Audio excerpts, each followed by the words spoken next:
Ibn Sauds warriors of Islam, the Ikhwan of Najd, and their role in the creation of the Saudi kingdom, 1910 to 1930. This book explores the political origins of modern Saudi Arabia and the unique religious infrastructure on which it currently rests.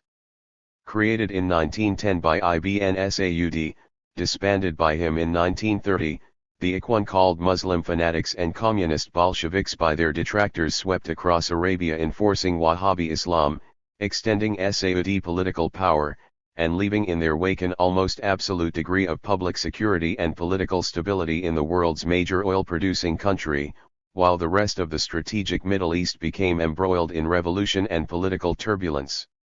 The military exploits of these simple Bedouin-turned-religious zealots threatened Iraq, Kuwait, Syria, and Jordan, and aggravated international tensions. Their excesses and misdeeds alienated Ibn Saud. Restrained internally by their patron, checked externally by British surface and air power, the Ikhwan retreated to the Ajar, their semi-nomadic villages. At the zenith of their power, the Ikhwan were Ibn Saud's sword of unity. At their demise, they became the prototype of the Saudi White Army, or National Guard.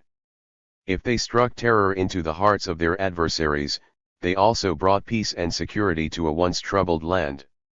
John S. Habib. Dedicated to my father, Saysan Habib Kauri Hanna, and to my mother, Mary Bakasad, and to the memory of Faisal ibn Abd al-Aziz al-Saud, truly a king. This is an historical study of the Ikhwan movement, which arose in Najd around 1910, reached its peak in the 1920s, and declined in the early 1930s, a movement which molded members of various nomadic tribes, ignorant of the fundamentals of Islam, and unaccustomed to the control of central authority, into a fanatically religious, paramilitary force that played a decisive role in the creation of the present kingdom state known as Saudi Arabia, and left an indelible mark on the character of that nation. Simply stated, this study is directed to the questions: who are the Ikhwan? How did they come into existence? Why? What role did they play in the political unification of the greater part of the Arabian Peninsula under the suzerainty of Abd al-Aziz ibn Abd al-Rahman al-Saud, Ibn Saud, the founder of modern Saudi Arabia? The religious and social implications of the Ikhwan movement, the economic social disruptions which may have resulted from the settlement of these Bedouin on the land, the challenges to the orthodoxy of their religious beliefs and practices, are all problems which are peripheral to the study, and therefore considered only within the context of the movement's origin and development as a military political instrument of Ibn Saud. Similarly, while a complete study can be dedicated to the many battles which the Ikhwan fought for and against Ibn Saud, only two battles, those at Turaba and Sabila, will be considered in this work because of their particular relevance to the rise and fall of the movement. Residence in Saudi Arabia afforded me the unique opportunity to study the Ikhwan in their native land, more particularly Najd. This included visits to the two original Ikhwan settlements of Al-Arta'iyah and to Al-Ghatghat, and other settlements such as Al-Hayatim. During my stay in Arabia, I had the good fortune to meet with several Tikhwan and Wahhabi leaders who personally participated in the Ikhwan drama, namely Muhammad ibn Abd al-Aziz al-Sahabi, former governor of Ta'if after its fall to the Ikhwan, and a direct descendant of the reformer, Muhammad ibn Abd al-Wahhab, and with Majid ibn Qadhila, present governor of Al-Ghatghat, the Ajra of the Utayba, and formerly the senior lieutenant for his relative, Sultan ibn Biad, the prominent Ikhwan leader and rebel. Other Ikhwan personalities included Abd al-Rahman al-Dawish, former governor of Al-Arta'iyah, the Hijra of the Mutayr tribe. His mother, Valha, was the sister of the indomitable Ikhwan leader Faisal al-Dawish, and it was she who pleaded with Ibn Saud for her brother's life, and Sultan ibn Abd al-Rahman al-Dawish, the son of Abd al-Rahman, and present governor of Al-Arta'iyah. All of the above took much of their time to answer questions about the Ikhwan, and to escort the writer around Al-Arta'iyah and Al-Ghatghat. It was in Sultan al-Dawish's majlis, sitting room, that this writer had the opportunity to meet rank-and-file Ikhwan who participated in different battles and who obliged him by bringing out old weapons, rifles, knives, and various types of shoes which the Ikhwan used on their raids. Among these old-timers were Mutlaq Abu Ras who gave his age as 83, and Marzuk ibn Mifla who said that he was 70. HRH. Abdullah ibn Abd al-Rahman, ibn Saud's brother, gratuitously provided me with an interview in his home, during which he provided forthright and unequivocal answers to many sensitive issues surrounding the origin and later demise of the Ikhwan. His son, Prince Abd al-Rahman, was also very helpful. Much of the information contained herein was acquired through research in the Public Record Office, Chancery Lane, London, during the course of 3 separate visits to England in the spring and summer of 1968, and the summer of 1969. A short, but interesting interview with Sir John Bagot Glubb in London in the summer of 1968 offered the pleasant experience of meeting and discussing the Ikhwan movement with the man who, more than any other non-Arab, was responsible for the creation of the military-political conditions which resulted in the collapse of the movement. In several personal letters to this writer, he offered significant insights on the attitude and character of the Ikhwan. In extending thanks to those Saudi Arabians who assisted me, special mention is due to Mr. Fuad Angai of the Saudi Arabian Ministry of Information for his direct help in arranging the first indigenous contacts when it appeared that the obstacles to serious historical research in the kingdom were insurmountable, and to his colleague, Mr. Ghalib Abu Faraj. Through them, I was introduced to Abdullah ibn Khamis, the director of the Water Department. A scholar in his own right, Abdullah invited me to his home several times to discuss poetry, Arab history, and Islamic civilization. After several visits, he took special interest in the project, and then the doors to research began to open slowly but continuously. Abd al-Aziz al-Kuwaitir, the vice-rector of Riyadh University, at the time, offered me the use of the library facilities and access to its valuable collection of Al-Qura newspapers. Sheikh Ibrahim Al-Angari, Deputy Director of the Ministry of Interior, at the time, arranged for me to visit the Ajra of Al-Ghatghat and to be received by the governor, Sheikh Majid ibn Qadhila, and also to visit the Ajra of Al-Arta'iyah, where I was received by the governor who escorted me personally to the battlefield at Sabila, where the final drama of the Ikhwan played itself out. Sheikh Ibrahim provided a 4-wheel drive vehicle, plus provisions, a driver, and an escort to ensure that the trip was comfortable and without complications. I wish to thank here Mr. William Mulligan of the Arabian Affairs Department of Aramco, Miss Annette Matthews, the librarian there, at the time, Mr. Mike Amin, Aramco company representative in Riyadh, while I was there, and Mr. Malcolm Quint, also of Aramco. All of them assisted me in acquiring and using the resources of Aramco's technical library in Dhahran. Special thanks is also owed to 3 persons without whose continuous help over the past years, this work could not have been started: William Scoridger, and Richard P. Mitchell, my professors at the University of Michigan, and my mother for her constant but quiet encouragement. Dr. George Rentz of Stanford University read the manuscript, and I am indebted to him for his comments and valuable suggestions. Finally, I must mention the late King Faisal, without whose tacit permission this work could not have been carried out in Saudi Arabia. After completing the manuscript in the United States, I sent the king a bound copy, and he kindly responded with a letter of thanks. Any shortcomings in this work which may have occurred in spite of the above-mentioned assistance are, of course, my own responsibility. Thousand Oaks, California, March 1977. Note on transliteration of Arabic words. It is difficult to decide on a translation system that meets the requirements of accuracy and yet provides an easily readable text for the person who is not trained in the Arabic language. The difficulty once compounded further because not all Arabists agree on one system. I have decided to use a system based on a simplified rendition of each letter for Arabic words when they appear in the text, and a more scientific rendition for the same words when they appear in the index. In places where direct quotes from other writers or from manuscripts are cited, the spellings are given as in the original text. Arabic words and place names such as Mecca and Medina, which are commonly used in the English language, have been retained in their anglicized form. Arabic letter English equivalent. Part 1. The Rise of the Movement. Chapter 1. Introduction. When Muhammad ibn Saud, a minor prince sealing of Najd and ruler of Al-Diriyah, decided in 1744 to champion the religious revival preached by the Najdi reformer, Muhammad ibn Abd al-Wahhab, a religious teacher expelled from his native village of Al-Uyana. All of what is known today as Saudi Arabia was little more than a loosely knit patchwork of independent towns and villages and tribal grazing grounds inhabited by quarreling townsmen and undisciplined tribesmen, and ruled by feuding princes and jealous tribal sheikhs.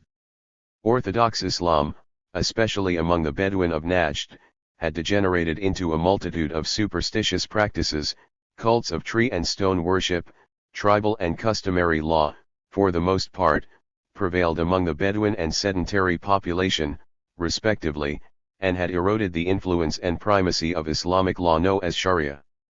Tribe raided tribe, village made war on village.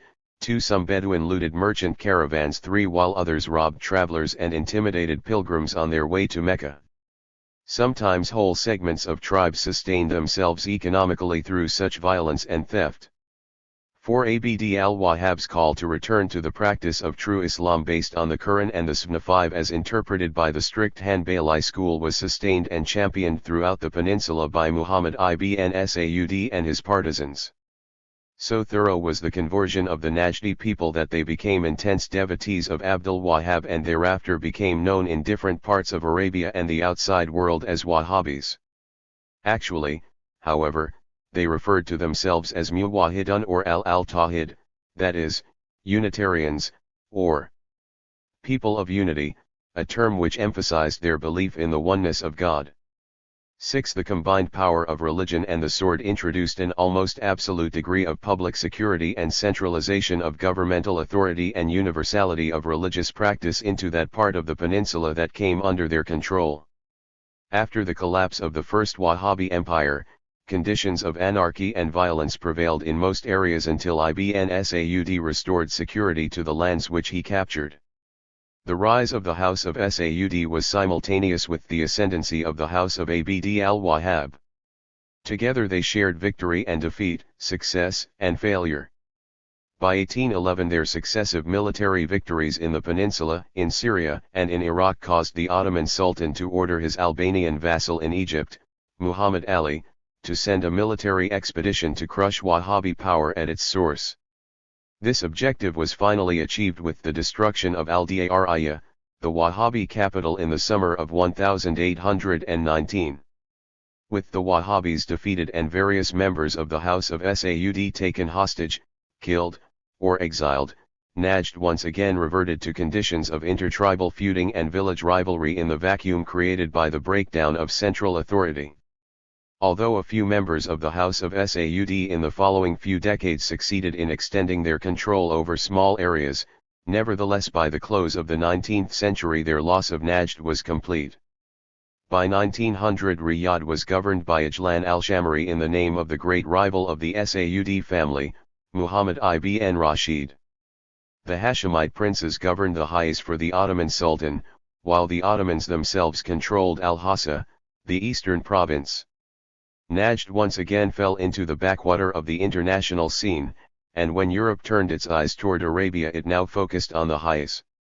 To the casual observer of the Arabian scene, then, it may be surprising that the unification of the greater part of the Arabian Peninsula, between the years 1901 to 1925, from the frontiers of Jordan in the north to the borders of Yemen in the south, was achieved through the efforts of a lesser-known family of Najd, the Al-Saud, rather than through the leadership of the Sharifian Hashemite dynasty in the Hijaz, which gained international prominence through the romance of Lawrence and the Arab Revolt.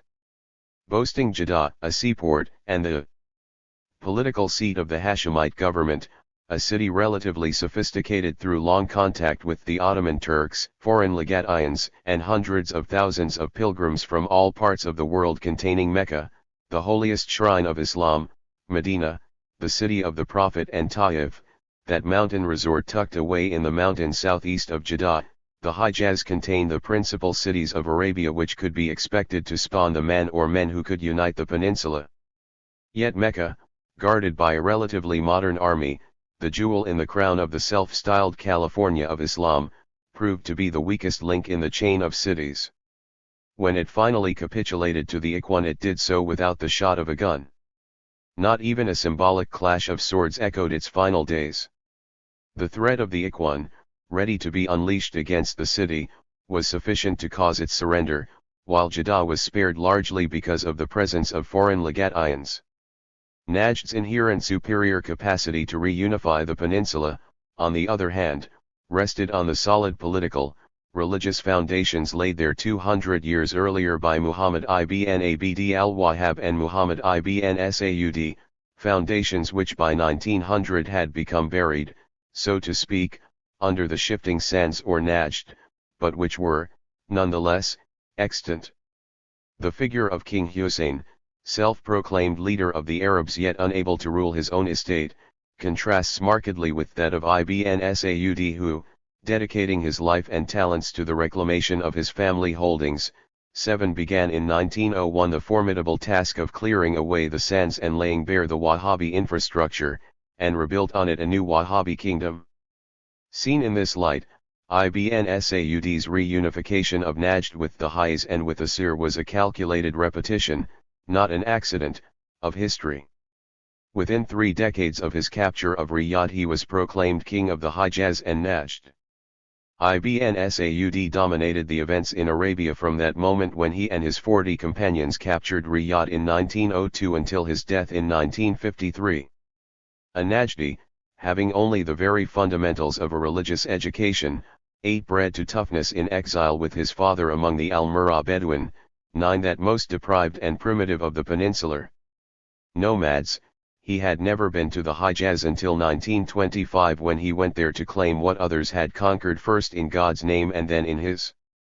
Ibn Saud's genius is neither found in his ability to gather the Bedouin under his banner through magnanimity or coercion. The Bedouin had been won over by different leaders many times in the annals of peninsular history, nor in his lighting conquest of Najd and his subsequent victories in the Hijaz and Asir. These conquests too had been achieved previously by other Arabian leaders. Rather, his genius reflects itself in the creation of the Ikhwan movement, formed by preaching an Islamic revival among the Bedouin and by persuading them to settle in Semwan Regis military agricultural communities called Hujar. 19 created and fostered over the objections of many of his closest family members and friends. 11 The Ikhwan provided a unique solution to the military, political problems which the Bedouin had posed for centuries to those who would conquer and rule the peninsula, a solution which had eluded his illustrious ancestors and no less a genius than the Prophet Muhammad himself. Although it caused Ibn Saud many serious problems during its short span of life, the Ikhwan movement ultimately vindicated his vision of it as his principal instrument to unify the peninsula. The villagers of Najd were the most loyal citizens and most reliable soldiers, but they could not leave their fields and shops for extended military service in campaigns far from their homes. On the other hand, the Bedouin in their nomadic state were too opportunistic and fickle in their loyalties to provide the dependability which an Arabian leader required for distant, long-range conquests. The Ikhwan, however, provided him with an ascetic, military force which could be mobilized and demobilized swiftly and which combined the mobility of the Bedouin with the political reliability and loyalty of the villager. Having left their nomadic pursuits to follow a sedentary life, the Ikhwan, while docile in the Ahjar, became invincible warriors when set against Ibn Saud's enemies. They became the conquerors of Ha'il, the Hijaz, and Jaf. Yet at the height of their success and power, many of them, led by their most able chiefs, rebelled against him with the same wrath previously reserved for his enemies and the infidels. Prohibited by Ibn Saud from raiding Iraq, Jordan, and Kuwait, areas which they had been taught were the abodes of infidels and therefore legitimate targets, the Ikhwan were frustrated by the lack of targets on which to unleash the militancy which their intense religious fervor had generated. Further, they objected to Ibn Saud's introducing into the kingdom modern devices such as the telephone, the telegraph, the automobile, instruments which they considered to be satanic innovations.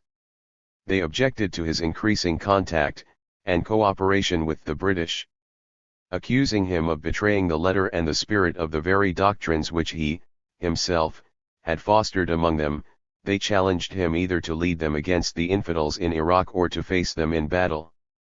In March of 1929, the Ikhwan once again met Ibn Saud on the battlefield, but this time as his adversaries. Their defeat at the Battle of Sabila rang the death knell of the movement as a meaningful military power and as a vital force guiding the development of the new state.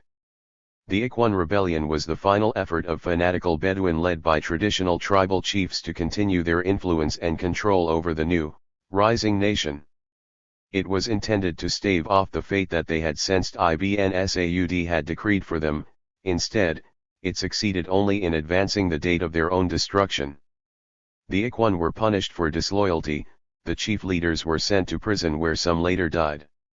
The rank and file remained on their hujjar collecting their subsidies from the central government, but their direct influence on the affairs of state had ceased.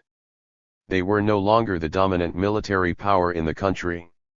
Yet their ascetic existence, their extreme attention to religious detail and their high-spirited nationalism continued to influence and bolster the character of the nation which they helped to create.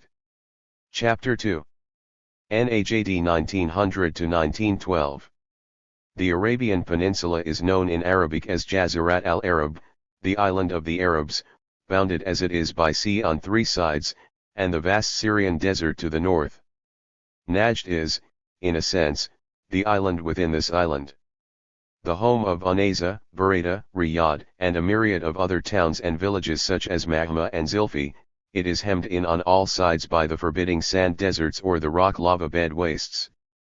Within this desert dotted with villages and palm oases lived the great nomadic tribes of Najd, Harb, Cotton, Mutair, Utayba, Shamir, and Awasir I, whose members in their endless migrations through the desert wove, as it were, the desert and the town into a common fabric. Using the towns and oases as social centers, supply emporia, and fountains of religious nourishment, the tribes through these contacts, and often through individuals who elected to remain there, forged cultural and blood ties and infused the townfolk with desert blood once again, thereby strengthening the common bonds between desert dwellers and some of their weaker kin who earlier surrendered to the prisons of walled towns. The village and town dwellers of Najd developed a peculiar view of the world, isolationist, austere and frugal. Their great joy was the moderate rain which nurtured their meager crops and caused their date palms to thrive. Yet extremes of rainless years and severe deluges reduced them to misery, caused great loss of life and destruction of property. Life in the towns of Najd was ascetic with pleasures few and fleeting. No music gladdened their festivities, if indeed their puritanical holidays could be described as celebrations, and no pipes of tobacco or cups of wine relieved the tensions of the day.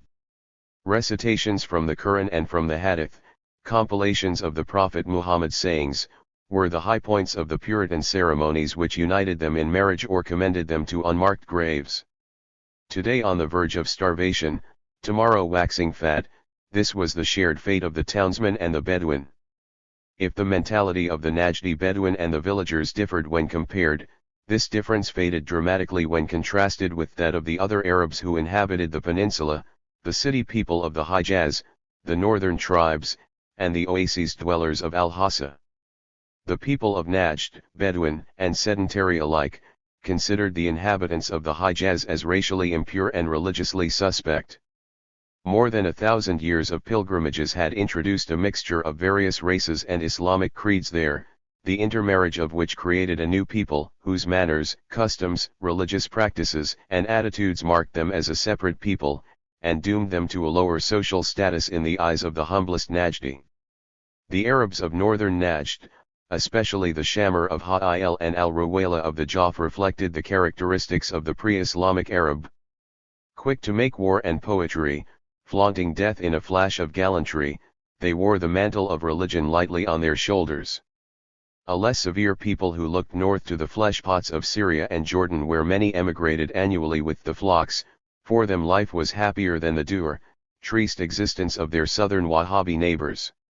Although they were Muslims, to them Islam was only one aspect of the Arab genius together with the hunt, the falcon, the romantic ode and the raid. Al-Hassa on the east coast was cut off from the Hijaz by almost 1,000 miles of uninterrupted desert. This distance perpetuated the different religious and historical experiences of its people.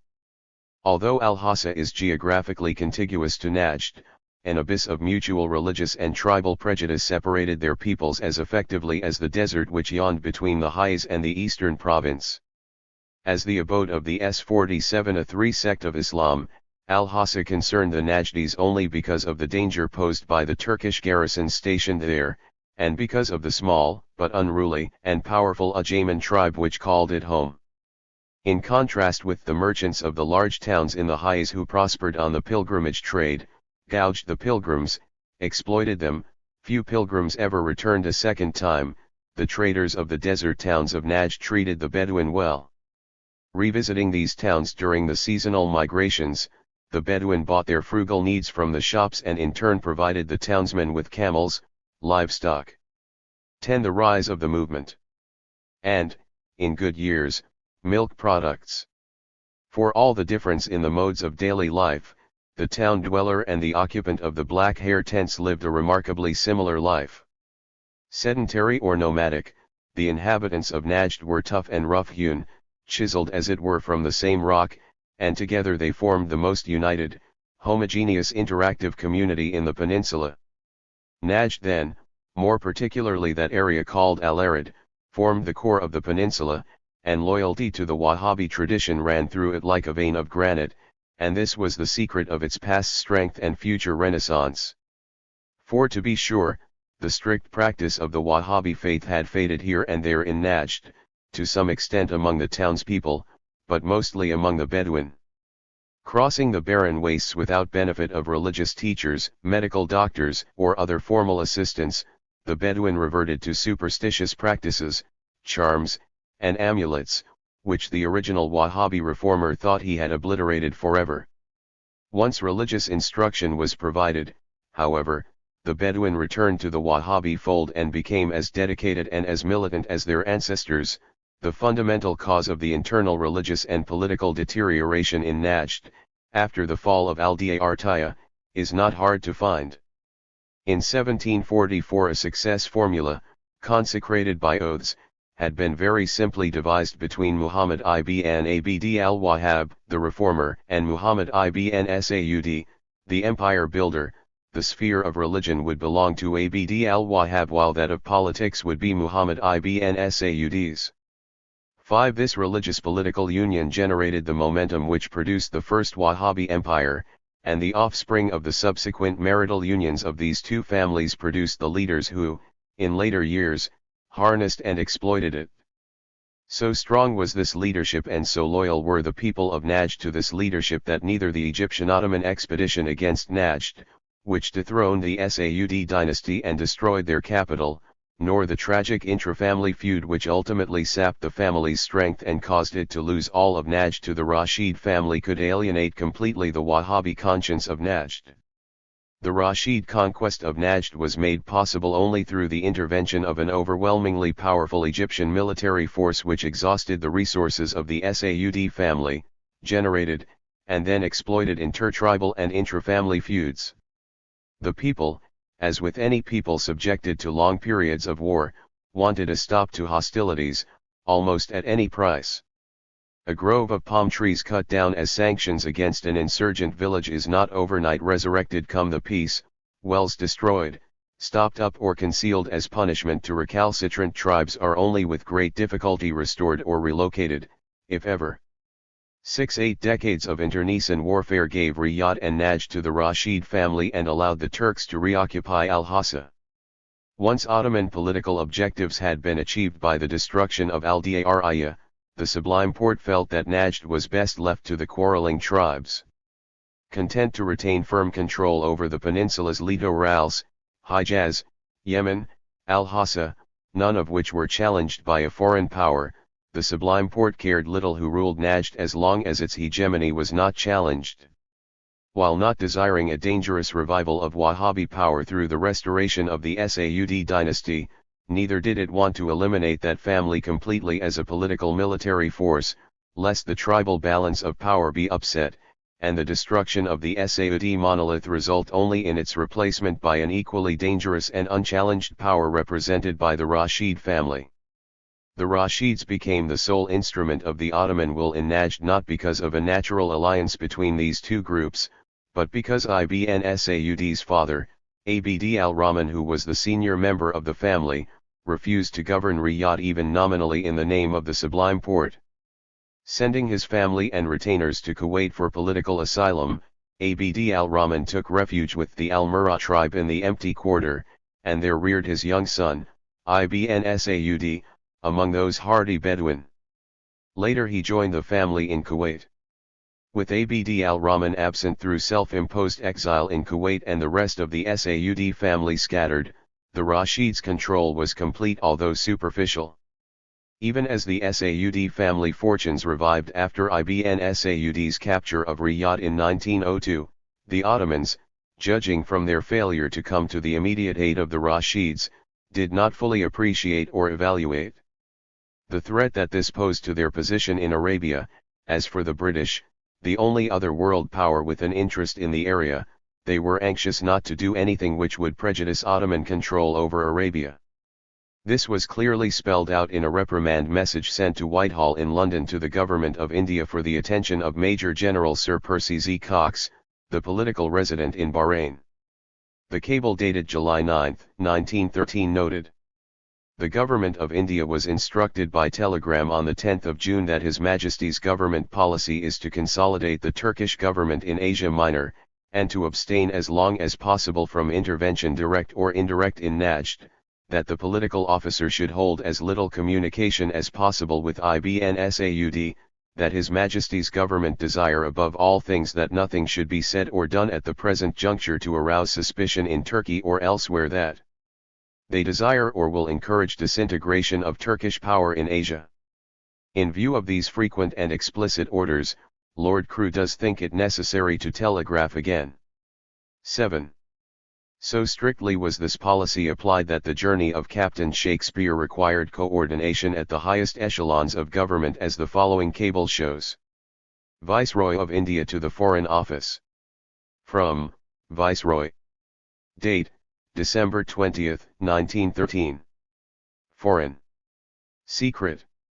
Captain Shakespeare, now political agent, Kuwait, who is proceeding on leave early in January, has asked permission to attempt a journey through Central Arabia to the Red Sea. He has received an invitation from bin Saud, who is a personal friend, to visit him at Riyadh and proposes to proceed thence in the direction of Hale. Shakespeare knows Arabic well, is personally acquainted with the tribes in Najd, and is thus exceptionally well qualified to undertake a trip of this description. There is at present peace amongst tribes in his proposed route, and we trust it may be possible, if the political situation allows, to grant him permission. His exploration would be most helpful, both for military, political, and geographical points of view. Possibly recent announcement that the Porte has decided to recognize bin Saud Mutsarif of Najd will enable journey to be made without offending Turkish susceptibilities or arousing suspicion. It will be unfortunate if, for political reasons, Englishmen are always to be excluded from exploration in Central Arabia while field is left open to foreigners. 8. Shakespeare's journey was finally approved, but such was British caution in the matter that it took the personal concurrence of Lord Crewe to sanction it. Yet even as the Sublime Porte was laying claim to Najd, and while the British were careful to respect this claim, Ibn Saud was busy occupying it, and wresting control from the Turks.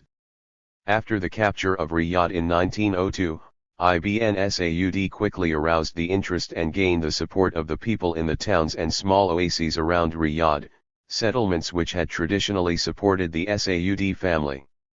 After annexing Karjeh, Mamel, and Washm, he succeeded in eliminating his arch-rival, Abd al-Aziz ibn Rashid in 1904.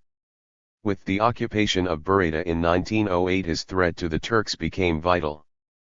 First only supplying military materiel to the Rashid ruler, then fighting side by side with him, the Turks ended up by fighting full-scale battles with Ibn Saud's levies. Unable to cope with the hit-and-run war which Ibn Saud waged, the Turks gradually lost their grip. Finally Ibn Saud compromised with the Turks and accepted their nominal suzerainty, thereby giving them a face-saving formula to withdraw from Arabia. When the last Turkish troops evacuated Al-Hassa in April 1913, the Sublime Porte recognized Najd and Al-Hassa as areas officially under Ibn Saud's rule, and he in turn acknowledged the nominal suzerainty of the Porte, but without allowing the slightest Turkish military presence in the land. Not content with these victories, he planned to regain the peninsular territories lost by his forefathers. Toward this end he resolved to remold the Bedouin and recast them in a form which had never before been attempted, and to use them as the spearhead of his campaign to unify the peninsula. 9. Chapter 3. Origins of the Ikhwan movement. The Bedouin were traditionally known for their fickleness and their political unreliability, characteristics of their inherent individualism. When in the midst of battle they would quit, either individually or in groups, if they had acquired sufficient booty, if the battle was going against them or their leader, if the enemy was putting up a hard fight, too, or if they were just tired of fighting. Al-Rihani, the Lebanese-American traveler and friend of Ibn Saud, described the opportunism of the Bedouin eloquently: today a sword in the hand of the prince, a dagger in his back tomorrow. Registered Bedouin engaged in raids for sport and for loot, it being at once their method of diversion and of redistributing wealth. For Hafiz Wahba paraphrased them: we wake up poor in the morning and retire rich in the evening, or we wake up rich and retire poor. Wealth belongs to God, today it's mine, tomorrow yours. Desertion in battle was prudent, not cowardly. The point was not to kill or to be killed, the intention was not to decimate the enemy as it is in conventional warfare. Death only occurred as an unfortunate turn in the sport of raiding and collecting booty, except in those specific instances where battle was waged because of a blood vendetta, but even many of these disputes were settled through the payment of blood money before they could become a source of serious dissension and the cause of extensive reciprocal killings. The Bedouin belonged only to themselves, the entire desert was their home. They used politically ambitious sheikhs just as the latter used them, for convenience and for material gain. The Bedouin were mercenaries in a sense, available to the highest bidder.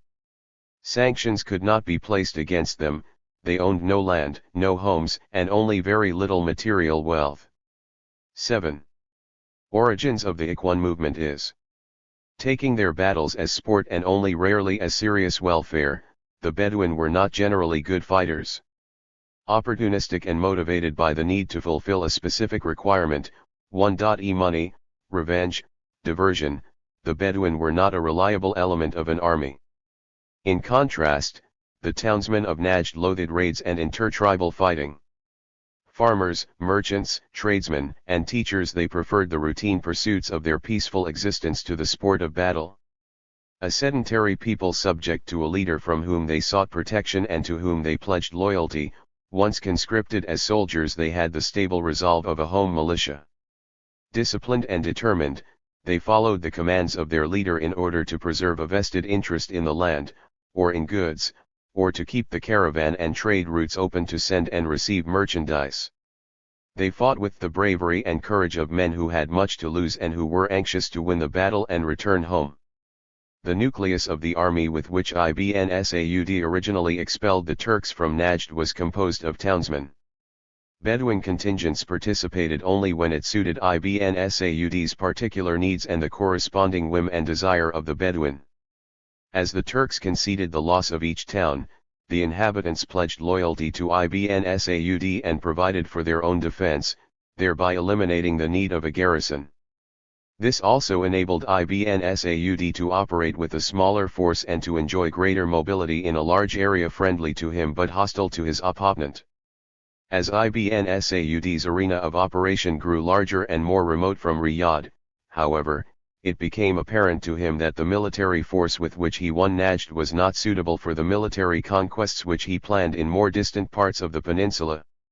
The townsmen, while loyal to him, could not leave their fields, oases, and shops to do battle in the Hijaz or in the other provinces.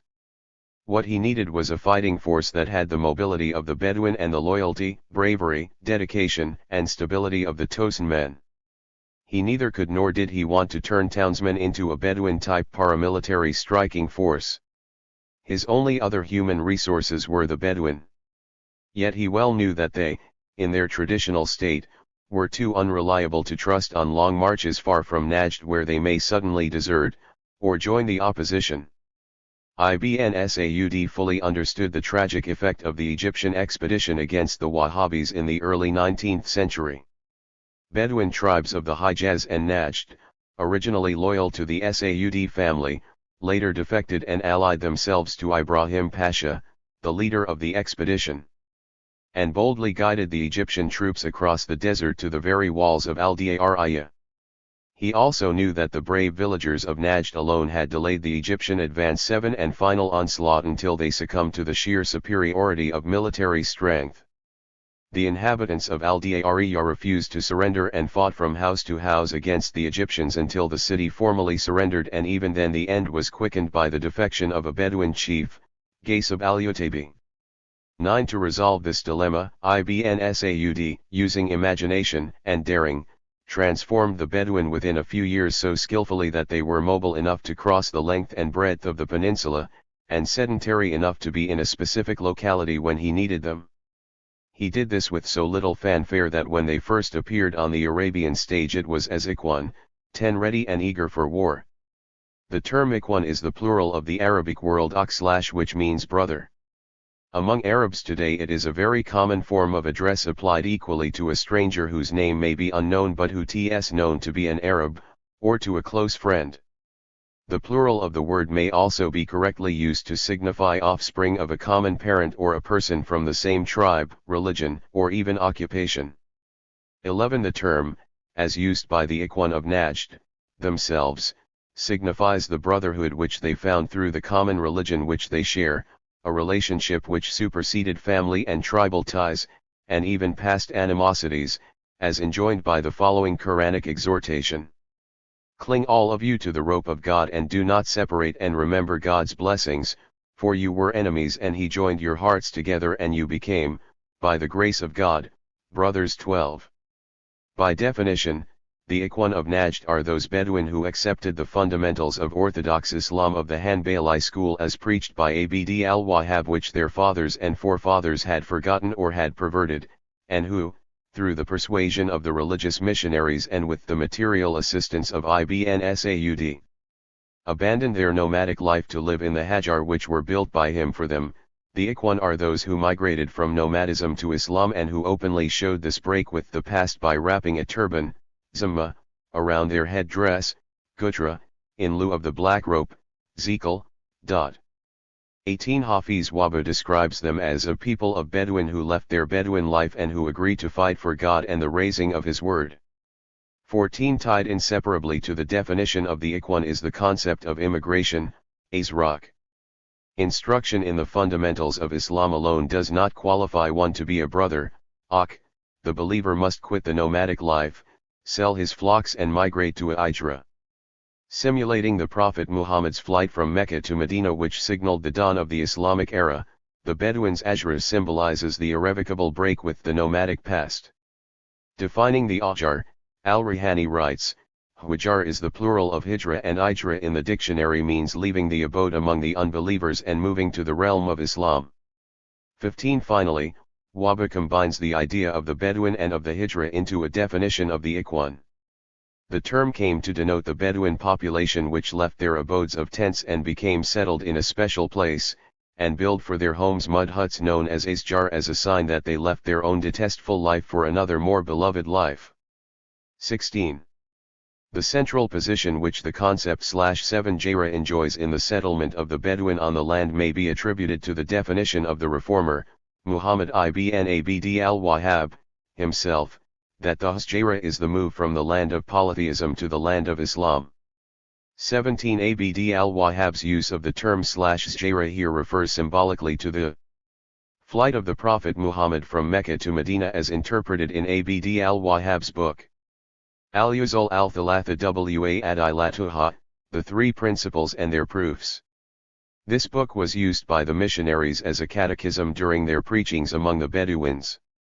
Hence the missionaries and later the Ikhwan likened their move from nomadism to the sedentary life to Muhammad's flight to Medina and their escape from the land of polytheism to the land of Islam. According to al-Rihani, the first historical reference to a hijrah of the Ikhwan is found in a letter from Prince Abdullah, the son of King Hussein to Ibn Saud, "If you wish well for the Muslims, then send back those whom you ordered to sell their flocks and for whom you built homes." Italics mine.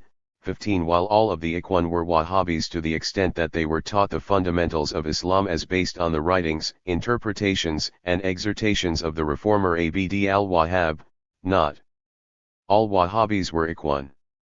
The overwhelming majority of the towns and villages of Najd were inhabited by devoted adherents of Wahhabi Islam. They were not, nor did they claim to be Ikhwan. They were sedentary, hodder, not nomads, Badu. Significantly, it was from among these Wahhabi villagers that Ibn Saud ultimately formed the nucleus of the posse which broke the back of the Ikhwan rebellion. Conversely, the Bedouin who were taught the fundamentals of Islam, but who retained the nomadic form of life, were not Ikhwan because they did not migrate to Hijra. 19 Again, it was from among some of these tribesmen that Ibn Saud conscripted reinforcements for his force of villagers and loyal Ikhwan which clashed with the Ikhwan rebels. The appearance of the Ikhwan only after 1912 when Ibn Saud had already regained his ancestral fiefdom in Najd is understandable in terms of his designs on the Hijaz. That the Ikhwan were indeed the sword with which Ibn Saud conquered the peninsula cannot be written off as a corrolary or as incidental to another purpose, social or economic, for creating the Ikhwan. Ibn Saud himself considered almost the entire peninsula 2 degrees as former possessions of his family, all of which must be recovered, and he made this quite evident to al-Rihani. We shall not give up a pitstone of our rights, however. We will not say about our enemies what they say about us. 21 We demand nothing more than that which belonged to our fathers and grandfathers before us. Our friends the English ought to understand this, and also the Sharif and his sons. 22. Ibn Saud was referring in this particular conversation to King Hussein's demand that Turaba and Kerma be returned to the Hijaz, and that Ha'il should be returned to the Rashid family, but he may have been thinking of the day when he would restore Saudi rule to Mecca and Medina and to Jeddah. Bin Saud was said to have declared that he will not rest until he has repeated his grandfather's exploits at Mecca. 23 While one may speculate that Ibn Saud's creation of the Ikhwan was primarily intended to improve the social, religious and economic welfare of the Bedouin, the establishment of numerous settlements soon after his conquest of the Najd heartland when he was severely short of funds was not a pressing necessity. Similarly, it was out of character for as politically astute a leader as Ibn Saud to concentrate so much armed power and military strength throughout the country which could have easily challenged his authority as eventually happened without a correspondingly greater objective to balance this risk. The fact was that a militant spirit was fostered deliberately in the Ahjar, and the religious indoctrination stressed the duty to fight the infidel. Since there were no non-Muslims resident in Najd or the Hijaz, except for an occasional Jewish merchant in Khaybar, and since the people of Najd were already practicing Wahhabis loyal to Ibn Saud as the religious leader, Imam, and as their sultan, the infidels which the Ikhwan were encouraged to fight could only be the non-Wahhabi Muslims of the Hijaz and Asir. 24 If the policy of Bedouin rehabilitation was altruistically formulated by Ibn Saud to assist the Bedouin religiously and economically, one would have expected him to draw attention to them when speaking to foreigners. In fact, he made no mention of them. While speaking to al-Rihani, he preferred to discuss subjects quite remote from the controversial subject of the Ikhwan. 25 Ibn Saud steered clear of the subject because the creation of the Ikhwan was based on his political military ambitions in the rest of the peninsula. This being true, he desired to conceal this development from the English as long as possible because of their support for King Hussein. To conceal the rapid rise and military capability of the Ikhwan well served Ibn Saud's purpose. In the beginning, during its growth, he could disclaim any control 26 over the Ikhwan, and when his connection with the movement could no longer be denied, he could imply the 3/8 of an Ikhwan attack as leverage with which to promote a given objective.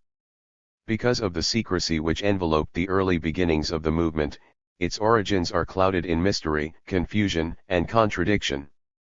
Although the British government began to get reports, both from its own representatives in the area and from King Hussein's government in Jeddah, about the Ikhwan, initially it did not have sufficient information on the movement to understand fully its implications. Writing to the acting British agent in Jeddah on September 18, 1918, Hussein pleaded, "Therefore what concerns me above everything else, is that HMG should compel the Emir 27 to abolish and disperse what he calls the Ikhwan, the political society in the cloak of religion." 28 On December 4, 1918, General Reginald Wingate, the British resident in Cairo, received the following message from Colonel C. Wilson, who passed on this concern: "King Hussein appears to be really nervous of the consequences of the present AKHW on activity, and to this his appeal to British support is probably due.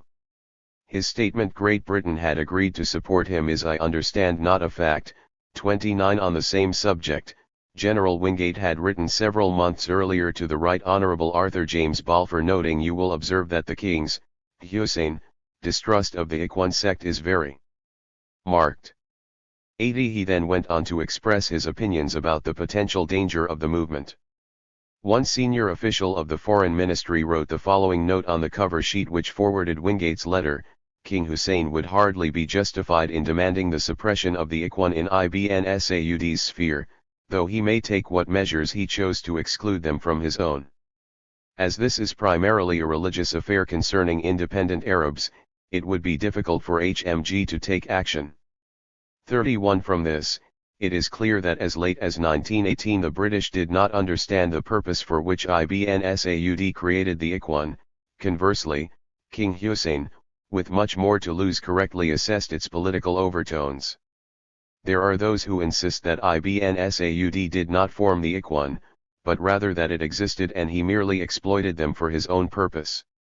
While there is some merit in this approach, inasmuch as there is no evidence to prove that a religious revival, however small, was not going on at the time of Ibn Saud's takeover of Najd, this argument is not able to develop the religious movement from a small group of devotees into a highly organized, and highly disciplined military force. There are others who insist that Ibn Saud did not form the Ikhwan with the intention of using them as a striking force to conquer the peninsula, and that this use of the Ikhwan came as an afterthought. This argument does not provide the answer to the question of why, then, did he found the movement. This writer finds that all the sources which he has located on the Ikhwan, whether primary, secondary, or information verbally received by him from contemporaries of Ibn Saud, agree that he created the Ikhwan. The only exception to this is an apparent contradiction between what H.R.P. Dixon wrote when he was political officer in Kuwait in the early 1900s, and what he wrote several decades later. In his book Kuwait and Her Neighbors, Dixon wrote, "The Ikhwan movement was started, as far as one can tell, by the religious divine Sheikh Abdul Karim al-Maghribi, at one time chief alim to the late Fali Pasha al-Asadun, Sheikh of the Muntafiq Confederation. He later became alim to Mirza al-Pasha Ali Asadun, father of the present Ibrahim Beg al-Asadun. On leaving Mirza al-Pasha's service he departed to Najd, where he ensconced himself as a religious teacher and reformer in the small township of Irta'iyah, then only a small nest of Wahhabism. There is a story that in the year 1899, he returned via Najd and on his way visited Irta'iyah. In place of a welcome, as he expected from his old friend, he was driven away by Abdul Karim, who cursed him for a rafer and a mushrik, an infidel and a polytheist. 32. As will be shown later in this work during a discussion of the origins of Al-Arta'iyah, no inhabited settlement existed at that site prior to 1912. It is possible that Dixon, an astute observer of the Arabian scene at the time, made an inadvertent error with the 19th century date.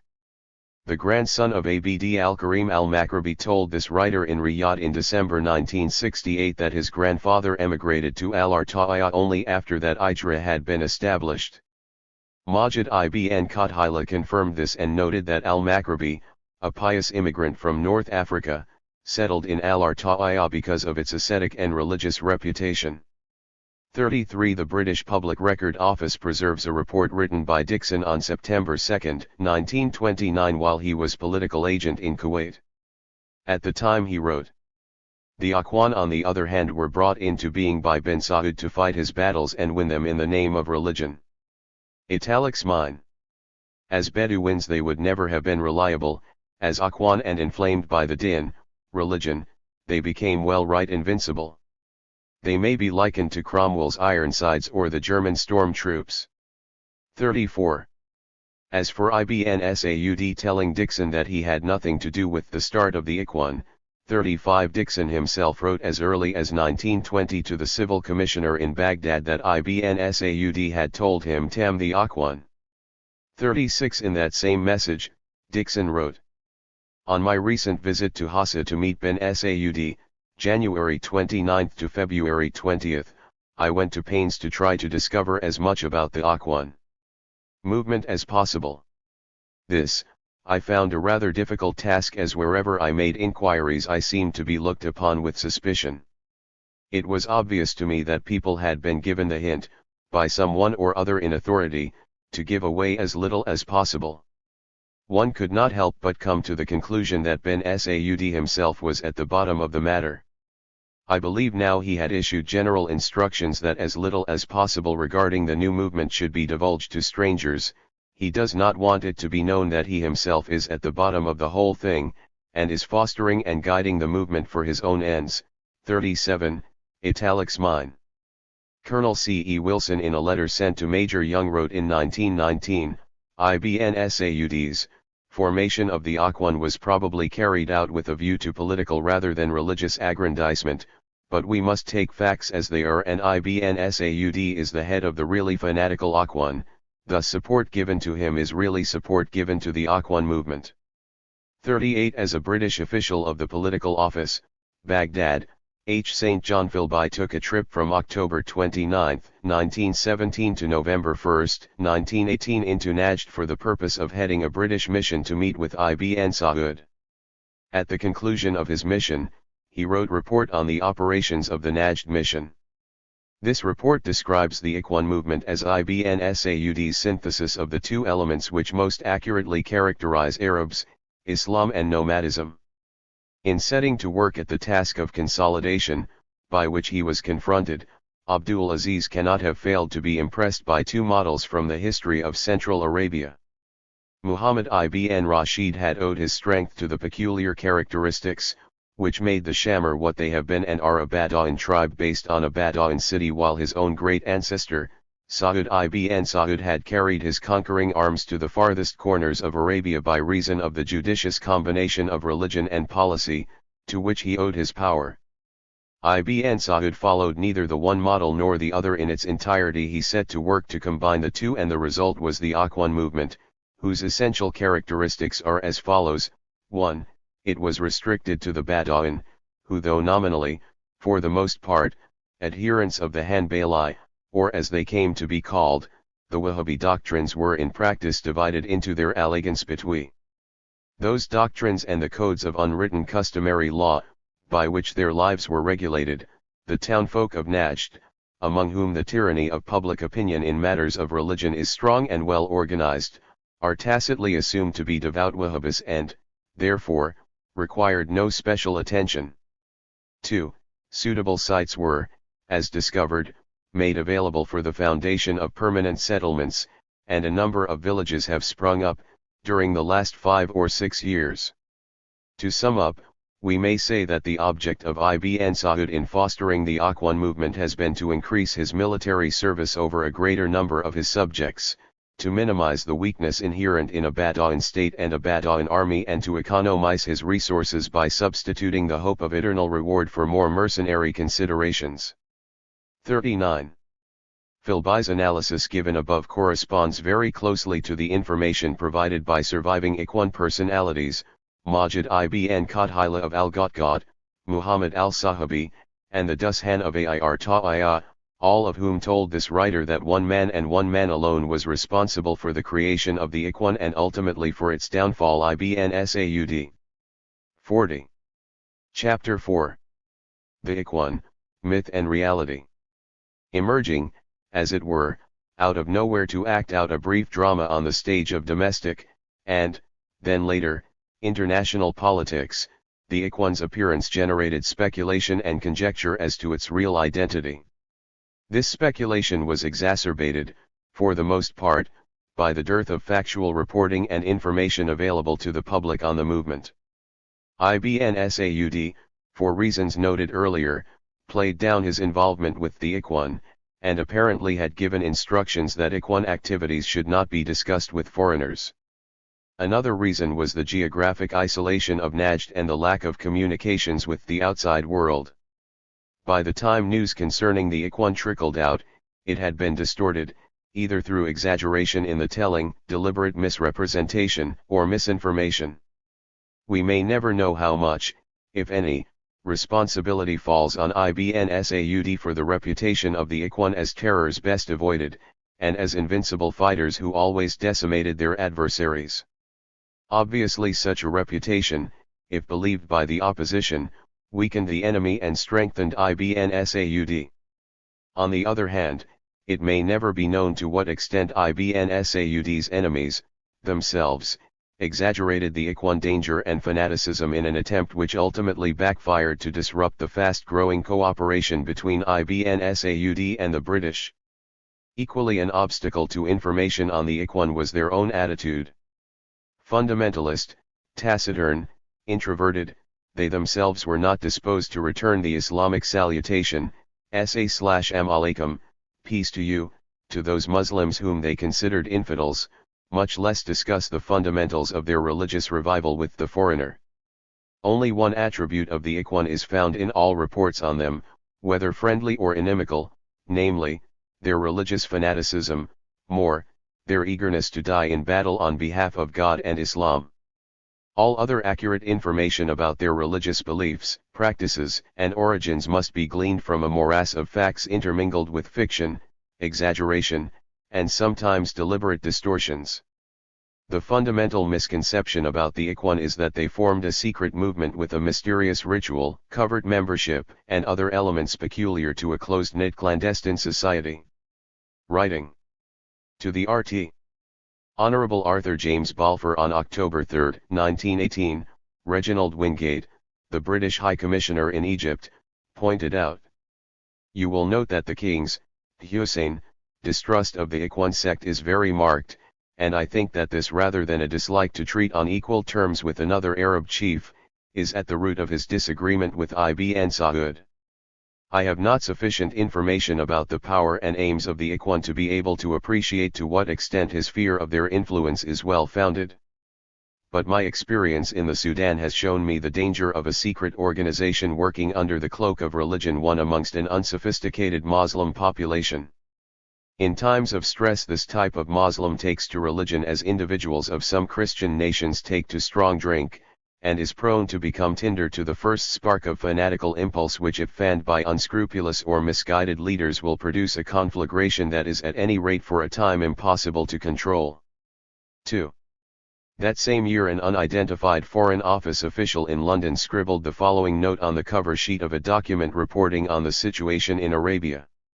The king's, Hussein, estimate of the Ikhwan is properly correct, and this society will be as hostile to civilization in Mesopotamia and Syria as in Medina. It is probably the result of Turkish propaganda. 3. This note sparked the following query from the Secretary of State for India to the Civil Commissioner on October 1, 1918. Secret. It has been suggested that Ikhwan movement among bin Saud's subjects in Central Arabia has been worked up by the Turks for their own purposes. Do you consider there is any foundation to this view? 4. Baghdad telegrammed its answer. Your telegram of October. We have no evidence to the effect, and I doubt it because the Wahhabis regard Turks as infidels. Central Arabia has always been a focus of Mohammedan fanaticism, and present Ikhwan movement appears to me as the local expression of the political unrest which pervades whole Arabian continent. 5. On May 12, 1918, the political officer in Baghdad described the movement as a socialist movement in that the rich have to divide their goods with the common herd. Several cases of a sheikh owning camels which he had to hand over to his followers are on record. 6. King Hussein's son, Faisal, made a more extravagant attempt to associate the Ikhwan movement with the Bolshevik Revolution in Russia. The case assumes a more threatening aspect. He wrote to General Allenby, who was Special High Commissioner in Egypt at the time, when compared with concomitant circumstances. The danger falls primarily on Great Britain, as much as ourselves, and no wonder that it is so. The seditious movement in Afghanistan, Egypt, the restless state of India, and the boiling ferment in other Asiatic countries all show that there was a properly organized plan in operation. Why should not this Wahhabite movement be an effective part of that plan, or, why should it not be feared that this Wahhabite movement should attract the attention of the organizers of this conspiracy, who will use it as a nest for the propagation of intrigue and as a bridge from them to the sacred shrine of Islam, so that the flaming result may be reached? We see the fire, but the directing hand remains hidden. If the Western world considers Bolshevism as a social disease which endangers civilization, why should not the Wahhabite movement in the Near East be considered as such, in so far as it is brought forward by ignorance and fanaticism? 7. Sir Reginald Wingate also saw an element of Bolshevism in the Ikhwan and said so in a message to Sir James Balfour. Mr. Philby's reports and other indications have led me to think that there is very considerable religious excitement in parts of Central Arabia where the people have been incited against their co-religionists who have sold themselves to Christians, and, in particular, if our information here is correct, against King Hussein. If this is so, the latter, whose knowledge of the subject is certainly more extensive than ours even, though his policy will be less disinterested, may have some reason for regarding Najd as a Bolshevik factor in Arabian politics and for his belief in a secret propaganda working against him and us. 8. The Bolshevik scare was spread further by Major G. W. Courtney in a report which found its way to the Director of Military Intelligence, War Office. Describing his source as one el-Sayyid Hussein Mohammed el-Husseini el-Salaf of Mecca, Major Courtney said that the Sayyid had told him that the Sheikh of Islam and the muftis and judges in the Kazan and the Crimea had issued fatwas, religious rulings, which made a parallel between the principle of the nationalization of the public wealth and the principle of the Bayt al-Mal of Islam, the public treasury. The Sayyid then expressed his own opinions on Bolshevism and said that he met in Constantinople with Russian Bolshevists and with Mohammedan Bolshevists, ex-prisoners of war in Russia, and they all tried to dissipate the calumnies of the Allied press against Bolshevism. The Sayyid believes that the best way to propagate Bolshevism in Islamic countries is to propagate Wahhabism, which is an improved form of Islamic Bolshevism and which will be even more widespread than Bolshevism. 9. As late as 1924, the Brotherhood was described in an European newspaper as the more or less communist Ikhwan. 10. Even as late as 1920, after Philby's report on the Najd mission contained portions which clearly traced the origins and purposes and beliefs of the movement, provocative reports were still sent to the British Foreign Office by British officials in the peninsula. The gist of the King's, Hussein, message was that quite apart from the question of Najd pilgrimage and danger arising thereof, he wished to impress as forcible as he could on His Majesty's government the general dangers of the spread of Wahhabism in Arabia. The Ikhwan were like the Bolsheviks, and if they were not checked in their career, it would mean that in the end we would see British troops being landed in Arabia to combat a movement which would end in setting the peninsula aflame and wipe out all progress for years. 11. Other myths about the Ikhwan were perpetuated also. In a report dated February 20, 1920, well after the Ikhwan had become a force with which to reckon, a British Rear Admiral wrote, apparently in good faith, "Their methods are very brutal, and they besmear their bodies and faces with the blood of their victims as a sign of their meritorious deed. They shave their upper lip and both sides of their beard and grow it in the center. They wear a white kerchief in place of the eagle. 12. Not even the wildest atrocity stories carried to Mecca by the refugees from Taif after its capture by the Ikhwan contains such unfounded accusations about blood smearing. When this writer queried Majid ibn Qadhila in Al-Ghatghat about this allegation, he dismissed it with a wave of the hand, not deigning to comment on it as he had been willing to do on the question of atrocities. The variety, the intensity, and the exaggeration of the misconceptions about the Ikhwan only enhance the simplicity of the real, as opposed to the mythological, Ikhwan. They were neither members of a new Islamic sect nor adherents of a new school. They considered themselves, and in the light of their actual beliefs and practices they must so be considered, adherents of the Hanbali school as refined and interpreted by Muhammad ibn Abd al-Wahhab. No new religious practices, rituals, prohibitions, or prescriptions were introduced by them as fundamentals, although certain codes of public and private behavior which they endorsed and enforced, such as the prohibition against cigarette smoking, are peculiar to them. The difference in piety between Wahhabism and the Ikhwan is one only of intensity, the Ikhwan requiring more rigorous religious standards than Wahhabism, and greater self-denial. 13. As defined earlier in this work, the Ikhwan are those Bedouin who left their nomadic way of life, migrated to Hijra, and there led a life consonant with Islamic teaching and practices. The method by which these Bedouin were induced to abandon nomadism are two: first, certain individuals inspired by the new religious spirit which Ibn Saud's Wahhabi missionaries enkindled among them set out to live a community life, having been promised material support by Ibn Saud. Secondly, tribes that were not anxious to abandon nomadism were persuaded in the following way. He would send for the sheikh and tell him in blunt terms that his tribe had no religion and that they were all Jewel. 14. He next ordered the sheikh to attend the local school of ulama, 15, which was attached to the great mosque in Riyadh, and there undergo a course of instruction in religion. At the same time half a dozen ulama, attended by some genuinely fanatical Ikhwan, such as Al-Duwaish the sheikh of the Mutir, were sent off to the tribe itself. These held daily classes teaching the people all about Islam in its original simplicity. When the sheikh of the tribe was supposed to have received sufficient religious instruction, he was invited to build a house in Riyadh and remain in attendance on the imam. This again was part of the control scheme. 16. In both situations the emphasis was on ignorance of Islam. The Bedouin, then, really considered themselves in their pre-Ikhwan days as, at best, nominal Muslims and, at worst, infidels. Sultan al-Dawish, the governor of Al-Arta'iyah, told this writer that the Islam practiced by the Bedouin was Islam al-Uraba, Islam of Arabism, in which the basic precepts were not known, hence not practiced.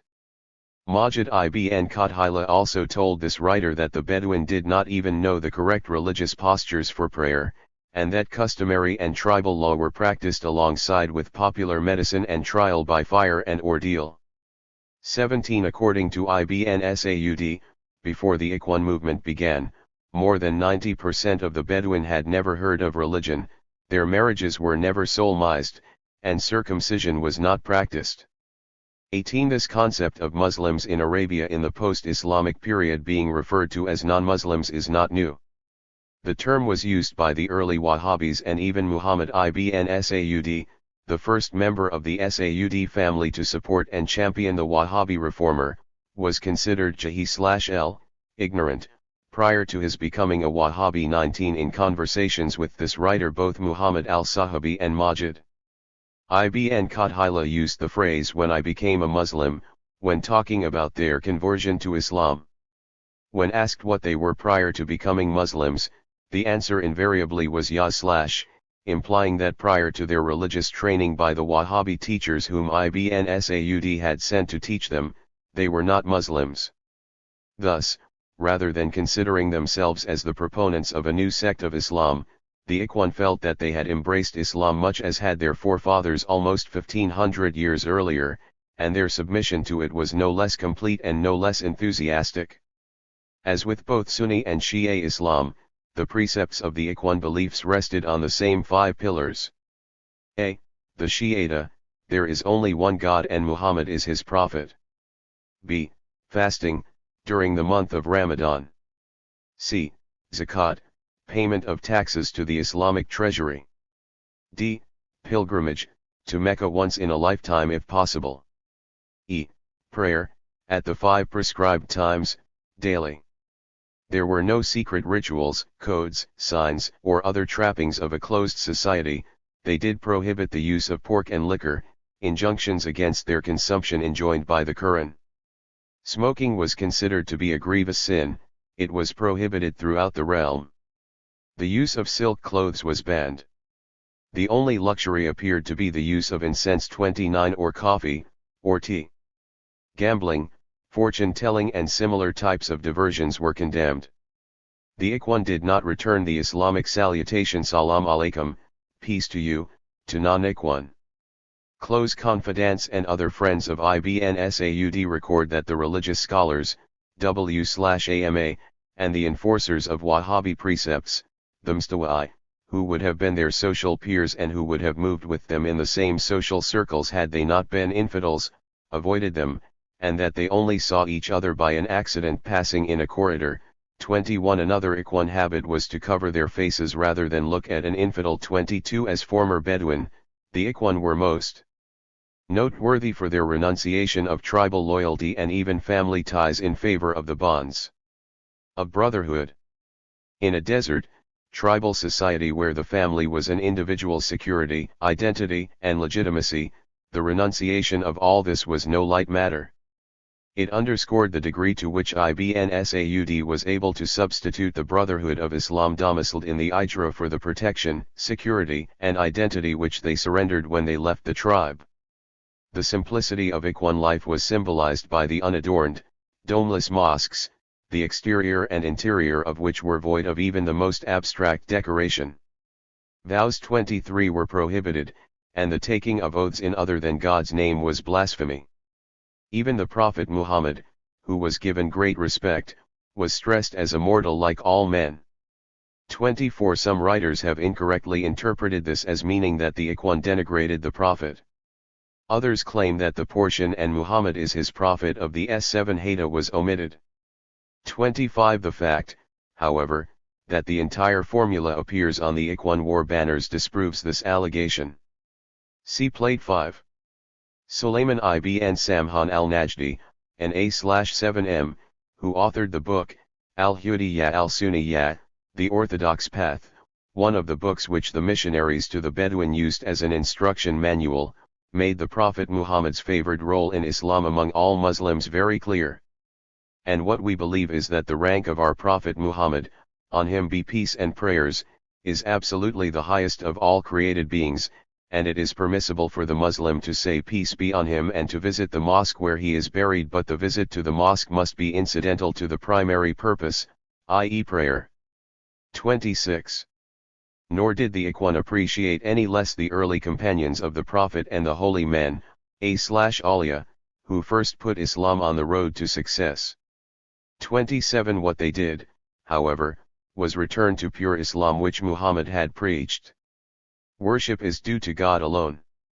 The practices of popular religion in which men and saints were revered or worshipped, and in which saints were asked to intercede with God on behalf of ordinary believers, were diametrically opposed to the principle that no intermediary, not even the Prophet Muhammad, stood between God and man. Visits to the saints' tombs where vows were made were prohibited because they were considered as shirk, 28 and as attributing divine powers to ordinary mortals. By extension, the building of domes over the tombs of these saints was a tacit acknowledgement that in death they were more than ordinary mortals. By so honoring the saints, the total reverence and homage due to God alone was being shared with finite creatures, and hence contrary to true Islam. While the Ikhwan did not form a secret society in any sense of the word, there were secondary characteristics of their movement which made them a distinguishable group, the most important four being, 1. Dress, 2. Fanaticism, 3. Forced conversion and, 4. Economic subsidization. 1. Dress. The costume of the Ikhwan was a slight adaptation of the traditional garb worn by the Bedouin and village town dwellers alike. This consisted of a veil-like kerchief sometimes worn over a skull cap. The kerchief fell behind the back of the head and over the shoulders. This kerchief is called a gutra, the skull cap a tajiyat. In ordinary dress the kerchief was bound to the head by a rope-like band, almost always black, placed on top of the head. This rope is called an sevenkal and it kept the kerchief from slipping off the head. A one-piece nightshirt type garment called a thawb covered the body. Over this was worn a cloak, called a mshla. Shoes could be rustic sandals made either of camel or goat leather. The Ikhwan adaptation of this costume was as follows: a. The gutra was made of red and white checkered material, worn winter and summer, although among some Bedouin and townfolk the checkered headdress was worn in the winter and the white in summer. The Ikhwan utilized the red and white type cloth because it was the most common, and least expensive material, and it avoided any possible affectation and preoccupation with change of dress. 29. B. The seven gal, instead of using the black rope-like band, the Ikhwan used the sevenma, which is a turban, because they regarded the zegal as an anachronism of the pre-Islamic era, and as a symbol of nomadic ways. They claimed that the Prophet Muhammad wore the sevenma, therefore, it was only appropriate that they do the same. The Ikhwan, however, wrapped their turban in a peculiar way. It was folded into a long sash about 3 to 4 inches wide, and wrapped around the head just above the ears, until the material was used up, the end piece being tucked under the base to secure it firmly in place. The result was that the crown of the head, covered by the red and white checkered gutra, was visible with the hashtagma outlining it something like an exaggerated halo. See Plate 1. C. The thawb. Instead of allowing the thawb to brush the ground, the Ikhwan wore it approximately at ankle length. The Ikhwan believed that the Prophet Muhammad wore his thawb only to the ankle, which was sufficient to cover the body and legs, the excess material being deemed a waste and an affectation. D. Shoes. The Ikhwan rarely used conventional shoes, wearing instead a very basic form of sandal, if any foot covering at all was utilized. During military raids, however, they would wear the zambul, which were leather slippers to which was sewn a woolen sock which came up several inches over the ankle. E. The staff. Completing the Ikhwan outfit was the omnipresent bamboo stick with which they caned, quite conveniently, unbelievers who were unfortunate enough to incur their wrath or cross their path. In general, then, the Ikhwan felt that their dress conformed to the costume worn by the Prophet himself, and therefore was the most desirable form of apparel. With regard to personal grooming, the Ikhwan permitted the head hair to grow long, and sometimes it fell over their foreheads and down around their shoulders, giving them a ferocious, wild appearance. A mustache was grown but carefully clipped to reveal the upper lip, and a beard on their chin was carefully cropped below the lower lip. 3 degrees During a military alert or mobilization, the Ikhwan warriors wore a cartridge belt filled with the bullets which, to them, were very precious because of their high cost. A rifle was slung over the shoulder and a knife or dagger was tucked into their waist belts. See Plate 1. Various descriptions of the Ikhwan costume as worn in their heyday of power are extant. 31 And in large part it conforms to the Ikhwan dress as seen today in the Ahjar and in and about Riyadh. However, today, many Ikhwan have abandoned the /ma 32 and now wear the old-style black rope, 7 gal. With regard to cleanliness, some sources describe them as preferring to remain dirty. Notably among these sources are Philby and Chessman, both of whom are generally sympathetic to the Bedouin. Dixon wrote, "Most Ikhwan present a ragged appearance." 33 Chessman wrote, "The washing of clothes is not one of the compulsory articles of the creed, it seems to be numbered among the pomps and vanities." 34 It is really an oversimplification to say that the Ikhwan were deliberately dirty and did not care to wash, although such habits do exist among some religious ascetics in the Near East who find that daily grooming is a chore that is not essential to religious contemplation.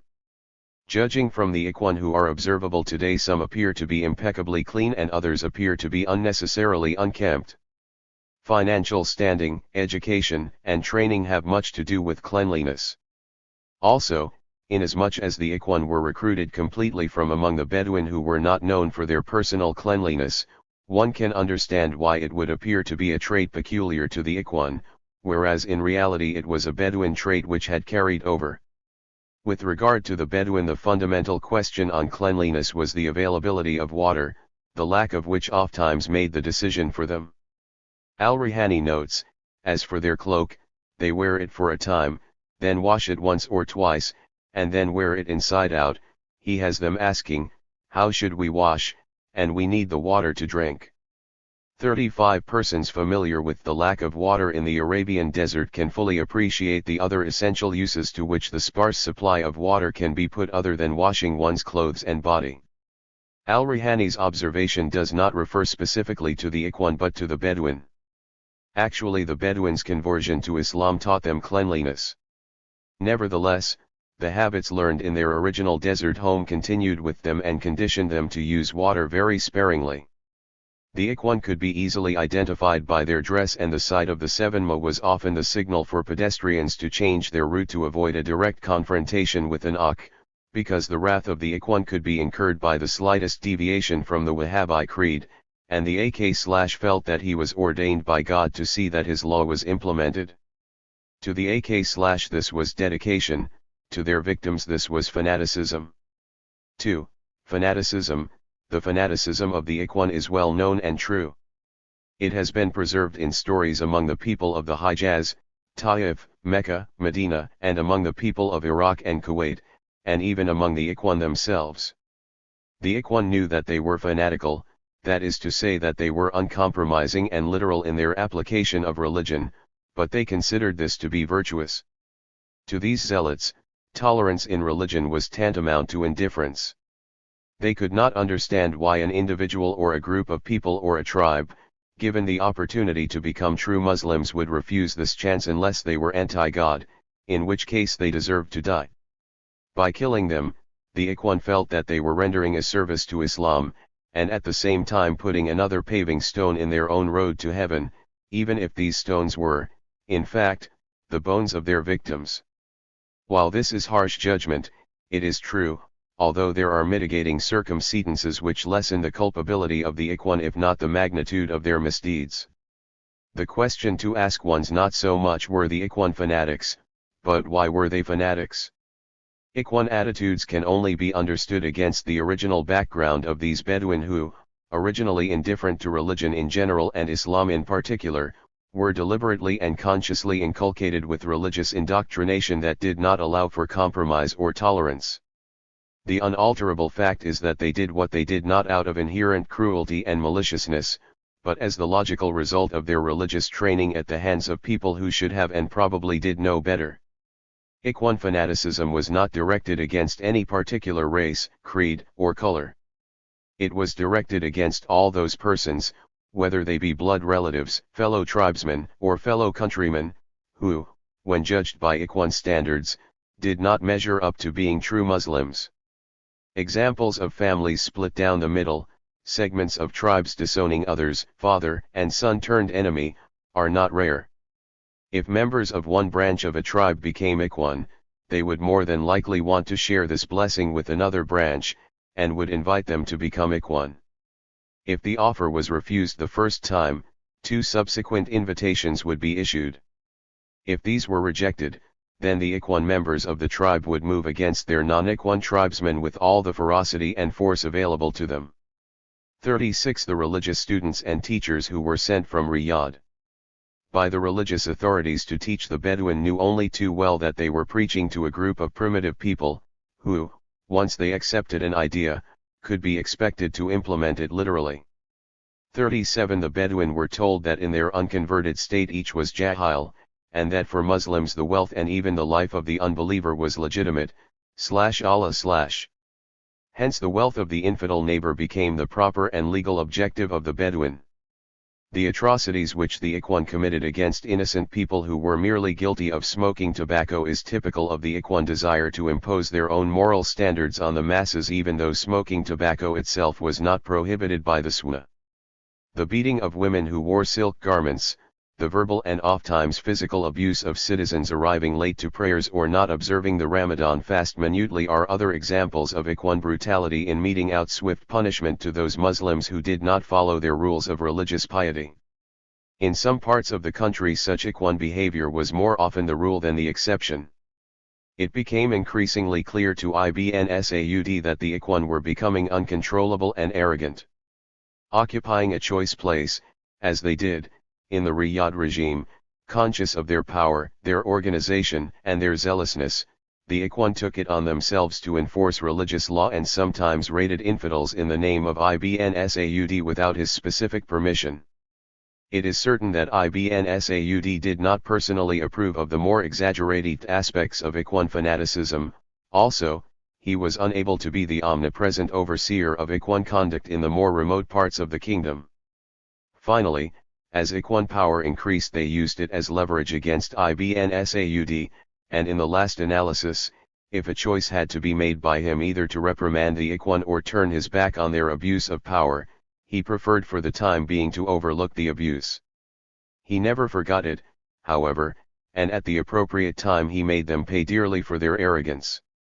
No such inhibitions restricted his severe cousin, Abdullah ibn Jilawai, who was one of the original companions who accompanied Ibn Saud on the raid which resulted in the capture of Riyadh. King of Al-Hassa in all but title, the name of Ibn Jilawai evoked as much fear as that of the Ikhwan, 38, and in that man the Ikhwan met their match. Known for his unequivocal justice, whether it meant severely punishing his own son for a misdemeanor committed against a commoner, or lashing out against a recalcitrant tribe, Ibn Jilawai tamed the Ikhwan, as the following incidents, recorded in confidential memoirs dated 23 to 26 April 1920 by the British political agent in Bahrain show. In Hufuf on April 10, 1920, Ibn Jilawai's sister-in-law, a girl of the Subai tribe, was wearing a colorful silk dress during a visit with her sister in town. An Ikhwan Bedouin sitting at the gate beat the girl senseless, since silk was anathema to the Ikhwan. Ibn Jilawai rounded up all the Ikhwan in Hufuf who were connected with the man, confiscated their camels and flogged the culprit. At Qatif on April 14 some Ikhwan saw a Shiite girl on the beach immodestly dressed and beat her. Her relatives intervened, a riot ensued, and Ibn Jilawai jailed 30 of the men. At Jubail some Ikhwan from Majma came to buy rice in the town. They objected to a man from Bahrain wearing a long mustache but no beard. They seized him, cut off the mustache. The people of the town intervened and fought with the Ikhwan, killing 2 of them. 39 In another province, the governor and the people would not have dared to turn on the Ikhwan, however great the provocation may have been.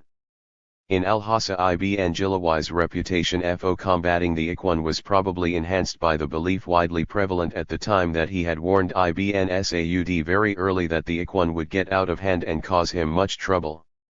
3. Forced conversion. Conversion of the Bedouin in the very early days was carried out through the efforts of trained Wahhabi missionaries, who used manuals specially written for the Bedouins' mentality. At the height of the movement, forced conversions occurred to a lesser degree due to the intervention of Ibn Saud, and the complaints lodged with Ibn Saud by the British. Forced conversion, then, appears to be a phenomenon of the early period when the Ikhwan were increasing in number and influence, but not yet center stage in the peninsula. Dixon described the situation as follows.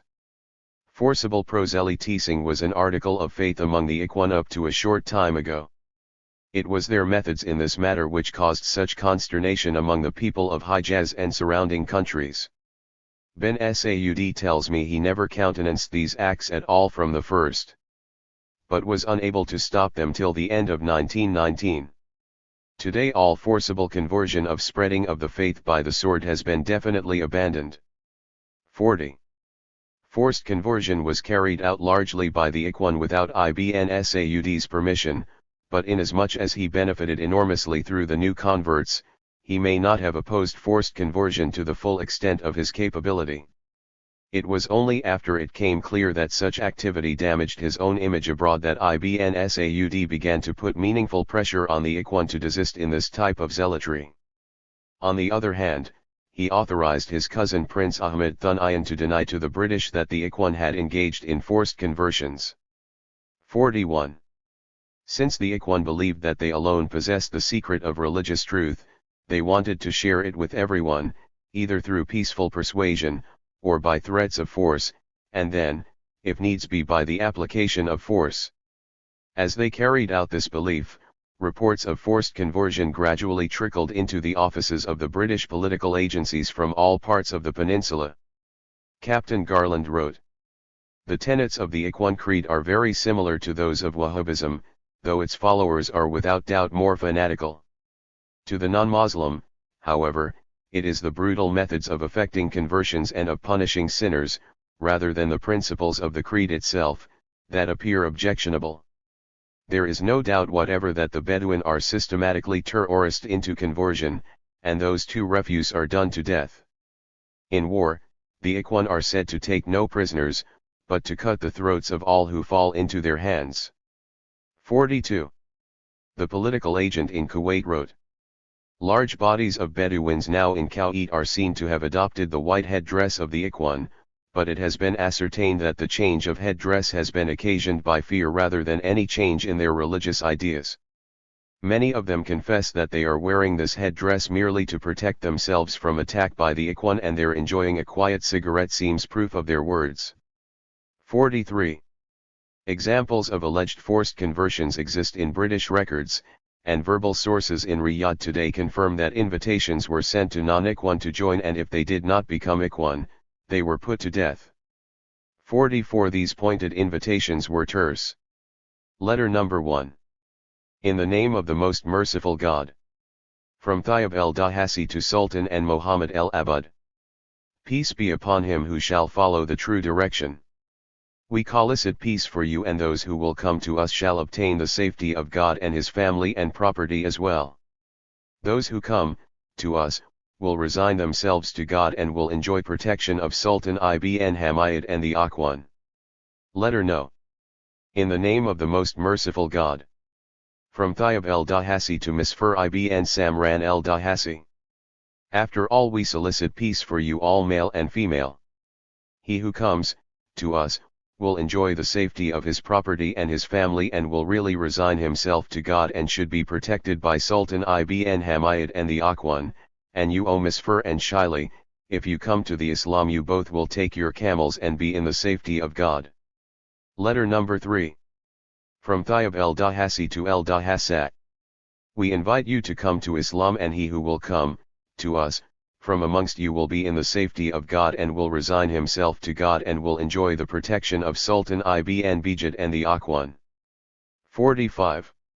A note on the Foreign Office cover sheet for the document contains the following handwritten notation: the letters were apparently sent to the agent at Jeddah in original, and there would seem no reason to doubt their authenticity. The propaganda is not merely religious but political, involving change of allegiance. 46. The above three letters did not use the name of Ibn Saud. The following letter is particularly interesting because it claims to have been written at the express order of Ibn Saud. Asaf ben Hussein el-Mansur to brother Ruchayran Smir, in the name of God the Compassionate. Greetings. You are aware that the Sultan of all the Arabs, Al-Imam Abdul Aziz bin Abdul Rahman el-Fayaqal, has ordered me to remain at Jaf. He has, however, ordered me to write you this letter to inform you that you must let me know by special messenger whether you are following the Muslim creed of Abdul Aziz. Safety is for those who understand. You are asked this question by the Imam and all good Muslims. You have been warned. You have only yourselves to blame. That is all. Greetings to those dear to you. Our brothers greet you. 28 Bil Qa'ad 1340, July 17, 1922, Asaf ben Hussein 47. Whereas the first three letters written in the name of Ibn Humayd have the ring of authenticity, since he was known for his directness and lack of tact, the letter of Asaf ben Hussein reads like a forgery. Ibn Saud was far too clever a person to allow his name to be associated with such a self-damning letter, especially when there was no need for a written warning containing his name. For example, A letter from Ibn Humayd inviting a tribe to join the Ikhwan was indirectly an invitation from Ibn Saud, since Ibn Humayd was known to be one of Ibn Humayd's chief lieutenants. Also, some Dushan of Al-Arta'iyah and members of the Qathila family of Al-Ghatghat have told this writer that Ibn Saud hardly ever wrote letters or notes, preferring to contract all of his business verbally, and that if a written letter were necessary it would be of a type that never compromised him. Ibn Saud preferred to send messengers, and his verbal messages, whether a threat of war or a promise of presents, were carefully studied by the recipient. 48. Finally, in view of Ibn Saud's denials of forced conversions which he made to the British officials via his trusted aide Prince Ahmed Ibn Thanayan, it is not likely that such a letter as that signed by Asaf would be authentic, inasmuch as it could be easily produced as evidence against Ibn Saud, something which he would have forsaken. Number 2. There can be little doubt that the Ikhwan engaged in forced conversion. There is even less doubt that Ibn Saud knew about this activity, and in some cases tacitly sanctioned it, and in others felt unable to do anything about it without incurring the wrath of the Ikhwan. In any case, Ibn Saud's political and territorial expansionist objectives had not been fully achieved, and until they were, he was not ready to call off the Ikhwan unless an overriding necessity made this essential. For all his farsightedness and wisdom, Ibn Saud apparently did not anticipate such fanaticism and zealousness among the Ikhwan when he conceived of them as an implement to unify the peninsula. Once having created them, however, he was far too prudent to challenge them at a time not of his own choosing. Ibn Saud bided his time, patience being another of his virtues, and confronted them only when they had outlived their usefulness. 4. Subsidized existence. Having been obliged to sell their camels, sheep, and goats, the mainstay of their economic existence, the Ikhwan were dependent, in large part, on subsidies from the Bayt al-Mal for daily subsistence. This was especially true at the beginning of the movement, particularly when a new Ijra was established. Then, even the seeds for the first season's crops were provided by the state. Even so, the subsidies continued long after the Hujjar became operative. These subsidies were necessary not only because the Ikhwan had no other means of support, but because of the very nature of their existence as a paramilitary organization, which required that they be ready to mobilize for war at any moment and precluded their involvement in full-time activities such as farming, trading, and commerce. Hence, while government support is in a true sense a subsidy, it was not a payment for idleness but for fulfilling a vital requirement of the state, namely military preparedness and almost instant mobility. These subsidies are known collectively as al-at/yat 5 degrees, givings, and were of 4 kinds. A. Al-Sharba, B. Al-Qaida, C. Al-Barwa, and D. Al-Mu'ana, but only one of these, namely A/Qaida, was restricted to the Ikhwan, while they, on the other hand, partook of the other 3. A. Al-Sharha, was a form of financial help given to those persons, but usually tribal chiefs and heads of Ajjar, who would make special visits to Ibn Saud as 7 mam. The recipient would spend several days as Ibn Saud's guest either in one of the guest houses or in his own tent, but he would eat at Ibn Saud's table. During this time he would have registered his name in a special book which was later shown to the king, who indicated in writing next to each name the amount or type of gift which the king decided to give. B. Al-Qaida, this was a monetary gift given annually to every person in the Axjar who registered his name in the king's register, which was usually reserved for those in the Ajjar called to war.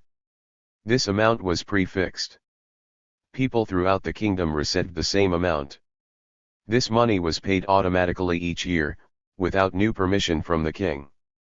The person collected directly from the Bayt al-Mal, and payment was never stopped except by special order from the king to the Bayt al-Mal as punishment or as a warning to the affected individual. C.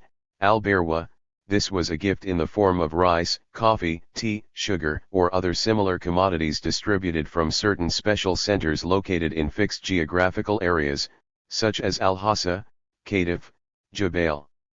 The Barwa differed from the Al-Qaida in that the former was a one-time gift, whereas the latter was annual. One could ask Kachir for the Berwa, but each time the request went through the king's special office, D7 Wan, for his approval. Usually the request was approved and the requester, Fa/7b, was given the same amount as he received the previous year. D. Al-Mu'ana, this was usually given at the time of the Sharha. The person verbally asked the king for special assistance. The requester was then told to register his specific need at the Diwan. This request usually took the form of help for marriage, price of a riding horse, or a camel, construction of a home, or payment of a loan. These requests were handled through the D7 Wan, and the king personally decided on the merit of each case. In a real sense, then, the Ikhwan constituted something of a privileged class in the new state. They considered themselves the guardians of the state's security and morals, and their increased political and military power generated among their ranks an arrogance and class consciousness that began to wear thin on the other vested interest groups such as the W/EMA and the elite of the towns and villages. Ibn Saud had his hands full satisfying the needs of all groups, and assuaging the real and imagined injuries sustained by the non-Ikhwan groups at the hands of these Bedouin-turned-religious zealots. Part 2. The development of the movement. Chapter 5. The rise of Ikhwan communities. The reconversion of the Bedouin to Wahhabi Islam was the first step of Ibn Saud's plan to harness them as the vanguard of his military force, which would bring northern Najd, Jaf, and Asir as well as the Hijaz under his sway. The creation of small agricultural communities in which to settle them was the second step. Sometime between the period of his conquest of Riyadh and the year 1912, the date of the establishment of the first Ashra, Ibn Saud began to implement his scheme to convert and settle the Bedouin. Scores of young religious teachers spread out among the Bedouin, teaching them the word of God and the sayings, hadith, of the Prophet Muhammad. They painted very vividly the evils of sin, hellfire, the wrath of God, punishment, pestilence, and other plagues, all of which inflamed the imaginations of the Bedouin. It was not so much the negative or punitive aspects of the teachings that inspired them to become Muslims, it was the positive promise of a better life. Become Muslims. Fight on behalf of God, F7 Sable Allah, and all the riches of the world will pale before the blessings of the Lord, they were told. The Bedouin visualized a paradise of palm trees, of flowing water, and maidens of paradise, /Urzayat, to help them pass the days of eternal bliss. Their mean, miserable life provided for very few pleasures. It was little wonder that they sought martyrdom on the field of battle and thereby guarantee themselves a place in heaven. And the price of this was only that they adopt the heritage which their ancestors lost because of their lack of contact with Islamic civilization. Their nomadic life had weaned them away from their heritage and caused them to lapse into ignorance. The new religious teachings did not fundamentally change any aspect of their life, even raiding was not prohibited. Their lifestyle was only remolded, reshaped to fit a different set of circumstances. Raiding true Muslims and other Ikhwan was prohibited. Now all the energies of raiding were to be channeled into one rushing course, against the infidels. Raiding would not be sport alone, but the execution of God's will. Instead of trekking across the deserts to eke out a living husbanding camels, goats, and sheep, they would live in small agricultural communities where food, if not abundant, was adequate. There, the blessings of Islamic learning would be showered upon them by the religious teachers who would live in the communities to protect them against lapsing once again into ignorance. While the missionaries were busy converting the Bedouin, powerful tribal leaders were brought to Riyadh as personal guests of Ibn Saud. If the strong tribal leader refused to accept this hospitality, or if Ibn Saud felt that a certain tribal leader was not fully receptive to his requests, a lesser tribal chief would be invited. There in Riyadh, under the tutelage of the Wahhabi W/EMA, the chiefs were instructed in the fundamentals of Islam. In Riyadh, these chiefs would have an opportunity to witness Ibn Saud's power, the English representatives sitting in his majlis, the chiefs of other larger, more powerful tribes pledging allegiance to him, the hundreds of people who daily shared his table, the many hundreds that returned to their tribe with a new set of clothes, or gold sovereigns, or promises of aid. These chiefs, when they returned to their tribes, could describe Ibn Saud as the man of the future, and convince their tribesmen that their well-being was served by throwing in their lot with Ibn Saud. Once the tribal leader and the elders of the tribe acknowledged Ibn Saud's leadership through the oath of allegiance, then any reversal of this allegiance would rightfully bring down Ibn Saud's wrath upon them, since they would be insurgents against legitimate authority. It was under these circumstances that the first Ahjar came into being. A group of Bedouin, having taken the message of the missionaries to heart, proceeded to the town of Harma, where they sought more information on religion. There, among the settled Arabs of the town, they clashed, because of their fanaticism, with the townsmen. Consequently they left Harma and migrated to a site called Al-Arta'iyah, located at the extreme east corner of Sudair province. It was a place known for its water and as a place where caravans on their way to Kuwait stopped to replenish their water supplies and to rest. Shortly after the establishment of this Azraq, the second was established in the place now called Al-Ghatghat, located southeast of Riyadh. The fame of these two Hujjar, inhabited as they were by the two powerful tribes of Najd, Mutayr and Utayba respectively, sparked a race by other tribes of Najd to have their own Hijra, their piece of Islamic paradise on earth. Although Dixon describes it as existing in 1899, the evidence of travelers to the site of Al-Arta'iyah after 1899 and prior to 1912 proves that no settled site existed there prior to 1912. Philby writes, Barclay Roncayer was apparently the last European to pass this spot, and that was in 1912, when, it would seem, the first house had not yet been built. Only 6.5 years had passed and there had grown up a town of not less than 10,000 inhabitants, which I was the first European to look upon from afar. 1. In another work Philby added further. The Dutch, traveler, Barclay Roncayer, visited the locality in the course of a journey from Kuwait to Bereda some months before the foundation of the colony, and appears to have been unaware of the plan for the conversion of the well area into a militant religious cantonment. Not many months later a famous English traveller, Captain G. E. Leachman, went down from Baghdad through Bereda to Riyadh, where he made a fleeting contact with Ibn Saud, continuing his journey eastward to the Hassa, which was still in Turkish occupation, though soon to change hands. He also failed to sense the atmosphere of change which was beginning to pervade the desert in consequence of the still incipient Ikhwan movement. Nor did Shakespeare, when traveling across Arabia in the winter of 1913/1914, appreciate the potentialities of an idea which was already beginning to galvanize the nomad tribes into the semblance of a viable state. 2. The first Bedouin immigrants appear to have arrived, then, sometime after the visit of the Danish and British travelers, but probably in the same year. The site of Al-Arta'iyah had long been known for its abundant water, and it had become the pasture land of the Mutayr tribal chief, Faisal al-Dawish. According to al-Rihani registered, the name of the first Ikhwan settlement is derived from the Arabic word for pasture, Arta'i, hence, Al-Arta'iyah.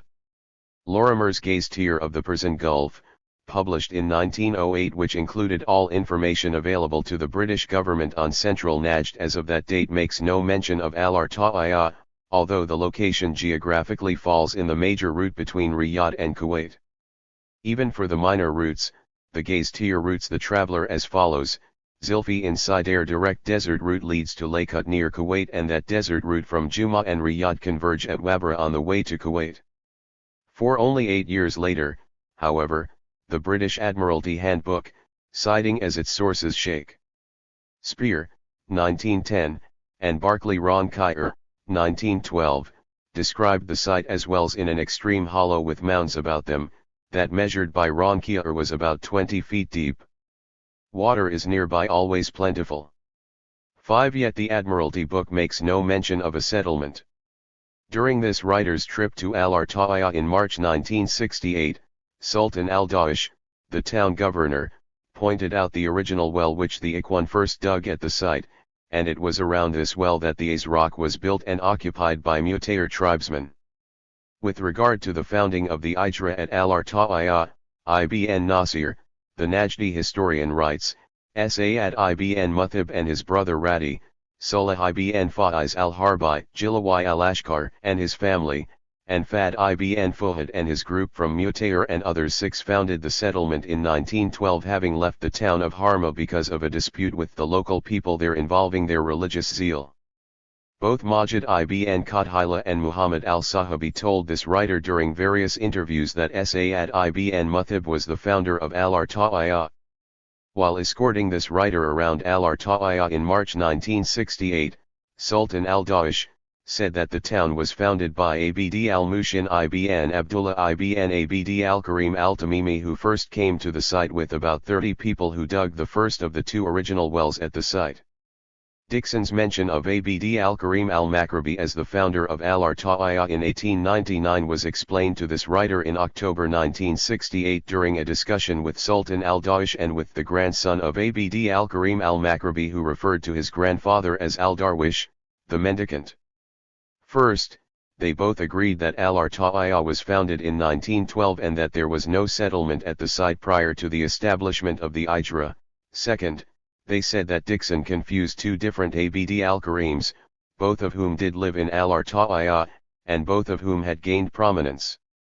The founder of the era, they said, was Abd al-Musin ibn Abd al-Karim, a Najdi, who led the first group of emigrants to the site, among whom was Sayyid ibn Muthib.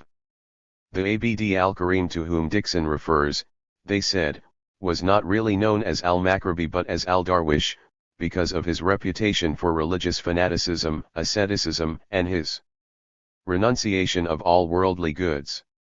They concluded by saying that other than these 2 Abd al-Karims they could not identify anyone who could be the al-Maghribi mentioned by Dixon. In December 1968, Majid ibn Qadhila verified the substance of this story. He agreed that there were 2 Abd al-Karims and that in any case the al-Maghribi mentioned by Dixon was not the founder of the Hijra. Majid said that the person called al-Maghribi immigrated from North Africa in 1918, visited Mecca and Medina and then settled in al-Arta'iyah because of its reputation for piety and asceticism. That date would put him there about 6 years after the establishment of the Hijra. Majid gave the following as being the first to immigrate to al-Arta'iyah. Sayyid ibn Muthib, Abd al-Musin ibn Abd al-Karim, Sidam al-Kuwaitiri, Man ibn Fadliyah, Abdullah ibn Jasir al-Utabi, Abdullah ibn Faiz al-Harbi, and Abu Saidi al-Kuwaitiri. In a personal letter to this writer dated January 5, 1969 LT. General John Glubb wrote, I looked up the reference to Irta'iyah or Arta'iyah in Dixon's book on Kuwait.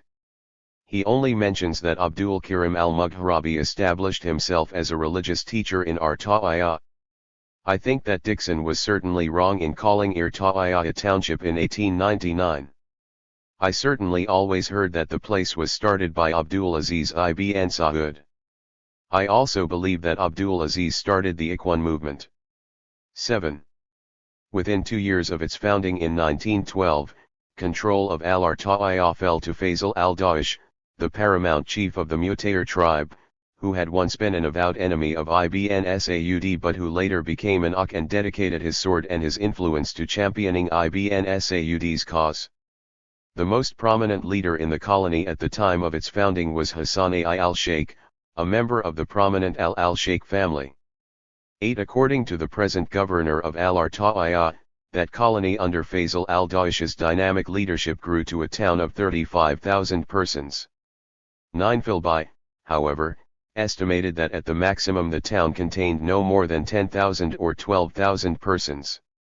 Most other Western sources agree with Philby's figure. On the other hand, Colonel Hamilton, the British political agent in Kuwait, who passed near al-Arta'iyah in October 1917, cited the figure of 35,000 as being the population of the town at the time. Oddly enough, this figure corresponds to the same estimate given by the present governor of the Hijra as noted above. 19. Philby disputes this figure. Colonel Hamilton, on his journey to Riyadh in October 1917, had occasion to pass within a day's journey of Arta'iyah, one of the centers of the new Wahhabi movement associated with the name of the Ikhwan Brotherhood.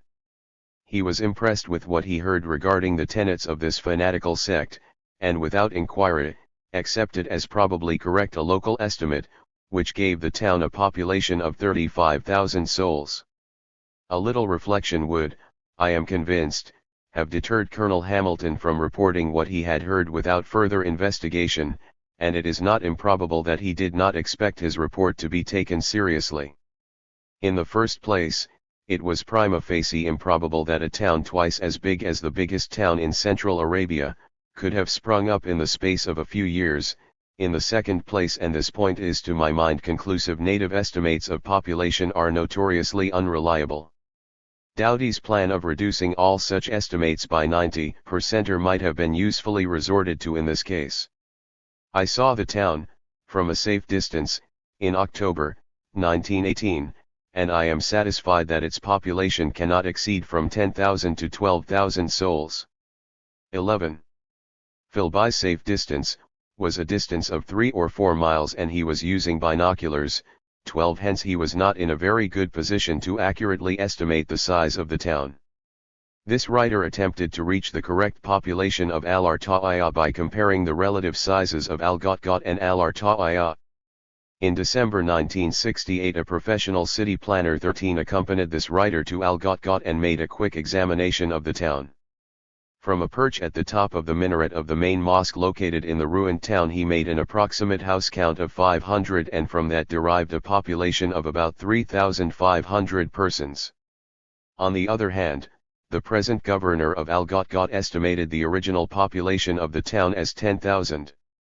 Assuming that the professional town planner's estimate is correct, and estimating that Al-Arta'iyah is 3 times as large as Al-Gotgot, Al-Arta'iyah would have had a population of between 10,000 and 12,000 persons.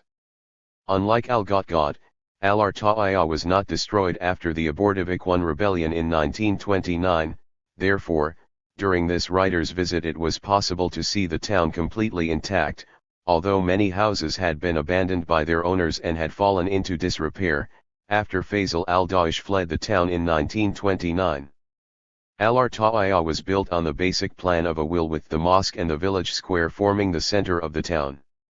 A mud wall approximately 12 feet high surrounded the town and for the most part it is still intact with entry and exit governed by 4 gates on the east, west, south, and north.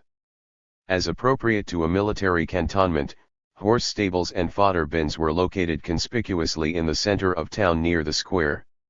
It was at the square that the Ikhwan war banner, Dayruk, was raised as a sign that a raiding call had been issued.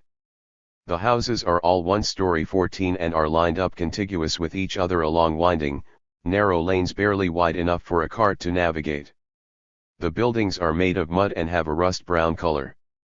Except for an occasional whitewashing around the windows and doors, there were no embellishments or decorations on the houses.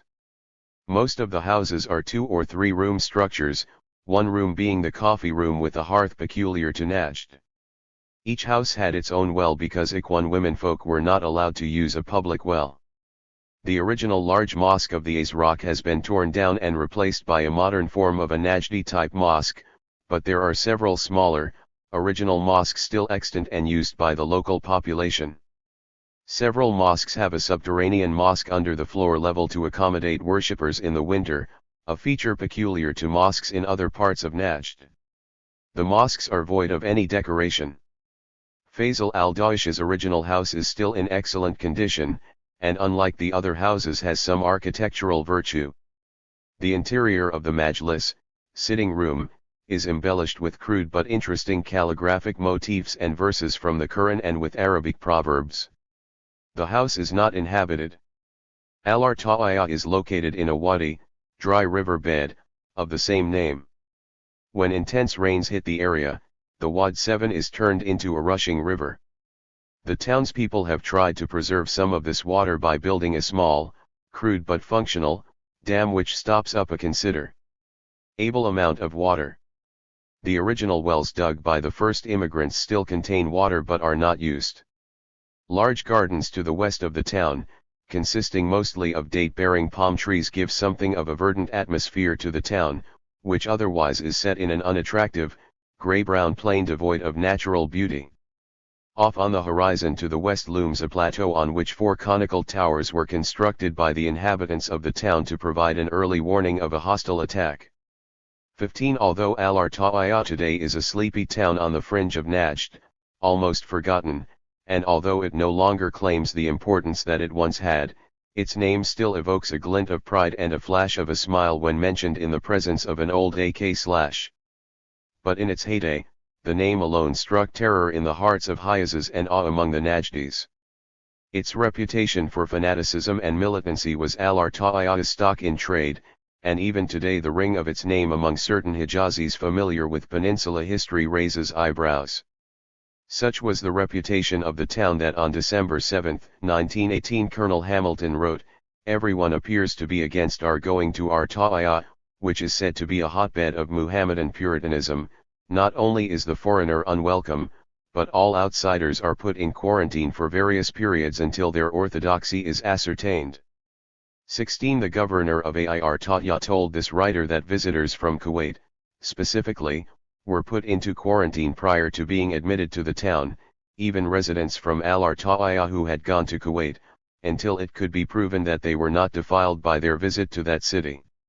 This writer was also told that the same month that he visited the Itra, a young woman who had brought coffee beans with her from Kuwait had consulted the local religious sheikh to ascertain whether or not the coffee beans were legitimate, halal, for use. Even today no woman is allowed in the market 17 to shop. Instead, the women congregate at the steps of the large mosque where the merchants bring their wares, and then take orders. The merchants deliver the merchandise to the customers' homes. Even today the sound of a woman's voice is not allowed to be heard in the streets, and when one woman desires to call the attention of another in public, she claps her hands. 18. Smoking in public is also prohibited. Even Philby would not chance a visit to the town, and he described his observations of the town through binoculars, saying that he and his party had decided to avoid Arta'iyah like the plague, having not the slightest intention of risking my skin in Arta'iyah. He continued. The town was a landmark in history, already at this time dreaded through the length and breadth of Arabia, avoided even by Muslims professing the tenets of Wahhabism in its broader aspects. 19. Al-Arta'iyah is still a traditional, Ikhwan town with all its prejudices and drawbacks.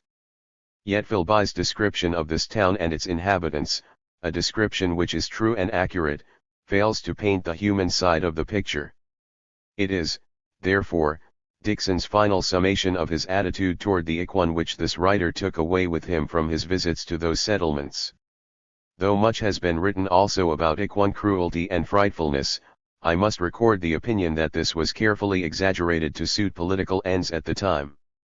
I always had a sneaking admiration for the Ikhwan, this possibly because there is a curious charm about men who are truthful, are earnest believers in God, and, according to their lights, are out to cleanse religion of abuse. I confess that, once I got to know individual Ikhwan, I found very little difference between them and other good types of Badawin Arab elsewhere. They were just as fond of their women, their children, their camels, their mares as others were, while their attractive ladies had the same delightful characteristics as one finds among their sisters all over Arabia if one genuinely cares to study them. 20. Unlike the establishment of Al-Arta'iyah, the founding of the Second Era, Al-Ghatghat of the Utayba tribe, is not historically controversial as to the date of its founding. All sources which this writer has located, verbal or written, agree that the town was founded in 1912, and Majid ibn Qathila, one of the original founders of the town, has been a generous source of information. In many interviews, between the period of March 1968 and January 1970, Majid ibn Qathila told this writer that the town was founded in 1912, and that the original immigration consisted of about 100 persons, forming a community of about 50 tents. All, except 10 persons from the Cotton tribe, were Utayba tribesmen. According to Majid, the original immigrants were led by Dugalib ibn Kamhan, Fayath al-Habra, Mugam ibn Rumazan, Hussein ibn Gusham. These were followed 9 months later by Majid ibn Qadhila and Alish ibn Humayd. 1 year later Sultan ibn Bijid ibn Humayd arrived and assumed control over the Ijra. With the latter in charge, the town grew, according to Majid, until it reached a population of from 10,000 to 12,000 persons. However, as noted earlier in this work, judging from the present ruins of Al-Ghatghat, the total would appear to have been considerably less based on the estimate that the entire town contained only 500 houses located in an area of about 90 acres. 24 Al-Ghatghat is located approximately 50 miles southwest of Riyadh and about 2 miles from the old sedentary oasis of Al-Muzahimiyat. The red-brown plateau of Jabal Tuwaiq forms a dramatic background to the town on one side, while the golden sands of the Dana provide a striking contrast on the other.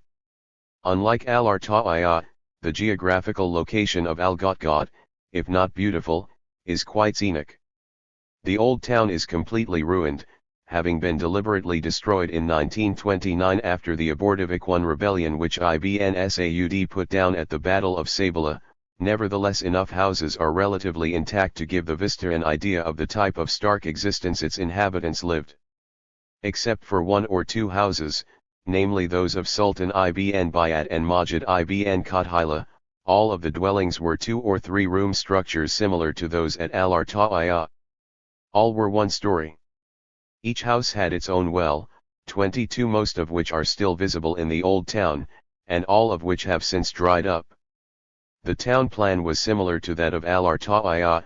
A large mosque dominated the center of the town, and the main square contained shops, stables, and fodder bins. It was in the town square that the Bayrag 23 was raised calling the brothers to war. There is no trace of a wall around the town, but most likely such a wall existed since they were typical of all Najdi towns.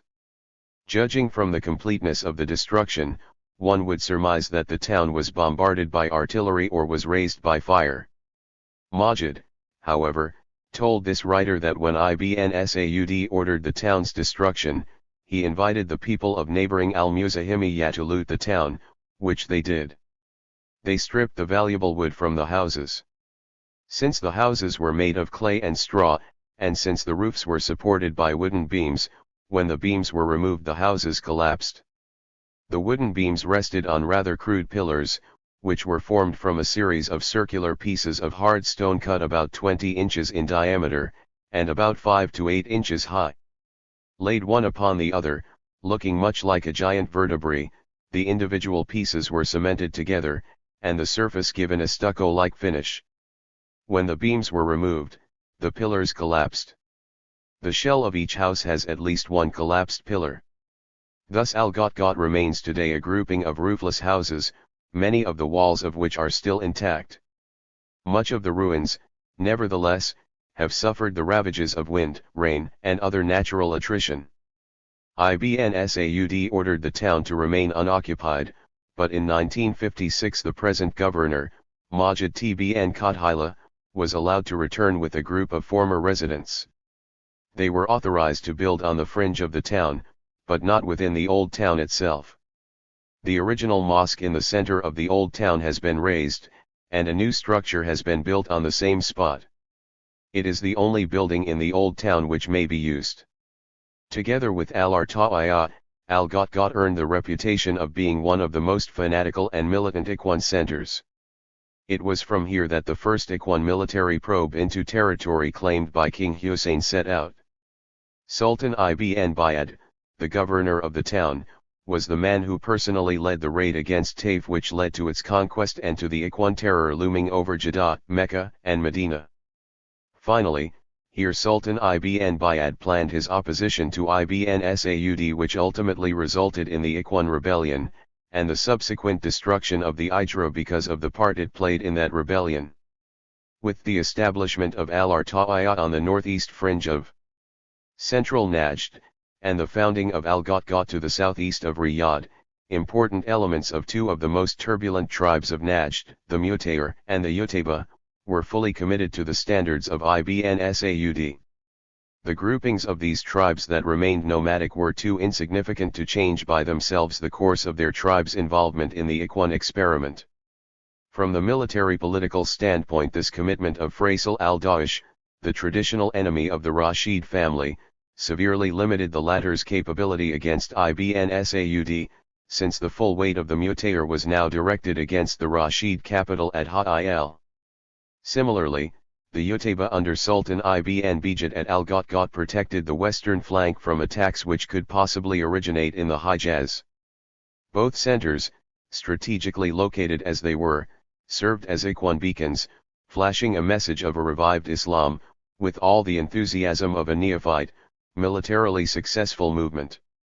Tribe after tribe flocked to Ibn Saud's standard and sent their leaders to Riyadh 24 to seek his support for the establishment of a hero for their tribes. The privileged position of Al-Arta'iyah and Al-Ghatghat was not lost on them: abundant water, seed, arms, and almost immediate access to the most powerful man in the peninsula, Ibn Saud at Riyadh. Within a decade and a half of the founding of the first two, more than 200 Ahjar were established. Although most of the Ahjar were located in Najd, some were founded on the fringes of the Hijaz, others in the north country populated by the Al-Rawayla and Shamir tribes near the Syrian-Jordanian border, and still others on the edge of the Rub al-Khali. Two were located at the west end of the Qatar Peninsula, namely, Sikak and Ambak. 25th writer has been able to identify 222 Ahjar. Although this number may not be definitive, it probably represents the majority of those that existed for any reasonable length of time, since some Hujjar were abandoned shortly after their establishment due to the lack of water and other serious problems. Based on the names of Ahjar collected from various sources, including documents from the British Public Record Office, Arabic manuscripts, Arabic historical works, and Western authors who lived in Arabia at the time, the four Hujjar may be identified by name and by tribe as follows: Tribe number of Hujjar: Yam 1. Mutayr 27, Utayba 25. Harb 38. Shamir 23, Ansah 6. Hutaim 6. Cotton 11. Dawasir 4, Ayman 19, Awazim 4. Karjay area, mixed, 5. Bani Hajir 5 Da. Some Hujjar are not listed because the identity of the tribe could not be made. The geographical distribution of Ikhwan colonies enabled the striking arm of Ibn Saud to be flexed in such a way that no part of the peninsula was more than days' march from the Ikhwan. The tribal distribution provided links to all the major tribes of Najd. Ibn Saud had, therefore, a network of military cantonments which served as outposts of loyalty and collection points of intelligence at the farthest distances from Riyadh during peace. In war, they became centers of mobilization and springboards of attack against specific targets. Ikhwan troops marching from the farthest corners of Najd could find brothers-in-arms in the Ahjar of the Haiz and Jaf, and in between these 2 points, they could find Ahjar which would give them provisions, water, intelligence, and other essentials. The Ahjar served as military bases, supply bases, and religious outposts, 26, and since many of them were located close to the traditionally sedentary places such as Al-Ghatghat's location in relation to Al-Muzahimiyya, they acted as a disciplinary influence on those towns, keeping them safely within the Wahhabi fold. In the early days of the Hujjar, the Bedouin, once ensconced in their new town, dedicated themselves totally to religious pursuits, shunning work, avoiding farming and business, and basking in the bliss that certain salvation awaited them now that they had become brothers and had renounced their old ways. Part of this attitude was the result of laziness, and part was the result of their lack of basic skills. But the overwhelming reason was their genuine conviction that the pursuit of wealth was inconsistent with their total dedication to the things of God. Ibn Saud moved quickly to correct this attitude by dispatching religious teachers once again to quote the Quran and the Hadith as proof that making money was not only desirable but virtuous, and that rich Muslims were far more pleasing to the Lord than impoverished ones. Only then did the Ahjar take on the tempo and activity that is typical of life in an organized settlement. There were merchants, farmers, shepherds, religious teachers, all contributing their share to the welfare of the community. Shops, austere by almost any standard, provided the basic needs of the unsophisticated Bedouin: pots, pans, coffee, dates, rice, sugar, and salt. Looming prominently over the entire settlement was the paternal figure of Ibn Saud, fostering his Ikhwan, and ready to step in with whatever material aid they required. Daily life in the Ahjar was similar to that type of existence peculiar to any religiously puritanical society.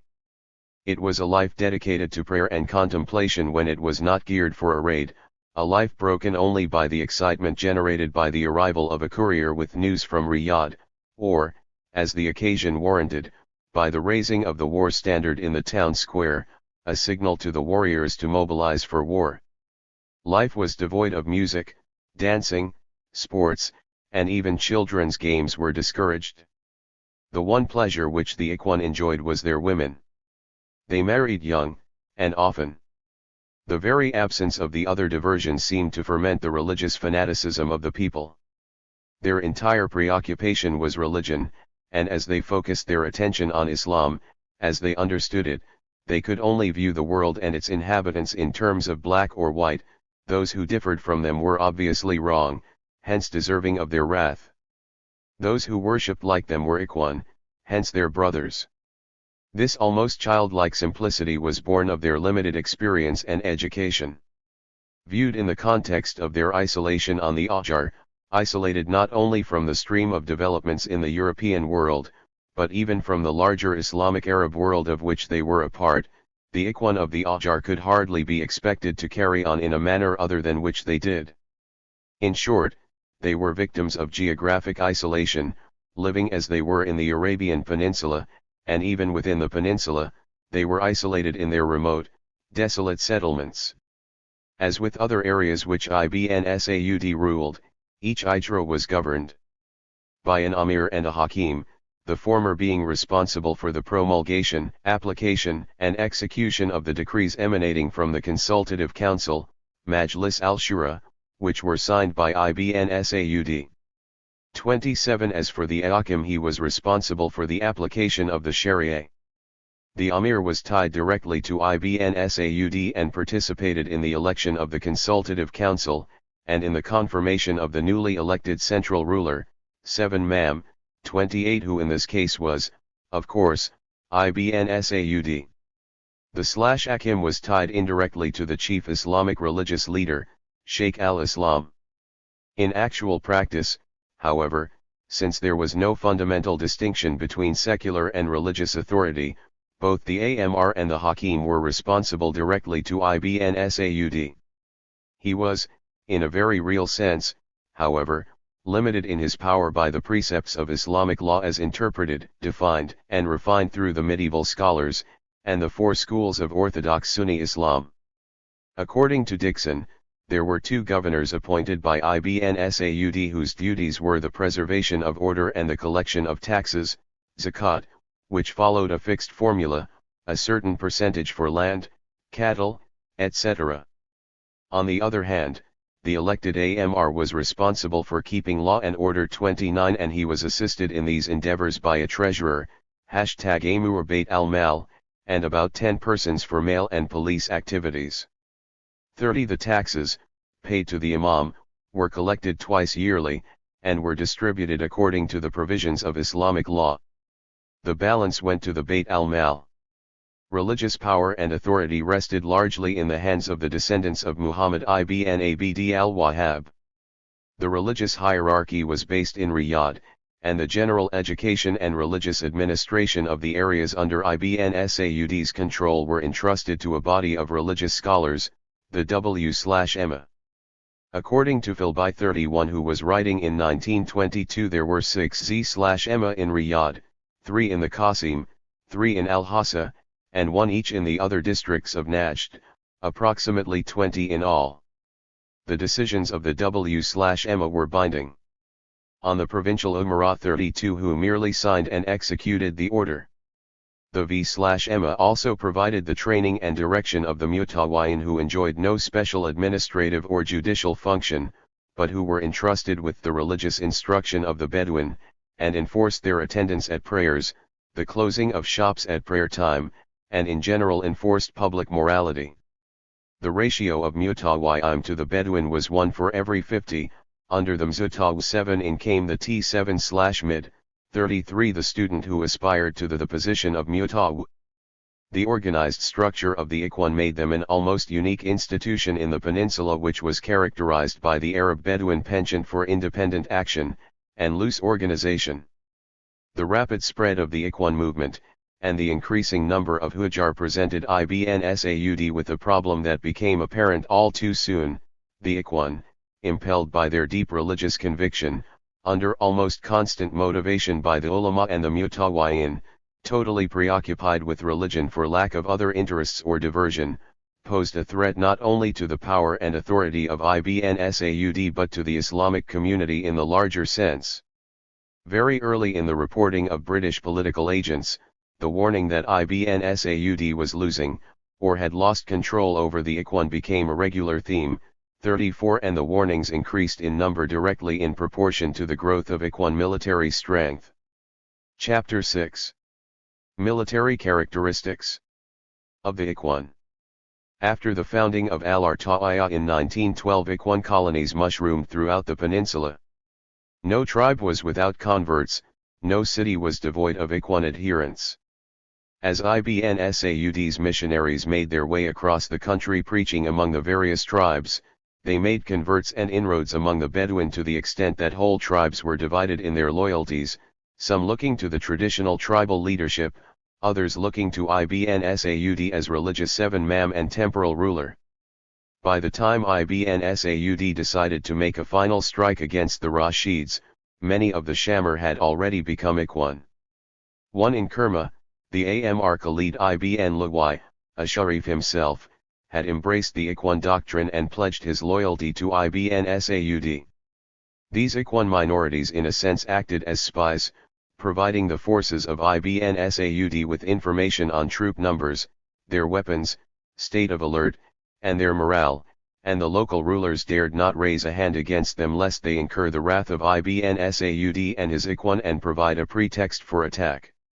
The appearance of the Ikhwan contingents in the Battle of Jirab, Indiana, 19142 marked their first participation as a cohesive fighting force, thereby radically altering the balance of power in the peninsula. In the Hijaz, King Hussein relied militarily on a regular army that had had some Turkish and British training. It was officered by some Syrians, and was reinforced by Bedouin levies from the Hijaz tribes. To the north, the Rashids' rule was backed by the Shamar Bedouin forces supplied with Turkish arms and gold. In Najd proper, Ibn Saud depended on a combined military force composed of a. The people of Arid, b. the townsmen, c. the Ikhwan poised in the Ajar, and d. the Bedouin, 3a. the people of Arid, were generally regarded as the most loyal supporters of the Saud family and were considered to be the strongest pillar propping the state's security.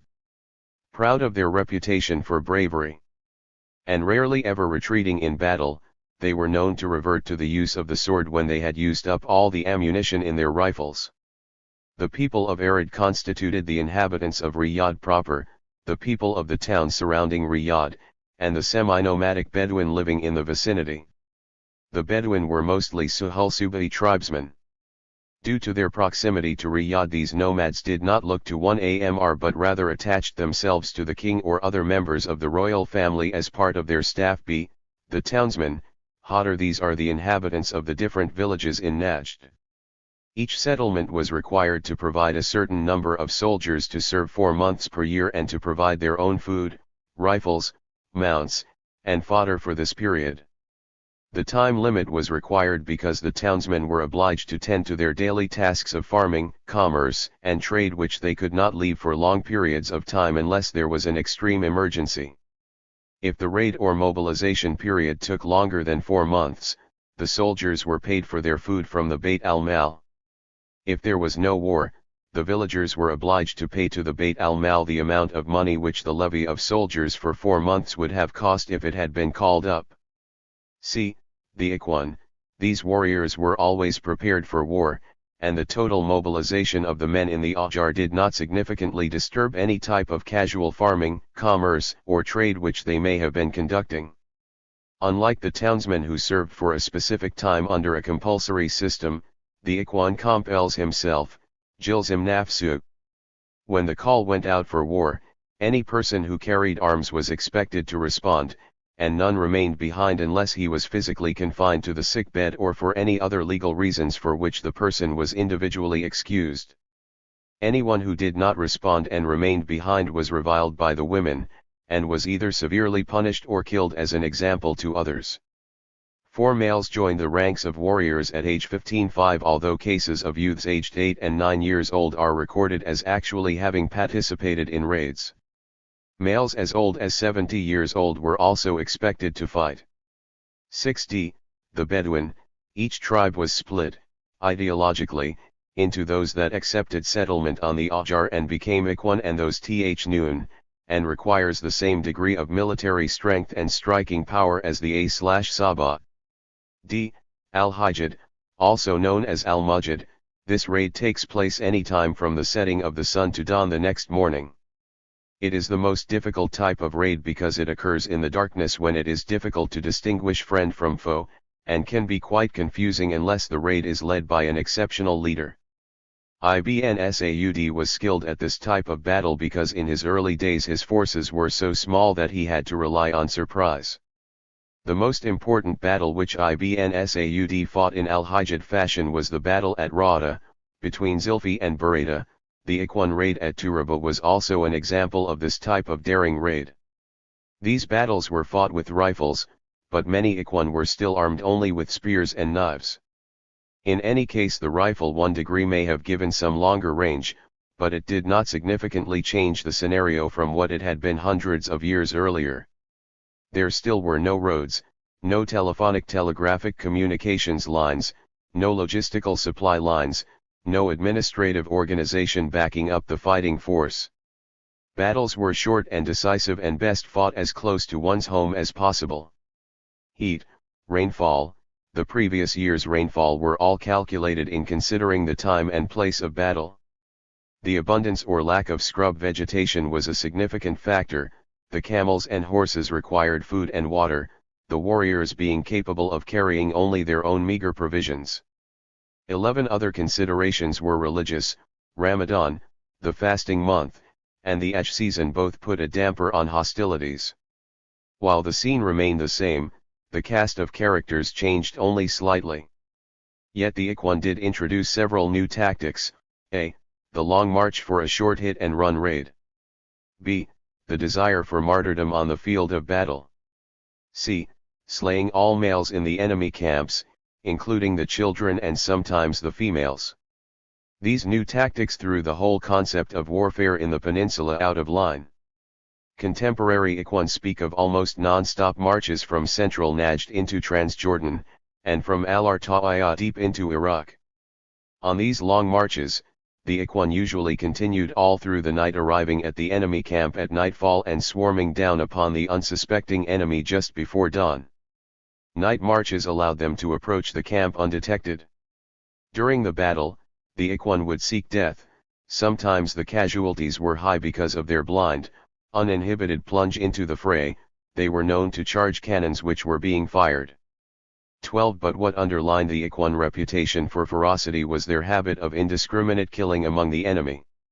Many times Ibn Saud had to take them to task for such conduct and behavior, and Ibn Saud's opposition to it was one of the elements which caused the rift between him and the Ikhwan.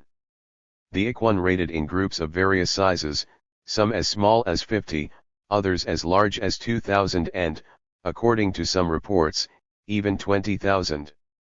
Few horses were used, the riding camel, ZA/W/, providing the most common form of transportation, although during the large raids most of the troops went on foot. Generally 2 persons would share one camel, each taking turns to ride. 13 in some raids, such as those against Kerma and Taif, as many as 5 persons would share one camel. 14 each AK brought along his own provisions, which usually consisted of a handful or 2 of dates, a small sack of flour, and a canteen of water. 15. He provided his own arms and ammunition, and sometimes he went into battle armed only with a knife or sword, and there are instances where he joined a raiding party without any type of weapon, but only with the hope that in the heat of battle he would capture a weapon from the enemy. 16. See Plate 4. Mutlaq ibn Ras, who identified himself as being 83 years old, and Marzuq ibn Mifla, who said he was 70 years old, both told this writer in Al-Arta'iyya in March 1968 that they had participated in an Ikhwan raid deep into Iraq. They said that it took them 10 days to reach there, that between the two of them they killed 100 persons. The march took place during the day, and they slept only 3 hours. Their food consisted of dates, bread, and coffee. A handful of dates, they said, would last 2 months. The last statement may be an exaggeration, but in this connection it is interesting to note what Ibn Saud said one evening to al-Rihani while discussing the Ikhwan. They come to us in peacetime and we give them whatever they need in terms of clothes, rations, or money. But in wartime they do not ask anything from us. During war each one gets a cartridge, runs to his rifle, then rides the camel to war, taking with him a little money and a few dates. A little with us takes the place of much with others. We used to march for 3 days without food. From time to time one would take a date and freshen his mouth with it, italics mine. Yes, it used to be that the villager was more sure-footed and braver than the Bedouin.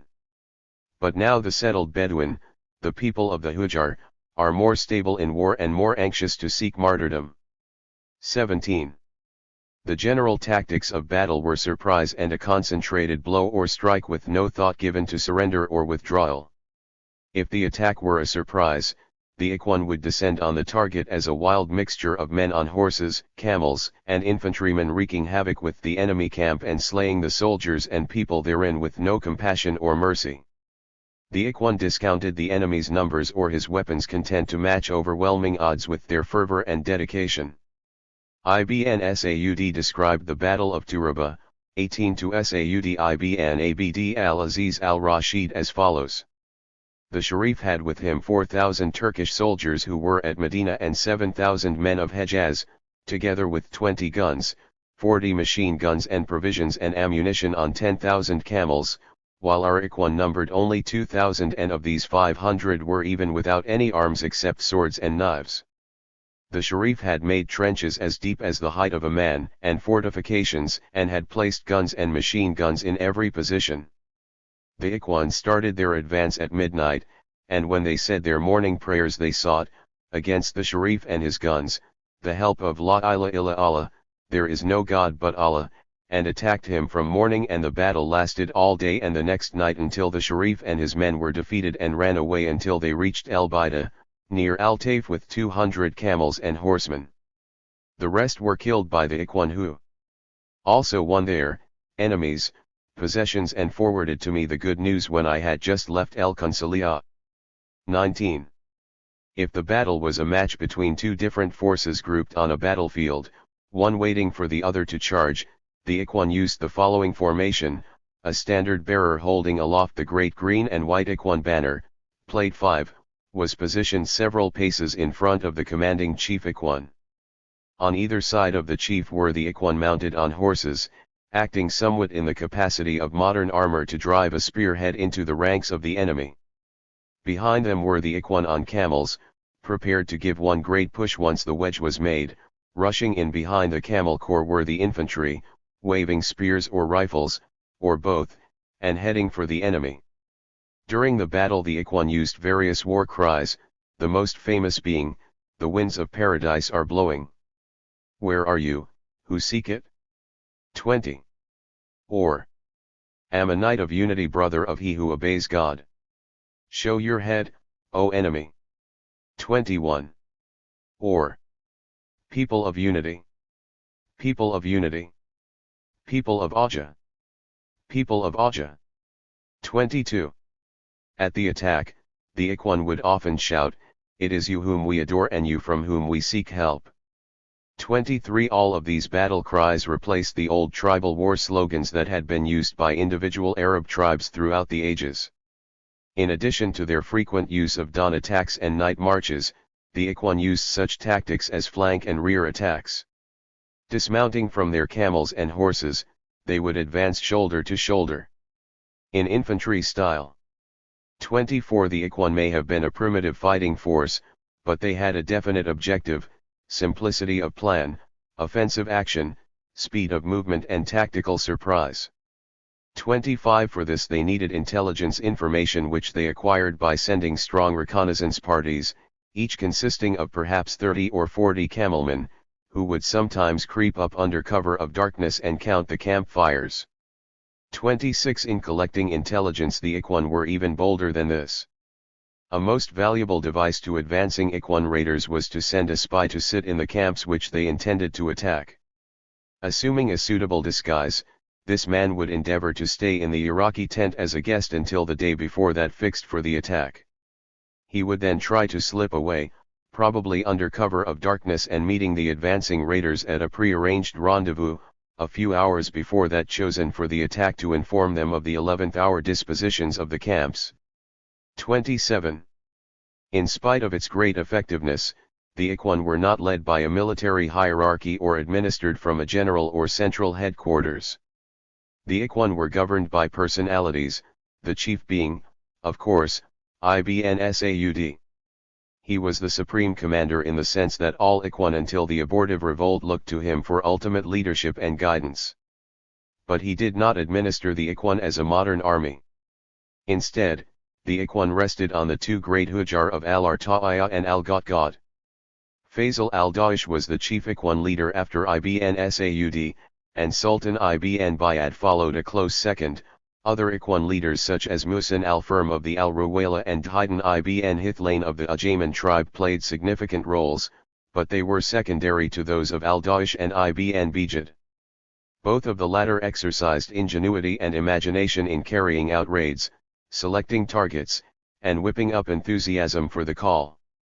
Both had sufficient individual prestige and authority among their own tribes to act, at times, independently of Ibn Saud, as did Ibn Bijad against Taif, and Faisal al-Da'ish against Iraq.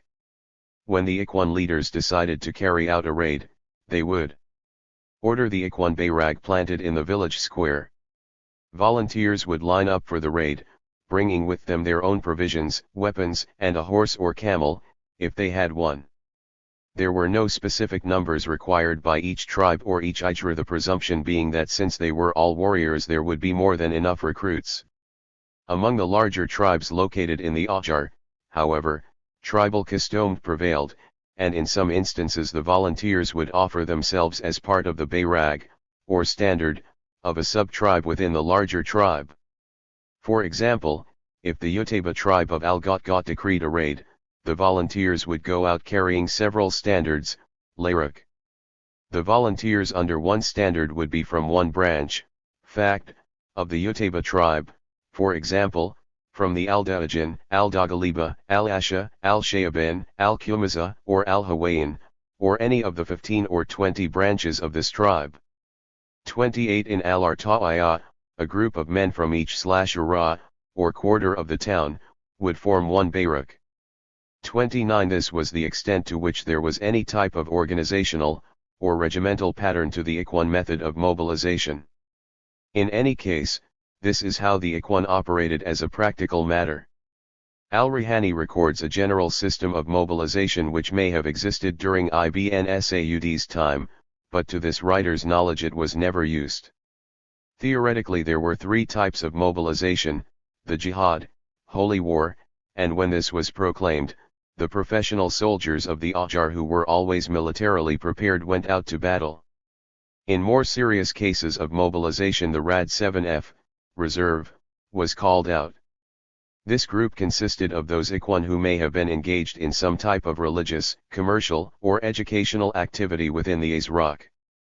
Finally, the Nafir or general alarm was called in states of national emergency, and under these circumstances all able-bodied men and boys flocked to the war banner.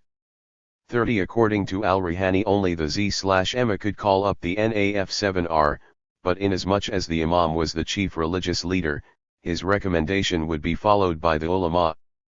There is no recorded instance which this writer has been able to locate, or information which he was able to acquire from his verbal sources, wherein an Afar was called. Not even during the Ikhwan rebellion or the conquest of the Hijaz was there even a secondary mobilization of forces. Al-Madani records an even more ambitious organization of Ikhwan forces, and has them divided into 5 groups. A. Northeast sector, at the Iraq border. Its headquarters were at Lina and al-Radma, headed by Ibn Jabral and Ibn Thanayan respectively. Its responsibilities were to bring into the Ikhwan fold the following tribes of Ibn Haddal of the Aniza Confederation, Al-Isaker, Al-Amara and the Al-Sadid, which are along the Iraqi border, in addition to the Al-Jarba and the Al-Hadi. Also to bring into line the following Shamir tribes which were not early disposed to following Ikhwan creed, Al-Jazira and the Al-Zafar of Ibn Suwait. B. Northwest sector, at the Syrian border. Its headquarters were at Al-Juba, headed by Ibn Akil and Ibn Dughmai.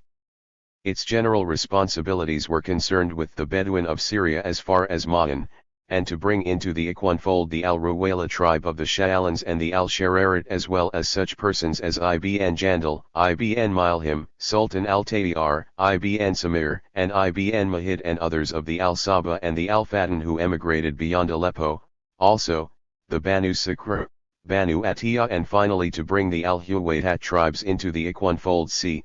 North Hijaz, along the Medina line.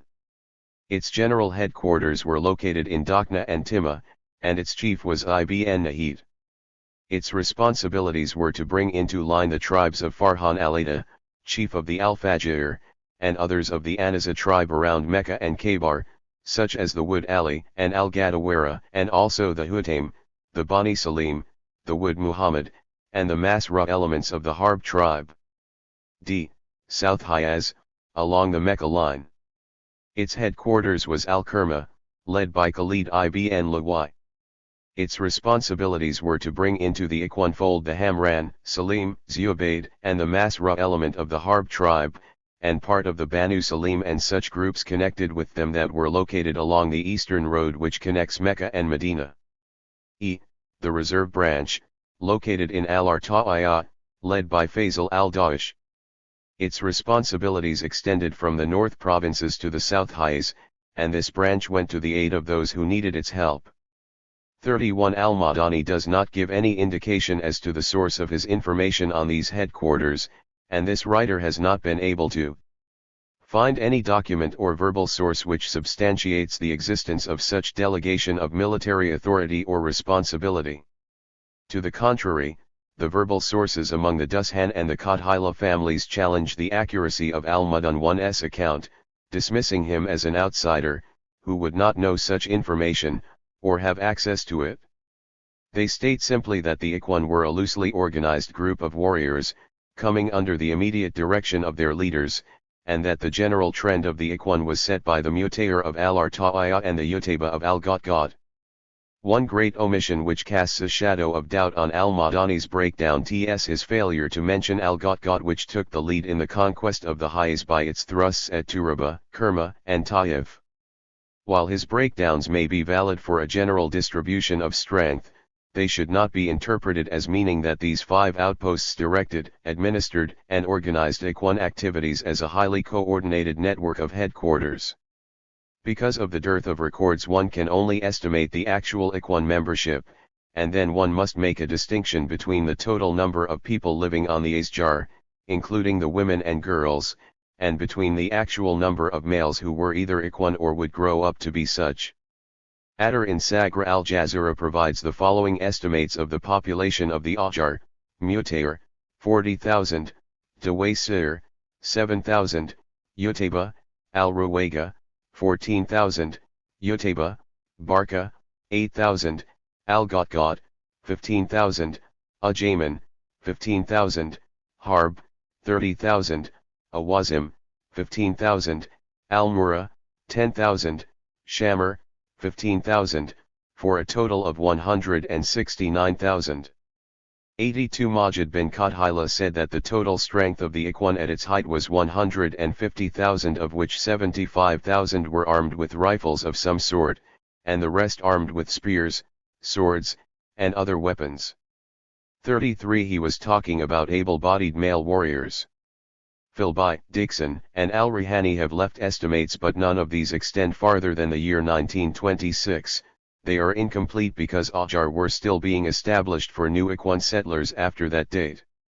In 1919, Philby estimated the total number of Ikhwan at 30,000, having arrived at this figure by taking 10% of the figure 300,000, which was quoted as Ikhwan strength by his Bedouin sources. 34. Dixon, writing in 1920, reported that Ibn Saud had estimated the number of Ikhwan at 300,000, 35, which represented the total number of men from the Ajjar which he could muster if there were total war. Since no accurate records were kept, it may be almost impossible to estimate accurately the military strength of Ikhwan during the peak of the movement's power. In any case, only a very small percentage of the Ikhwan actually were used in any given battle or combination of battles. Some British political reporters refer to groups of 20,000 in raiding parties, but they produce no evidence to back up these allegations. Philby estimates that the largest force that could be kept together in the field in view of the peculiar difficulties of the Arabian terrain was 5,000. In 1928 he gave the following strengths of 7 Ikhwan contingents and Ibn Saud's bodyguard at a preliminary concentration of troops at Tarifia. Strength in men, with camels, or strength in Hijra 36 on foot, horses. Artaiya 1,100. Got 800 100. Dana 780. Furai 707. Sigir 565. Mubaid 558. Dabe 350. Ibn Saud's bodyguard 300. Total 4,828. A comparison of these figures with those of Dixon and Al-Rihani's on the following pages show that they are in general agreement, insofar as they deal with the same Ajjar. Majid ibn Qatila told this writer that the largest raiding party of Ikhwan did not exceed 4,000, 37, a figure which is not too far off from Philby's breakdown given above. The following summary of activities of Ikhwan raiding parties. During the period December 15, 1928 through March 3, 1929 is preserved in the British Public Record Office, London, 38. 1 Mutayr raiding parties in Al-Jumaymah area, leader strength Al-Muraykit 30 men on 16 camels, Jatli ibn Rashid 20 men on 15 camels, ibn Ghanem 8 camelmen, ibn Rushdan about 30 men, Manahi ibn Ashwan 150 camelmen, Laf ibn Mu'allad about 30 camelmen. 2 Ajayman and Mutayr raiding parties in Kuwait, Jahidin ibn Hithlain 200 to 300 men, ibn Hithlain, Ayman, ibn Shugair, Mutayr, ibn Al-Fugham, Mutayr, 1,000 men, ibn Shugair, Mutayr, 200 men, ibn Fugham, Mutayr, ibn Shukair, ibn Fugham 600 men. 3 Utayba raiding parties in Hajjul area, Maud ibn Jabran 800 men, Musin, Kumen Sultan ibn Humaid 1,200 men. While not conclusive evidence that Ikhwan raids were very small, inasmuch as the above leaders represent the most active and famous of Ikhwan leaders, the small size of their raiding parties was significant. Al-Rihani's total figure for the Ikhwan, it's about 75,000 warriors. Even if this figure were doubled to account for the Ajjar that were established after he calculated these figures, the number of 150,000 fighters is not an exceedingly large number considering the results that they achieved. Giving full weight to the consideration that the conquest of the peninsula was not their doing alone, certainly the great prizes of the Hez were their contributions to Ibn Saud's dominions. As al-Madani put it, the victories which the Ikhwan achieved during this very short period does not lend itself to an easy explanation. However, suffice it to say that the expansion and extending of the borders from the Asir province to the border of Iraq and from Qatar and Kuwait to the border of Syria are the fruits of victory which were picked during the last 3 years, i.e., since the Battle of Turaba.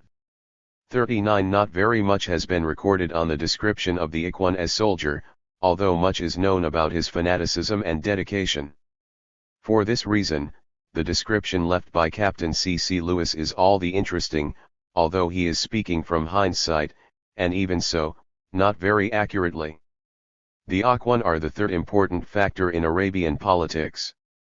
Mr. Philby numbers them about 50,000 fighting men, but Amin Rehan puts the number at about 73,000. For years, throughout all Arabic-speaking countries the Ikhwan have been a bogey with which to frighten not only the children but also the grown ups, but I think myself they are little better than a myth. They are of poor physique.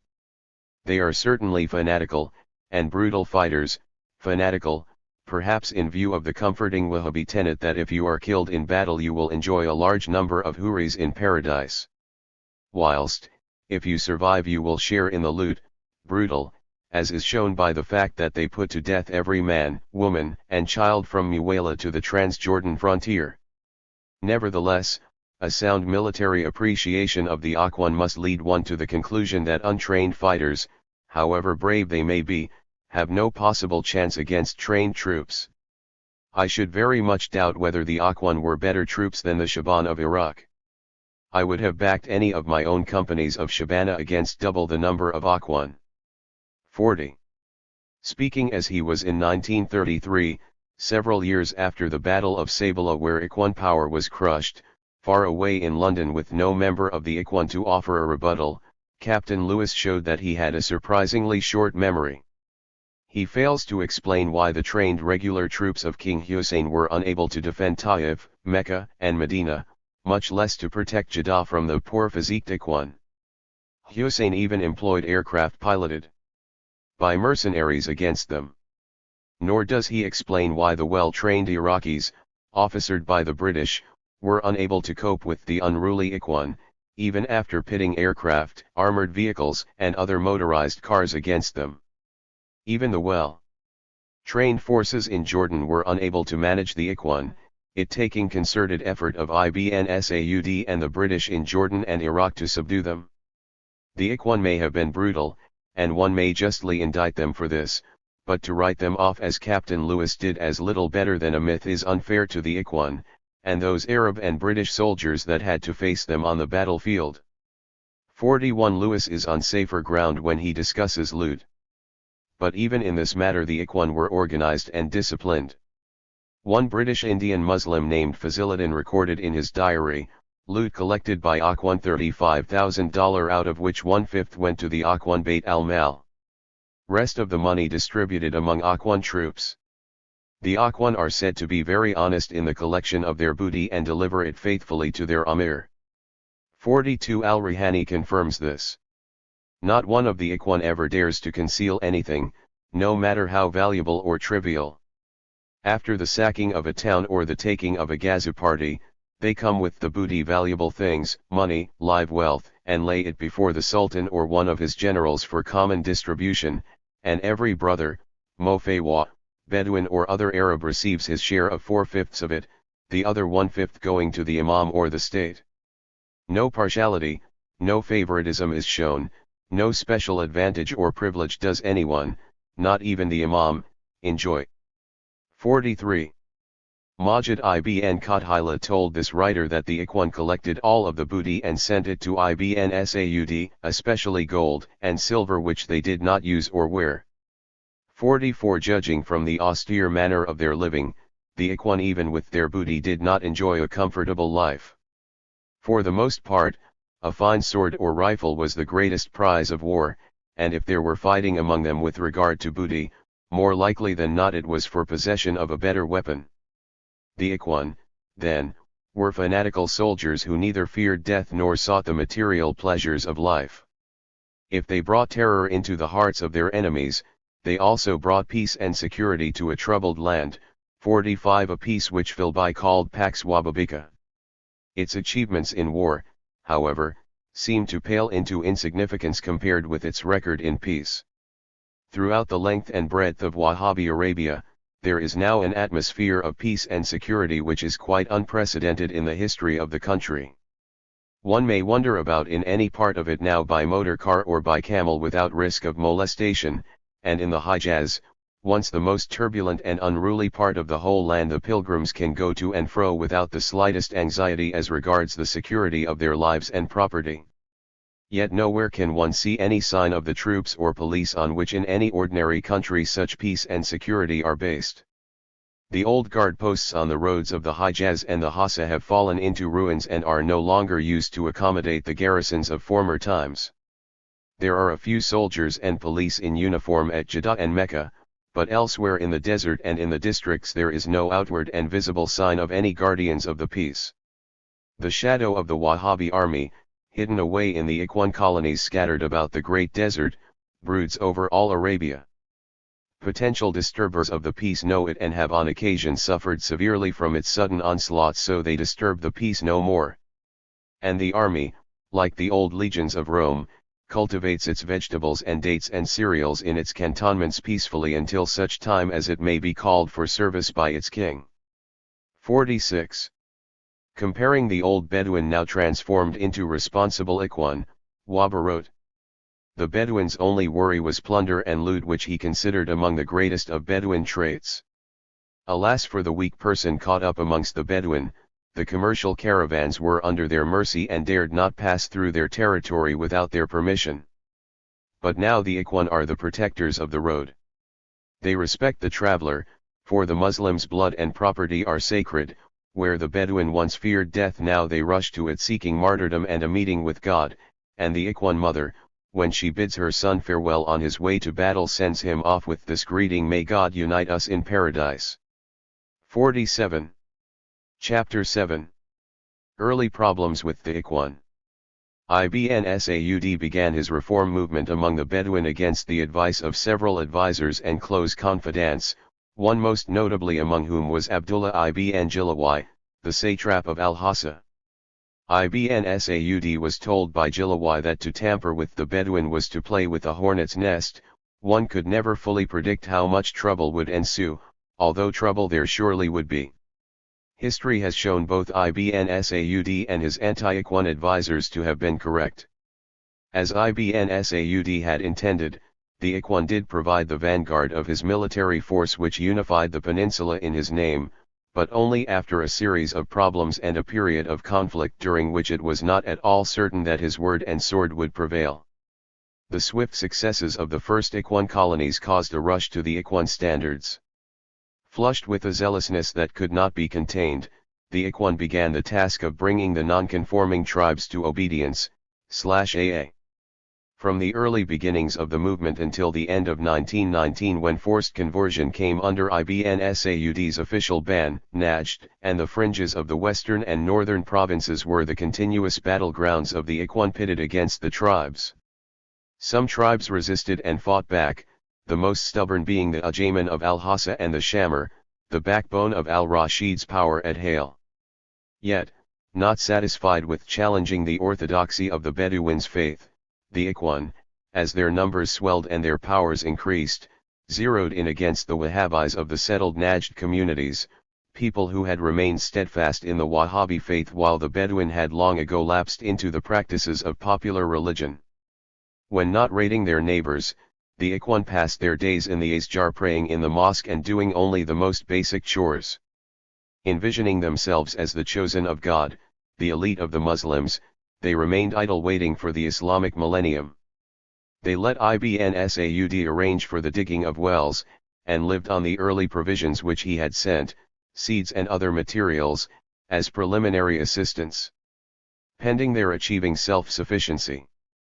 As Bedouin, they considered this type of manual labor beneath them. As Ikhwan, they considered that the least preoccupation with material things was not consonant with Islam as they understood it.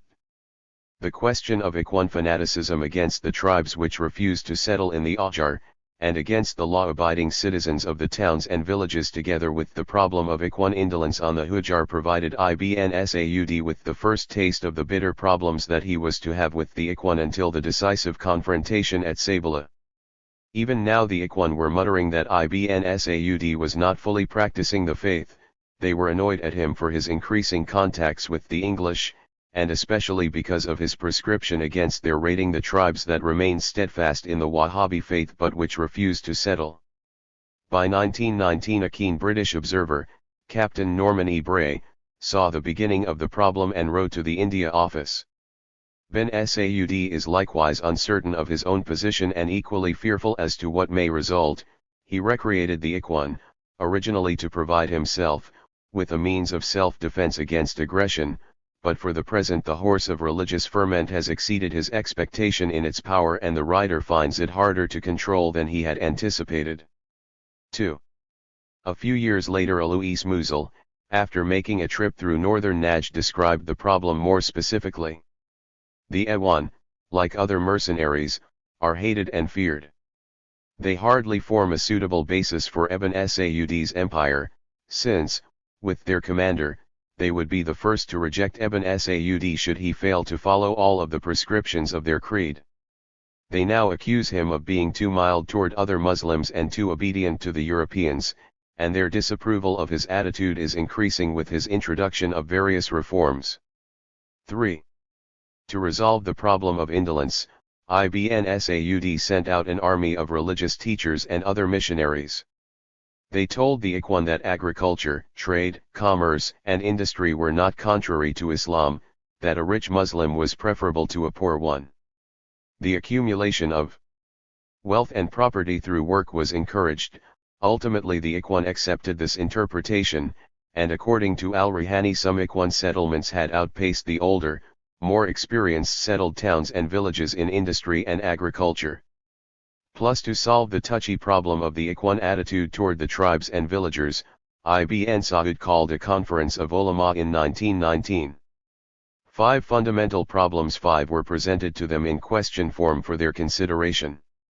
1. May the term unbeliever be applied to those non-settled Bedouin who are in all respects followers of Orthodox Islam? 2. Is there a legitimate difference between those that wear the 7 ma and those that wear the 7 ga/, even though the beliefs are the same? 3. Is there a difference between those Arabs who first lived the sedentary life and those who recently became settled, made the migration, Azraq? 6. 4. Is there a legitimate difference between the killing of Bedouin who live in the realm of Islam and the killing of original sedentary people or the recent immigrants? 5. Do the immigrants have a right to attack those who do not migrate, or to discipline them, or to threaten them, or to force them to migrate without having the permission of the legal ruler? That the first question should deal with the Bedouin who did not settle, that is migrate to Azra, is not strange, since the idea of migration was foremost in the minds of these simple Ikhwan who interpreted literally the preachings of the Wahhabi missionaries and the texts which these missionaries passed out among them. The principal manual which these missionaries used was the Wahhabi reformer, Muhammad ibn Abd al-Wahhab's book, Al-Usul al-Thalatha wa Adillatuha, the 3 fundamentals and their proofs. Several editions of this book were reprinted in 1918 and 19207 especially for distribution among the Bedouin. Under the 3rd principle, which is knowledge of your Prophet Muhammad, the Wahhabi reformer discussed the concept of migration as it related to the Prophet, and how it relates to the Muslims that follow after him. He cites Quranic verses as proof of the Hijra, which he defines as the move from the land of polytheism to the land of Islam. He states that the Hijra is incumbent upon this nation, and remains incumbent until the hour comes. That the duty of Hijra is not suspended until repentance, and repentance is not suspended until the sun rises in the west.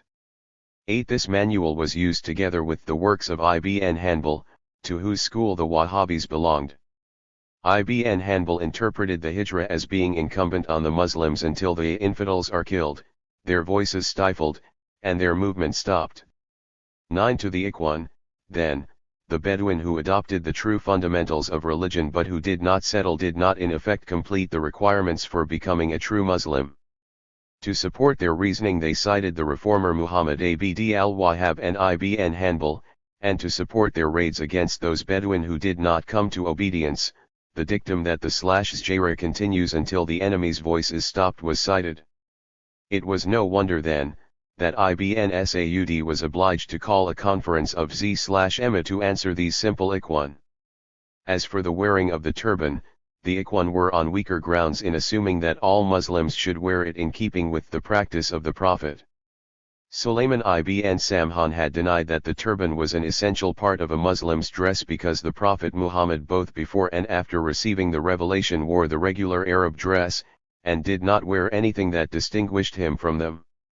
Samhan continued, the turban, the cloak, and the robe are matters which are neutral, one gaining neither grace if he wears them or sinning if he does not. Therefore there is no place for the statement that he who eats such and such or wears such and such is perpetrating an innovation or committing a crime. 10 At the end of the conference, the W/EMA issued a fatwa, an official ruling, the final paragraph of which stated, our answer, to those Muslims present is that all of these things are contrary to canonical law of Islam, and what the Sharia commands, and he who does these things must cease and desist. If he repents and confesses his guilt, he is forgiven. If he persists in this matter and is stubborn, he should be given public punishment among Muslims. He should not be hostile or friendly except to those that the legal ruler orders. He who contravenes this goes against the way of the Muslims. This is what we believe and call God's witness to. 11. For the moment, the Ikhwan were satisfied, Ibn Saud's efforts were successful, but the trouble was to reoccur, for he was never fully able to stamp out the problem at its roots without killing prematurely the movement which had not fully fulfilled its purpose. Ibn Saud's problems were not all of Ikhwan making, although they did involve the Ikhwan. His conquest of Al-Hassa had made him a riparian power, while his conquests in the western part of the peninsula had put him in direct confrontation with King Hussein. The outbreak of World War I found a number of British agents at Ibn Saud's court to attempt to induce him to declare with the Allies and to open a front against the Turks by attacking the Rashids.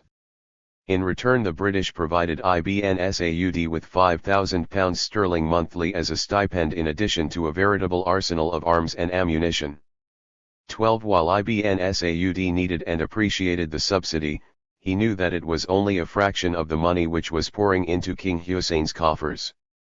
On August 2, 1920, Ben Saud wrote to the British authorities. Firstly, Turkish agents working through bona fide tools of Sharif, Faisal. Secondly, all my efforts arrive at friendly settlement with Ben Rashid useless. Relations now broken off. Have absolutely trustworthy information that Sharif recently sent arms and money to Hale, more about to follow from Medina. Thirdly, Khalid is negotiating with me outwardly, secretly, he is planning my ruin. Fourthly, Hussein, Faisal, Ben Rashid, Sheikh of Khalid all pretend friendship with England, but are hard at work against her interests. Support me, I guarantee to allow no anti-English intrigues among Arabs.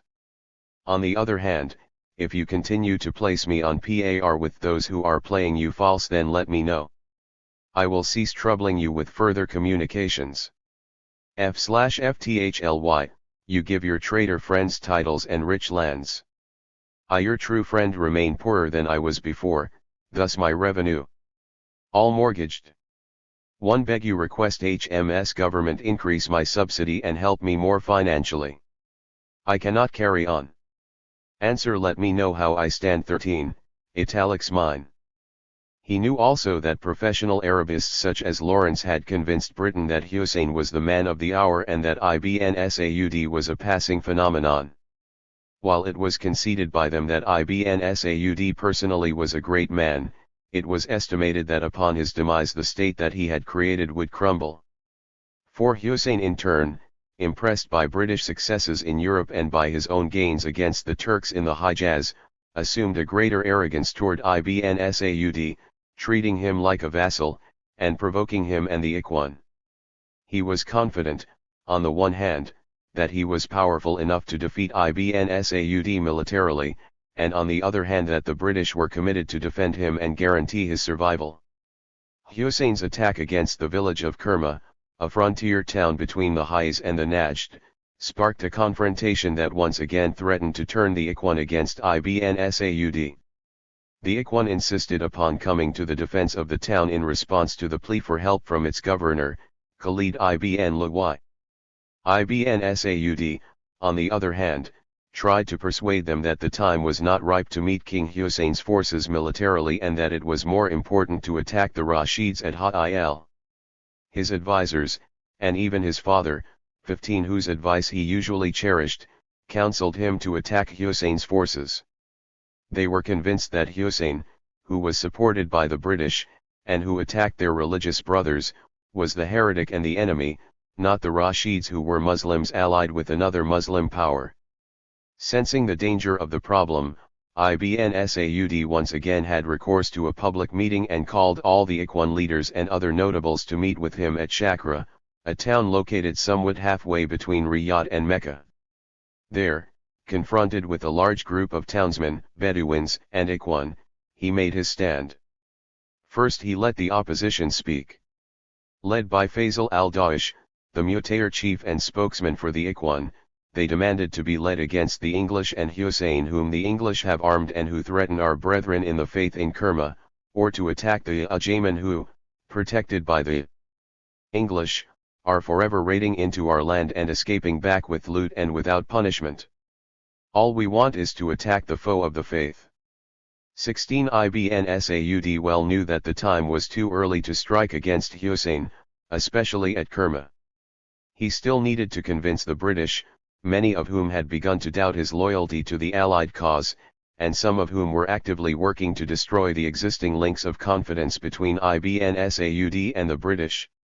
What real proof had Ibn Saud given to show his entire loyalty to Great Britain? On the contrary, as stated in my dispatch number 20 dated November 24, 1918 to Your Excellency, he appears to have threatened to sever relations with us in certain eventualities. If Ibn Saud has been throughout thoroughly loyal and straightforward with us, what is the origin of the information given against him throughout Arabia from Aden to Damascus and obtained from all kinds of independent sources? I submit that it is extremely likely that Ibn Saud has sub rosa been trying to run with the hare and hunt with the hounds. The only other explanation, and an extremely improbable one, is that there is a very highly organized system of propaganda working against him throughout Arabia. 17. Even more important than British official suspicion of him, Ibn Saud knew that the Najd and his other holdings would never be secure if he attacked the Hajj without settling the problem of Ha'il. At one blow, namely by attacking Ha'il, he could prove his loyalty to the British while simultaneously reinforcing the security of his own domain. He rallied all his wisdom in handling men and set out to convince the assembly that only by attacking the Rashids at Ha'il could they serve their religion and country. Finally, using all of the persuasive power that he could muster, he convinced them that the real threat was at Ha'il, not at Al-Kerma. The assembly's attitude transformed from one of hostility to one of enthusiasm. A month later, as he had requested, they all met at Buraidah, Ikhwan, and the unsettled Bedouin, ready for the march on Hale. This first attempt to subdue the Rashids was foiled by elements of shepherd tribes which, loyal to the Rashids, had given the alarm, thereby allowing the Rashids to lock themselves safely within the town walls. Not wishing to undertake a long siege, during which the Ikhwan and other forces would possibly lose their zeal, he contented himself with allowing them to plunder the shepherd tribes, confiscating whatever valuables they could collect, and then returned home. Once again he had managed to ride out a storm with the Ikhwan. They had now become a power with which to be reckoned. They knew that they were his trump card, and they were not reluctant to press the advantage. For his part, Ibn Saud decided to bear with their arrogance, to swallow their accusations that he was too permissive with the foreigners and infidels, while having to face the accusations of Ikhwan enemies that he was fostering their sinister plans against Orthodox Islam. Ibn Saud was not to be deterred from his overriding objective, the conquest of the Hijaz. Until he had accomplished this, he would do nothing to alienate the one single group which could realize this objective for him. The time for this came sooner than he had planned. Chapter Ith. Kerma, gateway to the Hijaz. Until the military confrontation at Kerma, the war between King Hussein and Ibn Saud was largely a war of words, a war moderated by the British, who had vested interests in keeping their two Arab allies from a physical clash. After the struggle at Kerma, it was only a matter of time when Ibn Saud would be sitting as ruler in Jeddah, and it was King Hussein who gave Ibn Saud the pretext that he had long needed to put his foot in the door of the Hijaz. British policy in the peninsula was based on several considerations which changed as the international situation changed. Prior to World War I, British policy was to acknowledge Turkish control over the peninsula, and to do nothing which would detract from Turkish influence there. During World War I, it was designed to foment a revolt of the Arabs in the Hijaz against Turkish rule there, and to induce Ibn Saud in central Najd to battle the Rashid supporters of the Turks. After World War I, it was to retain a balance of power in the peninsula by keeping Hussein sovereign in the Hijaz, Ibn Saud supreme in the central Najd, and the Rashids, who, after the collapse of Turkey, no longer posed a danger, as a balance between Hussein and Ibn Saud. Retaining them as a power in the north added a third element in peninsular tribal politics. The latter position was made unequivocally clear in a coded message sent by the Government of India to the Secretary of State on January 7, 1918, 1.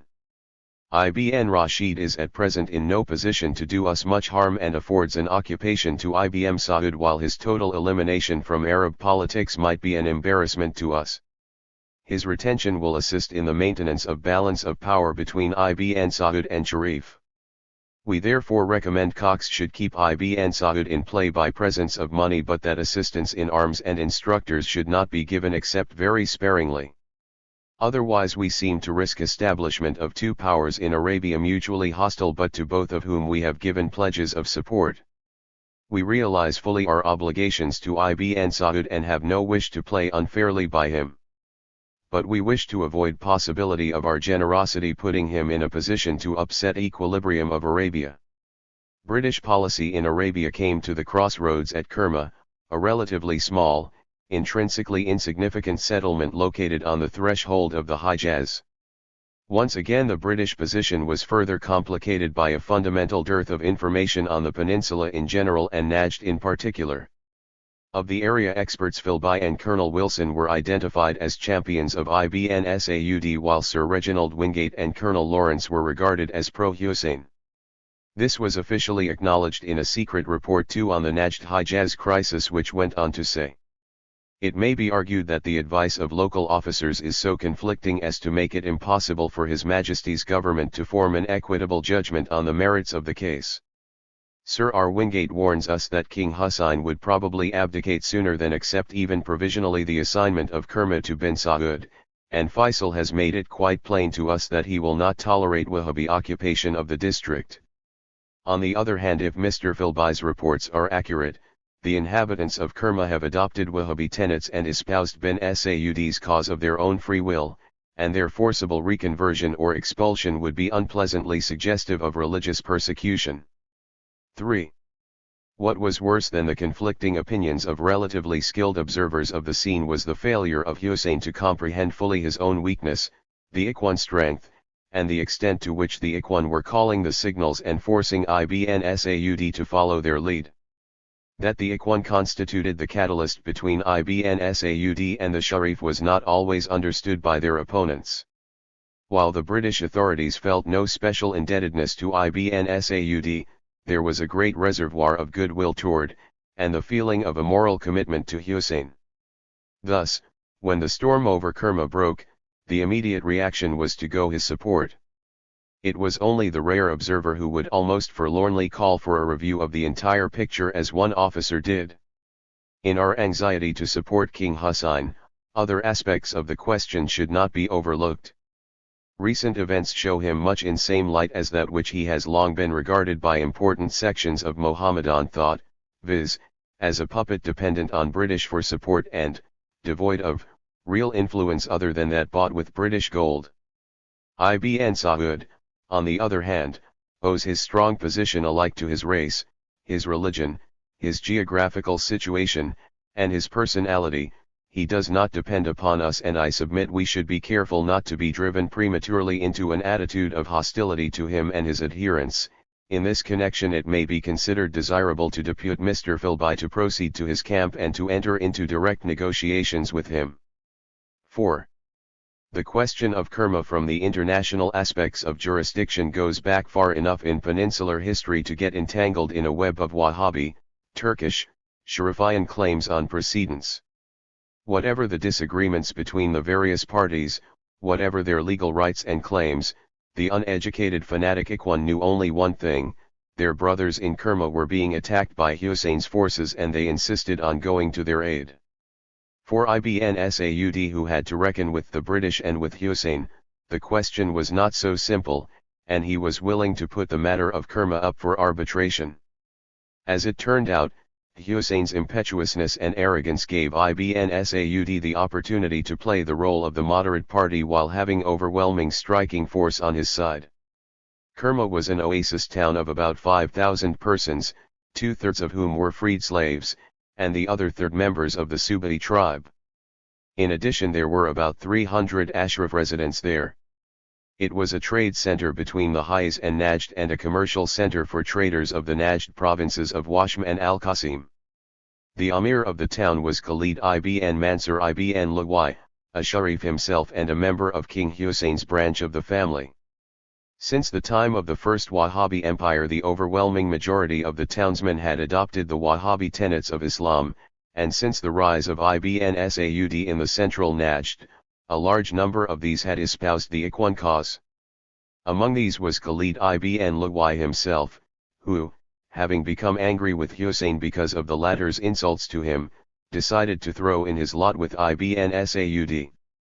When the village Gadi, judge, also began to preach the Ikhwan doctrine, Hussein brought both Khalid and the Gad 7z to Mecca, where he reprimanded them and sent them back to Kerma. When Hussein learned that the Gadi continued to preach the Ikhwan doctrine, he sent another Gads to replace him, but Khalid refused to admit him.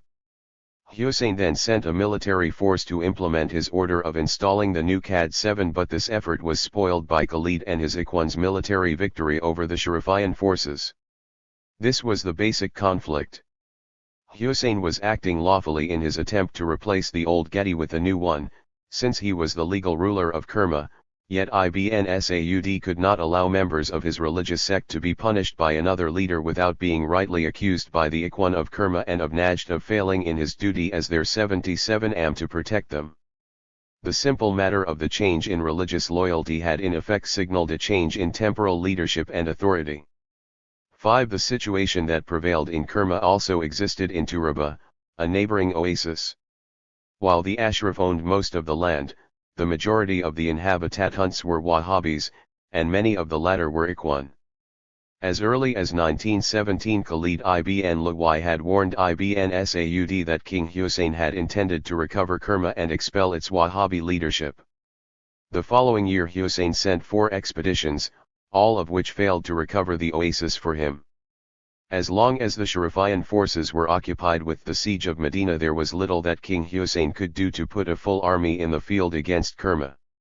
Shortly after the fall of Medina, Sharif Abdullah, son of Hussein, sent a message to Ibn Saud advising him of the victory, and closing with an allusion to the fact that the preoccupation with the Turks at Medina did not allow the Sharifian government to keep its internal affairs in complete order, but that those who had tried to corrupt and ruin the tribes would be dealt with. 6. In response, Ibn Saud sent a short note reassuring him that he wanted only peace and that he would like to come to an understanding on the tribal question. 7. To which Abdullah replied with an innocuous letter sending his warmest regards to Ibn Saud's father, his children, and the Ikhwan. Enclosed with the letter was a less formal attachment which stated, "I am your sincere brother, and I am prepared to help you as you require. It is not necessary that the Bedouin question, which has no importance, stand between you and my father. How is it possible that a difference could grow up between two great men over Turaba and Kerma and the Bedouin? I am heading for Mecca. I urge you to send one of your men, preferably one of your sons, and I will guarantee the success in smoothing over the difference between you and my father." 8. After receiving the letters, Ibn Saud learned that Abdullah was heading for Turaba, and he wrote to the British government's representative in Iraq, who replied that the report was only a rumor. Ibn Saud wrote a second time confirming to the British that his information was reliable, and that the purposes of his writing was not to complain or because he was afraid, but because he wanted to keep them advised of the danger of a possible confrontation. This letter and a third in the same vein went unanswered. In response to Abdullah's advance on Turaba, Ibn Saud ordered a contingent of Ikhwan, composed of 1,100 camel-borne troops, to proceed to Kerma and Turaba to protect the people. He ordered Ibn Bijad to undertake a defensive, not an offensive, plan.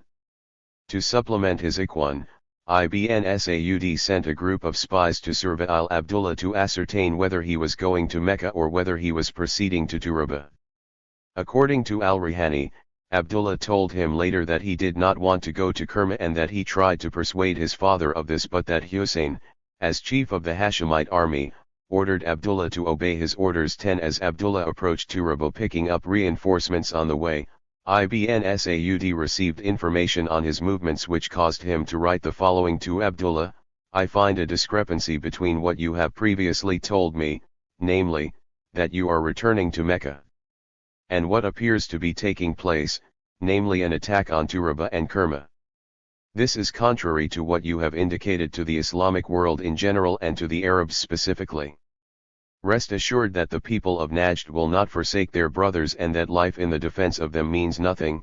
Yes, it is better that you return to Ashura, and I will send to you one of my sons or brothers, to negotiate, and let the matter be settled in the best interests of both parties.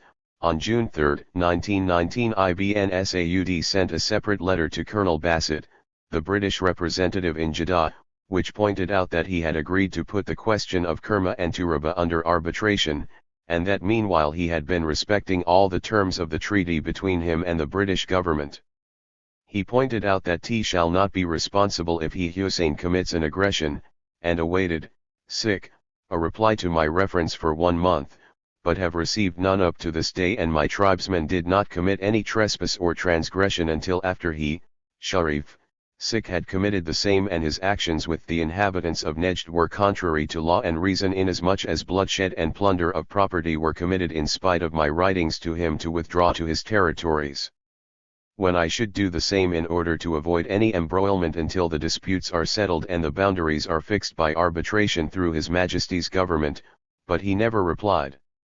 On the other hand, he says it was not his intention in collecting these forces to advance on Turaba and Kerma, but that he intended al-Riyad and al-Asa and the destruction of al-Kawari, meaning inhabitants of Najd. The proof to substantiate my statement is in the treaties and the letters under his signature and those of my enemies which I hold in my possession.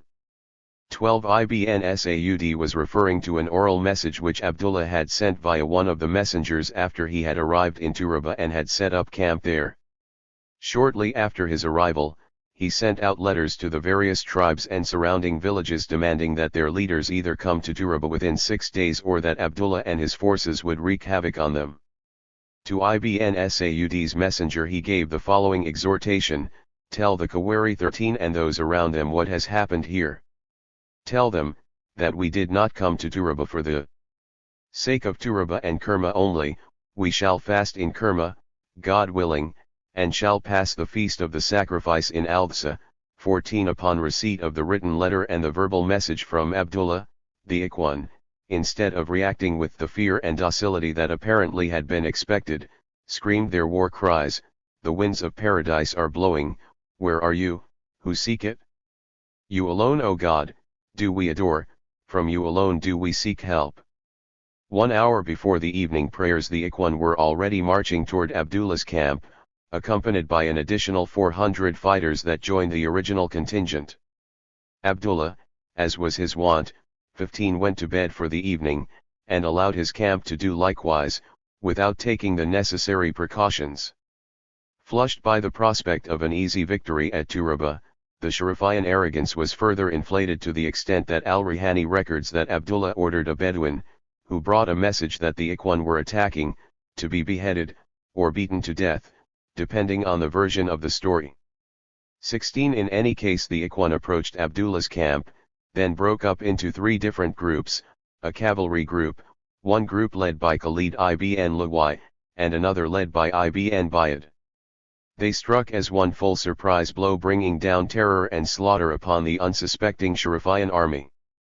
First, the regular brigade of the army met its fate, then they hit the brigade posted near the tent of Abdullah, killing all the troops. Lastly, the Ikhwan raced without faltering to the barricades behind which the artillery were located, and began the slaughter of the officer who was chained to his artillery piece. 17. The cavalry cut the escape routes, with the result that only Abdullah and some of his officers managed to escape, fleeing in their nightshirts. 18. Those troops that were not slaughtered during the battle and who managed to find refuge in the town citadel were killed the following day. An eyewitness to the slaughter at Turaba, a youth of 15, described the scene to Al-Rihani in Jeddah 5 years later. I saw the blood at Turaba running like a river between the palms, and for the next 2 years every time I saw running water I thought it was red. By God! I saw the dead piled up in the citadel before I jumped out the window. But the strangest thing I saw, sir, was the sight of the Ikhwan during the battle stopping long enough to enter mosque to pray, then returning to the fray. 19. The slaughter at Turaba was perpetrated by the Ikhwan, of that there can be no doubt. However, that the blame should be thrown only on the shoulders of the Ikhwan and Ibn Saud is debatable. If Hussein himself did not realize to what holocaust he was sending his son and his forces, surely the British did. They knew of Ibn Saud's desire to arbitrate the issue. They also knew that to the extent Ibn Saud desired to remain leader of Najd, to that extent he was under the control of the Ikhwan, who were not totally without justification in their demands that they should be allowed to go to the aid of their brothers in religion. The whole case had been spelled out for the British government by their various officers from the historic, administrative, and religious aspects, in addition to valid estimates that the Ikhwan would not sit idly by while attempt after attempt was made by Sharifian forces to oust the Wahhabi leadership from Kerma. Finally, the British knew in advance that Abdullah planned to attack Kerma, as the following coded message, sent to the Foreign Ministry, shows. Decipher. Sir R. Wingate, Cairo, January 15, 1919. My telegram of 14th. As soon as Medina garrison has been evacuated, we may expect King Hussein to reinforce Shaker and to instruct him to attack Ikhwan and Kerma and occupy that place. If Ben Saud makes this action a casus belli and encourages Ikhwan reaction, we shall see fighting on an extensive scale in Central Arabia. I think best chance of avoiding this is to make Ben Saud understand that we do not oppose Sharifial, action at Kerma, and I submit formal injunction as suggested in my telegram quoted above should be sent him without further delay. Information in my telegram 48 confirms probability that Ben Saud has been intriguing with Fakhri, and now that former's hopes of getting assistance from latter are dispelled, he may show himself compliant. 20. In November 1918, Philby had written, as the conclusion to an extensive analysis of the Najd highest dispute, the following paragraph. Whatever the abstract merits of the dispute between the Sharif and Ibn Saud over their boundaries may be, the actions of the Sharif during the past year have so alienated the sympathies of the people of Kerma that they will not submit to his rule in any circumstances whatever. The delicacy of the task confronting HMS government in the near future can be readily imagined. On the other hand, if they decline the heavy responsibility of deciding and enforcing their decision of the dispute, they will find themselves on the other horn of the dilemma in determining the attitude to adopt in the event of the outbreak of hostilities between the Sharif and Ibn Saud, which, to me, seems inevitable and to be fraught with far-reaching consequences. 21. Despite the reports of Philby and other British officials, especially in the political office at Baghdad, it appeared that British policy was to allow Hussein to pursue his policy of the reconquest of Kerma and Turaba, to which the British had decided he had legal title. The synthesis of British hopes and estimates from the two conflicting opinions given above appears to be found in the summary of the India Office's estimate of the situation as of January 1919. It is difficult to believe that Ben Saud will not realize the necessity, in the present situation in Arabia, of keeping his hotheads under control. It should be borne in mind that, even if we do not succeed in averting a conflict, the consequences may not be so formidable as is sometimes apprehended. Past experience of inter-Arab warfare tends to show that the results are not always very striking or decisive. The prolonged hostilities between bin Saud and bin Rashid are a case in point, the Hejaz operations around Kerma are another. 22. Kerma and Turaba showed just how far the British underestimated the Ikhwan by equating them and their play-for-keeps method of warfare with that of the old-time Bedouins. The failure, then, of the British government to put sanctions on King Hussein to prevent him from embarking on a military solution to the problem before attempting a diplomatic settlement places some of the blame for the catastrophe on its shoulders. It was exploiting both Hussein and Ibn Saud to achieve its war objectives in the peninsula, namely, the containment of Turkish power in the area, and the preoccupation of Turkish troops and officers on the Arabian front to avoid their being released for duty on the more strategic European and Fertile Crescent fronts. Once this objective was achieved, once the Turks had been defeated, the British government decided to allow King Hussein and Ibn Saud to be swept along by internal developments that resulted in the bloody Turaba confrontation, as the following definitive instruction sent to Sir R. Wingate shows. His Majesty's government have had whole question under careful consideration in light of recent developments and particularly of surrender of Medina, news of which has just been received. Their conclusion is that in altered circumstances nothing is to be gained for the present by further intervention in dispute between King Hussein and bin Saud. Instructions as to ultimatum to latter are accordingly cancelled and no action need be taken on my telegrams of December 13 and 24. Should it appear at any time that Mecca or other districts of Hejaz proper are seriously threatened by bin Saud or his followers, whole position will have to be reconsidered. His Majesty's government would feel bound in that event to take such steps as might be practicable to secure maintenance of status quo. 23. Various writers, including al-Rihani and Abd al-Hamid al-Khatib in al-Imam al-Adzil, record that Ibn Saud wept when he arrived at Turaba and viewed the terrible slaughter. To the Ikhwan cries of "On to Taif," he told them to be content with what they had already perpetrated and had gained. Instead, Ibn Saud returned to Najd, heedless of his advisers who told him that the Ikhwan were not only ready to proceed to the Hais, but could conquer it with no problem. For him Turaba had happened too soon, it was brought about only by Hussein's intransigence and unwillingness to compromise. Now that it had happened, he wanted to reflect on this episode that had catapulted him and the Ikhwan into the international spotlight. Ibn Saud's feelings were not all compassion. He had never forgotten his ultimate ambition and objective, to conquer the Hejaz. To do so now, however, would result only in the intervention of foreign troops to rescue Hussein. Ibn Saud knew that if he waited long enough, he could count on him to make another mistake and provide once again the pretext which would enable the Ikhwan to be unleashed against him. Turaba was the precursor of the conquest of Taif. Once the news of Turaba's slaughter reached Taif, the population began to panic. Members of the royal family and notables and merchants that had moved to the summer resort of Taif were returning to Mecca. British officials who felt the moral obligation to Hussein urged military intervention. Foreign consuls demanded that the British impose military, economic, financial sanctions against Ibn Saud, and the British government itself was almost in a frenzy as to what was the proper course to follow, first making decisions to threaten Ibn Saud, and then changing them, in an effort not to alienate their position with him. However, the question now ceased to be Ibn Saud and became the question of the Ikhwan.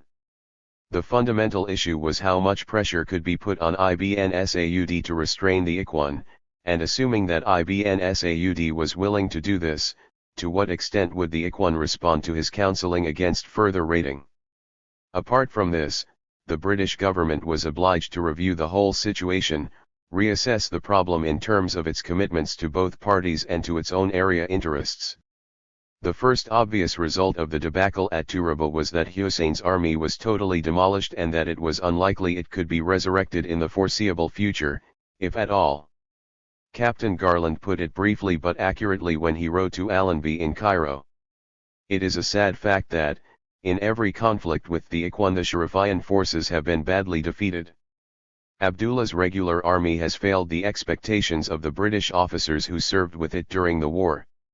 After 2.5 years' experience of war service, it has failed when put to its first crucial test, and although heavily equipped with guns and machine guns, it apparently failed to put up any sort of a fight against an untrained enemy armed only with rifles. 24. Equally important as the destruction of the Sharifian army was the loss of prestige which Hussein suffered among the Bedouin of the Hijaz, who hitherto had inclined to Hussein's rule because it was less austere, because they could pressure him into paying higher subsidies, and because whatever restrictions he may have imposed on intertribal raiding could be ignored with impunity, while they still could exploit pilgrim caravans.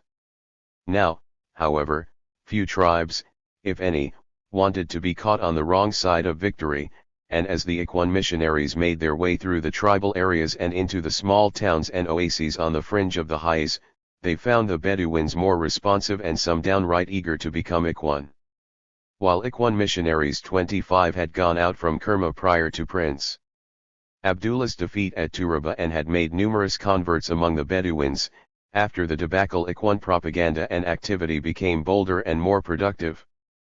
By June 1919, Abdullah had reported to Colonel Wilson in Jeddah that Ikhwan propaganda had become so successful that he estimated no tribes would come to Hussein's assistance in the event of another attack in the Hijaz.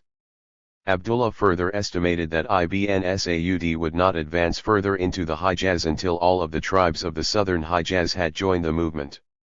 76. Prior to the rout of the Sharifian army at Turaba, Hussein had sent a list of demands to Ibn Saud, via the British, and stated that unless these demands were implemented, he would send his forces against the Ikhwan. Among the demands to Ibn Saud were the withdrawal of all Ikhwan from Kerma, and the dispersal within 35 days of various Ikhwan concentrations, particularly those at Gut, Ardawich-Fsik, Group Undecipherable, Sik, Utni and Furthian, and prevention of communications by Atsaba to those places. 27. From the British government, he demanded that Ibn Saud's monthly subsidies be stopped. 28. To back up these demands, after his decisive defeat at Turaba, one would expect that King Hussein would have been more amenable to a negotiated settlement of his outstanding problems with Ibn Saud, or to attempt to approach the difficulties with diplomatic efforts, or tact. Instead, he continued to rush headlong into more trouble with a series of demands that could only alienate the British. In a rambling memorandum 29 sent over the signature of his son, Faisal, in which he tied the Wahhabi movement to Bolshevism, and to the seditious movements in Asia, in which he claimed not to be a fanatic, but urged that the Wahhabites should be killed, however successful other measures might prove, King Hussein demanded that the British implement the following steps. The memorandum reads more like an ultimatum from the victor than an appeal for help from the vanquished. 2. Occupation by Great Britain of the coasts of El Hassa. 3. Great Britain to send at once a Muslim military force to the Hejaz in spite of all difficulties. Great Britain has shown during the war that no obstacle can ever resist her wishes. 4. Aeroplanes should be sent to Kerma before other reinforcements, to prevent any further disasters. 5. I should like to be informed of the progress made in importing tanks. When are they expected in Egypt? Date of dispatch to Jeddah. A state of the force manning them. 6. The collection of war materials in a special dump so that no delay should take place in the expedition of the same. I consider it essential that provisions and reinforcements should be sent gradually and at short intervals. 1. Immediate recruiting. I will take steps at once. As early as January 1918 he had two other simple solutions to the Najd Hijaz dispute.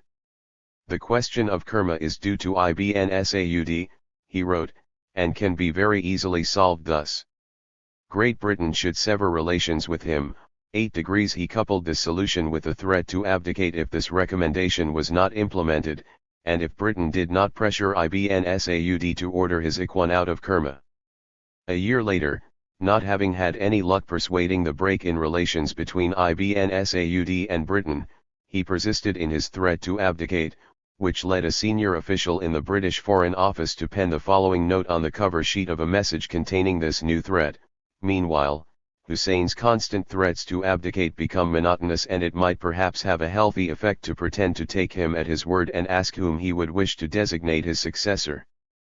31. Once again his own worst enemy, Hussein had planted the idea of abdication in the minds of the very people who were making some efforts to assist him. His threats to abdicate were seriously picked up by the political office in Baghdad, which suggested that the abdication of King Hussein would, in the long run, probably be the best thing that could happen. It would make it easy for Ibn Saud to withdraw, and it would make an adjustment of difference between Najd and Hijaz possible, for it is mainly assumption by Hussein of his title that has brought about the present situation. 3. In spite of the eroding effect of Hussein's machinations on the few friends he had left, they were making positive steps to come to this aid. In very strong words, Ibn Saud was advised by the British government that unless he withdrew his Ikhwan from Hijaz territory, his continued occupation of those areas would be construed as his having adopted attitude of definite hostility towards themselves. 38. A question of sending Muslim troops to defend the holy cities was being seriously considered. 34. And arrangements were being coordinated to have several aircraft sent to the Hijaz. However, it was soon realized by on-the-spot reporters that airplanes would not resolve the problem. Wilson felt it imperative that aeroplanes should be sent in earnest of our readiness to help King Hussein, although I do not believe a flight of aeroplanes would stop 20 or 30,000 highly fanatical Ikhwan. Their arrival would also have effect on town people and may even induce wavering Arabs to rally to Abdullah. 35. The decision to send planes was made over the objections of the India office, largely on the strength of Wilson's aforementioned plea. However, the India office was given assurances that the pilots selected to accompany the planes would have experience enough to avoid unnecessary risks which come from the inevitable uncertainty of aeroplane bombing. 36. Nevertheless, the India office still opposed the idea of sending Muslim troops, either as an escort for the aeroplanes or for combat. While these elaborate arrangements were being made, Ibn Saud had already taken the steam out of the problem by returning to Najd.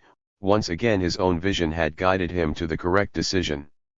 An assault on the Hijaz could only bring down the wrath of Britain on him and his Ikhwan, and justify Hussein's accusations that they were a menace to peace in the peninsula.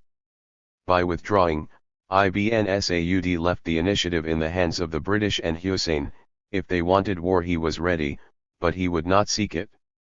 He correctly estimated what the British attitude would be, namely one of relief that Ibn Saud did not press the advantage. Thus the year that began with Sharifian threats to remove the Ikhwan from Kerma in 2 days, saw the Sharifian army demolished by the summer.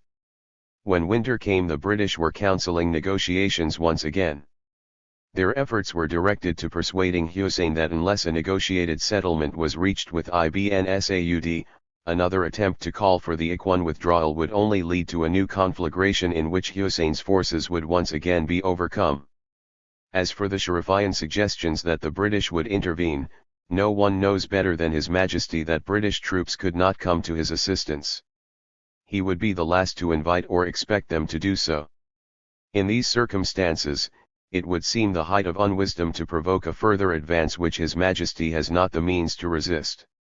The interest of both governments are in fact the same, viz., to avoid any such calamity and, by an agreement, between the two powerful potentates principally concerned, to bring about a condition of peace and unity in the Arabian Peninsula. 37. Thus it was that Ibn Saud's son, Faisal, was invited to visit London to discuss among other things the Najd-Hijaz question, to represent his father who had to decline the invitation because of the press of business at home. 14-year-old Faisal's visit to London in the fall of 1919 was at an end when instructions were sent to Colonel Wilson to meet Hussein in Jeddah for discussions. For the moment the Hijaz question was cooled off. Ibn Saud was well isolated in central Najd, but his Ikhwan stood guard at the gates of the Hijaz more powerful than ever. Part 3. The Decline of the Movement. OE. Chapter 9. The Ikhwan in the International Arena. The events leading to the Kerma incidents and the subsequent military confrontation at Turabo propelled the Ikhwan movement into the international arena. Up until this time, the Ikhwan threat, its growing power, and its reputation for fanaticism concerned only that small cadre of professional British political and intelligence agents, and the rare group of non-British Westerners who were somehow brought in contact with Arabia, 1.e, diplomats, travelers. For the most part, Ikhwan developments were discussed only at high-level private talks between Hussein and his British patrons. As long as Ikhwan military activity was contained within the isolated hinterland of Najd, its potential for danger was largely an academic question. Ikhwan contingents bringing tribal elements into obedience, missionary activity of intrepid Wahhabi preachers among the Bedouin, the seemingly unending construction of new Aksjar, all of these were developments remote from the awareness of all but those very few professional observers of the Arabian scene. Early in its development, the Ikhwan movement was dismissed by the high British officials as an internal, religious phenomenon which did not threaten the well-being of the international community or British interests, regardless of how distasteful its reputation may have been. Turaba changed all this. Positioned at the threshold of the Hajj, the Ikhwan almost overnight became a stark reality to the outside world. The British were stunned by the magnitude of the debacle, while Muslim pilgrims and foreign traders in the holy cities and the port towns learned of Ikhwan ferocity first-hand from the remnants of Hussein's defeated army. Foreign consuls at Jeddah, Muslim and Christian alike, could feel the menace by sheer geographical proximity, and Muslim governments, such as India, viewed the developments in the Islamic Holy Land with grave concern. Alarmed at the implications of the Ikhwan victory, the Italian representative at Jeddah, Cavalier Bernabai, as earlier noted, suggested to Colonel Wilson that the Ikhwan movement should be destroyed through a joint Anglo-French-Italian expedition against Najd, emanating from Basra and Jeddah simultaneously. In Mecca, Hussein was describing the Ikhwan spectre as a Bolshevik-motivated menace, a theme which was coincidentally, if not deliberately, echoed in the partisan reporting of some British political officers.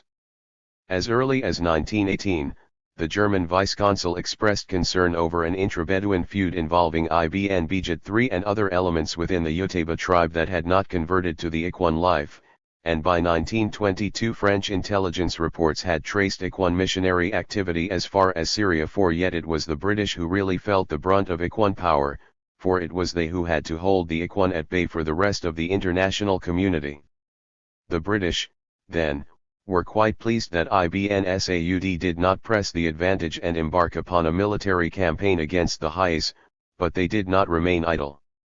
Instead, they began a new policy of intrigue, wooing Ibn Rashid back into an alliance with Hussein in order to form a strong counterbalance to Ibn Saud. They were even prepared to provide their former enemy a subsidy. 5. Ibn Saud was not to be outdone.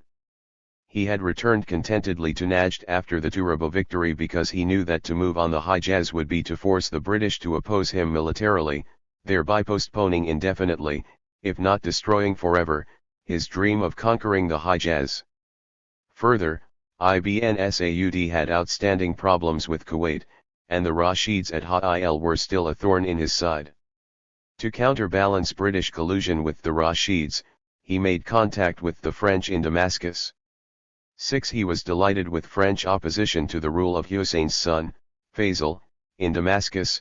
By 1922 British intelligence agents had collected a report of a secret treaty between him and the French whereby the French would pay him a substantial subsidy, and provide him with a considerable amount of arms in exchange for continued attacks against the Hajj tribes loyal to the Sharifian ruler there, and against the Arabs in Transjordan under his brother, Abdullah VII, although nothing in detail is later heard of a Saudi French entente.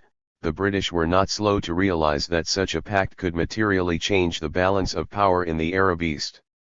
With the British government already undertaking an agonizing reappraisal of its pro-Sharifian policy, the possibility of a French-supported Saudi state may well have expedited its ultimate decision to remain neutral between the ruler of the Hijaz and the Sultan of Najd. After Turaba, British policy finally evolved into a position of non-interference in the dispute as long as it remained an internal matter between the two rulers, both of whom were friends of the British Crown. While Ibn Saud was keeping his political and military options open, the Ikhwan were busy acting as catalysts in bringing latent problems to the foreground. One festering problem was the increasingly hostile posture adopted by Sheikh Salim, the ruler of Kuwait. After the death of Sheikh Mubarak, Ibn Saud's original Kuwaiti patron, and the death of Mubarak's son, Jabir, who succeeded him, Salim, Jabir's brother, the new ruler, aggravated the natural differences that were sure to exist between Ibn Saud, as ruler of bordering Najd, and any Kuwait ruler, however friendly they may desire to be. No Kuwait government could be pleased with the prospect of a single powerful ruler controlling the peninsula, be he a Rashid, a Saud, or a Sharif. A city of merchants and traders, Kuwait depended on a free flow of goods and tradesmen into the city. A large part of its economy also depended on smuggling. Economic and political differences caused the Kuwait government to prohibit Najdi traders from the town, while, in turn, Ikhwan leaders prohibited all true Muslims from purchasing any products which came from or via Kuwait, or to visit that sin city of the Gulf until it had forsaken its laxity in matters of religion and morals and returned to the correct Islamic path. The Ikhwan declared Kuwait a den of iniquity, and even transient travelers from the city had to be quarantined before they could enter Al-Arta'iyah in order to ensure that they had not been contaminated ideologically by their fleeting contact with the citizens of Kuwait. Further aggravating the already abrasive relationship between Najd and Kuwait was Salim's support for the Ajayman tribe, the notorious, implacable enemy of the Al-Saud, and for whom Ibn Saud had an insatiable distrust. The Ajayman had twice pretended to be his loyal subjects, and twice they had betrayed him. 9. He vowed to punish them severely. Salim's support for the Ajayman seriously eroded whatever hope there was for a reconciliation between these two men. The crisis erupted when Salim sent a force of his men to compel Ikhwan settlers of the Mutayr tribe at a site called Karia to abandon the settlement on the grounds that it was Kuwaiti territory. Several battles ensued, the most notable being at Al-Yara on October 10, 1920, with the Ikhwan under the leadership of Faisal al-Daesh emerging victorious. The rout of the Kuwaitis and the possible onslaught of the Ikhwan against the city itself caused the British to send gunboats to Kuwaiti waters and to place aircraft on alert, a powerful reminder that they were committed to the defense and protection of their protégé. 1. These Ikhwan military operations, however, cleared out forever Kuwaiti shepherds and flocks from the area, and resulted in these lands becoming an integral and internationally recognized part of Najd based on the Najd-Kuwait border agreement signed at Uqayr on December 7, 1922.11. This agreement constituted the first territorial limit that Ibn Saud agreed to impose on himself. With the Kuwait matter settled, Ibn Saud then led his armies against the Rashid capital at Ha'il.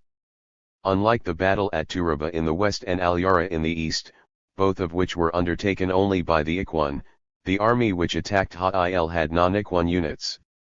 However, the Ikhwan forces, under the command, once again of Faisal al-Daesh, provided that xenophobic leaven which turned the battle into a religious crusade, as well as a political military contest.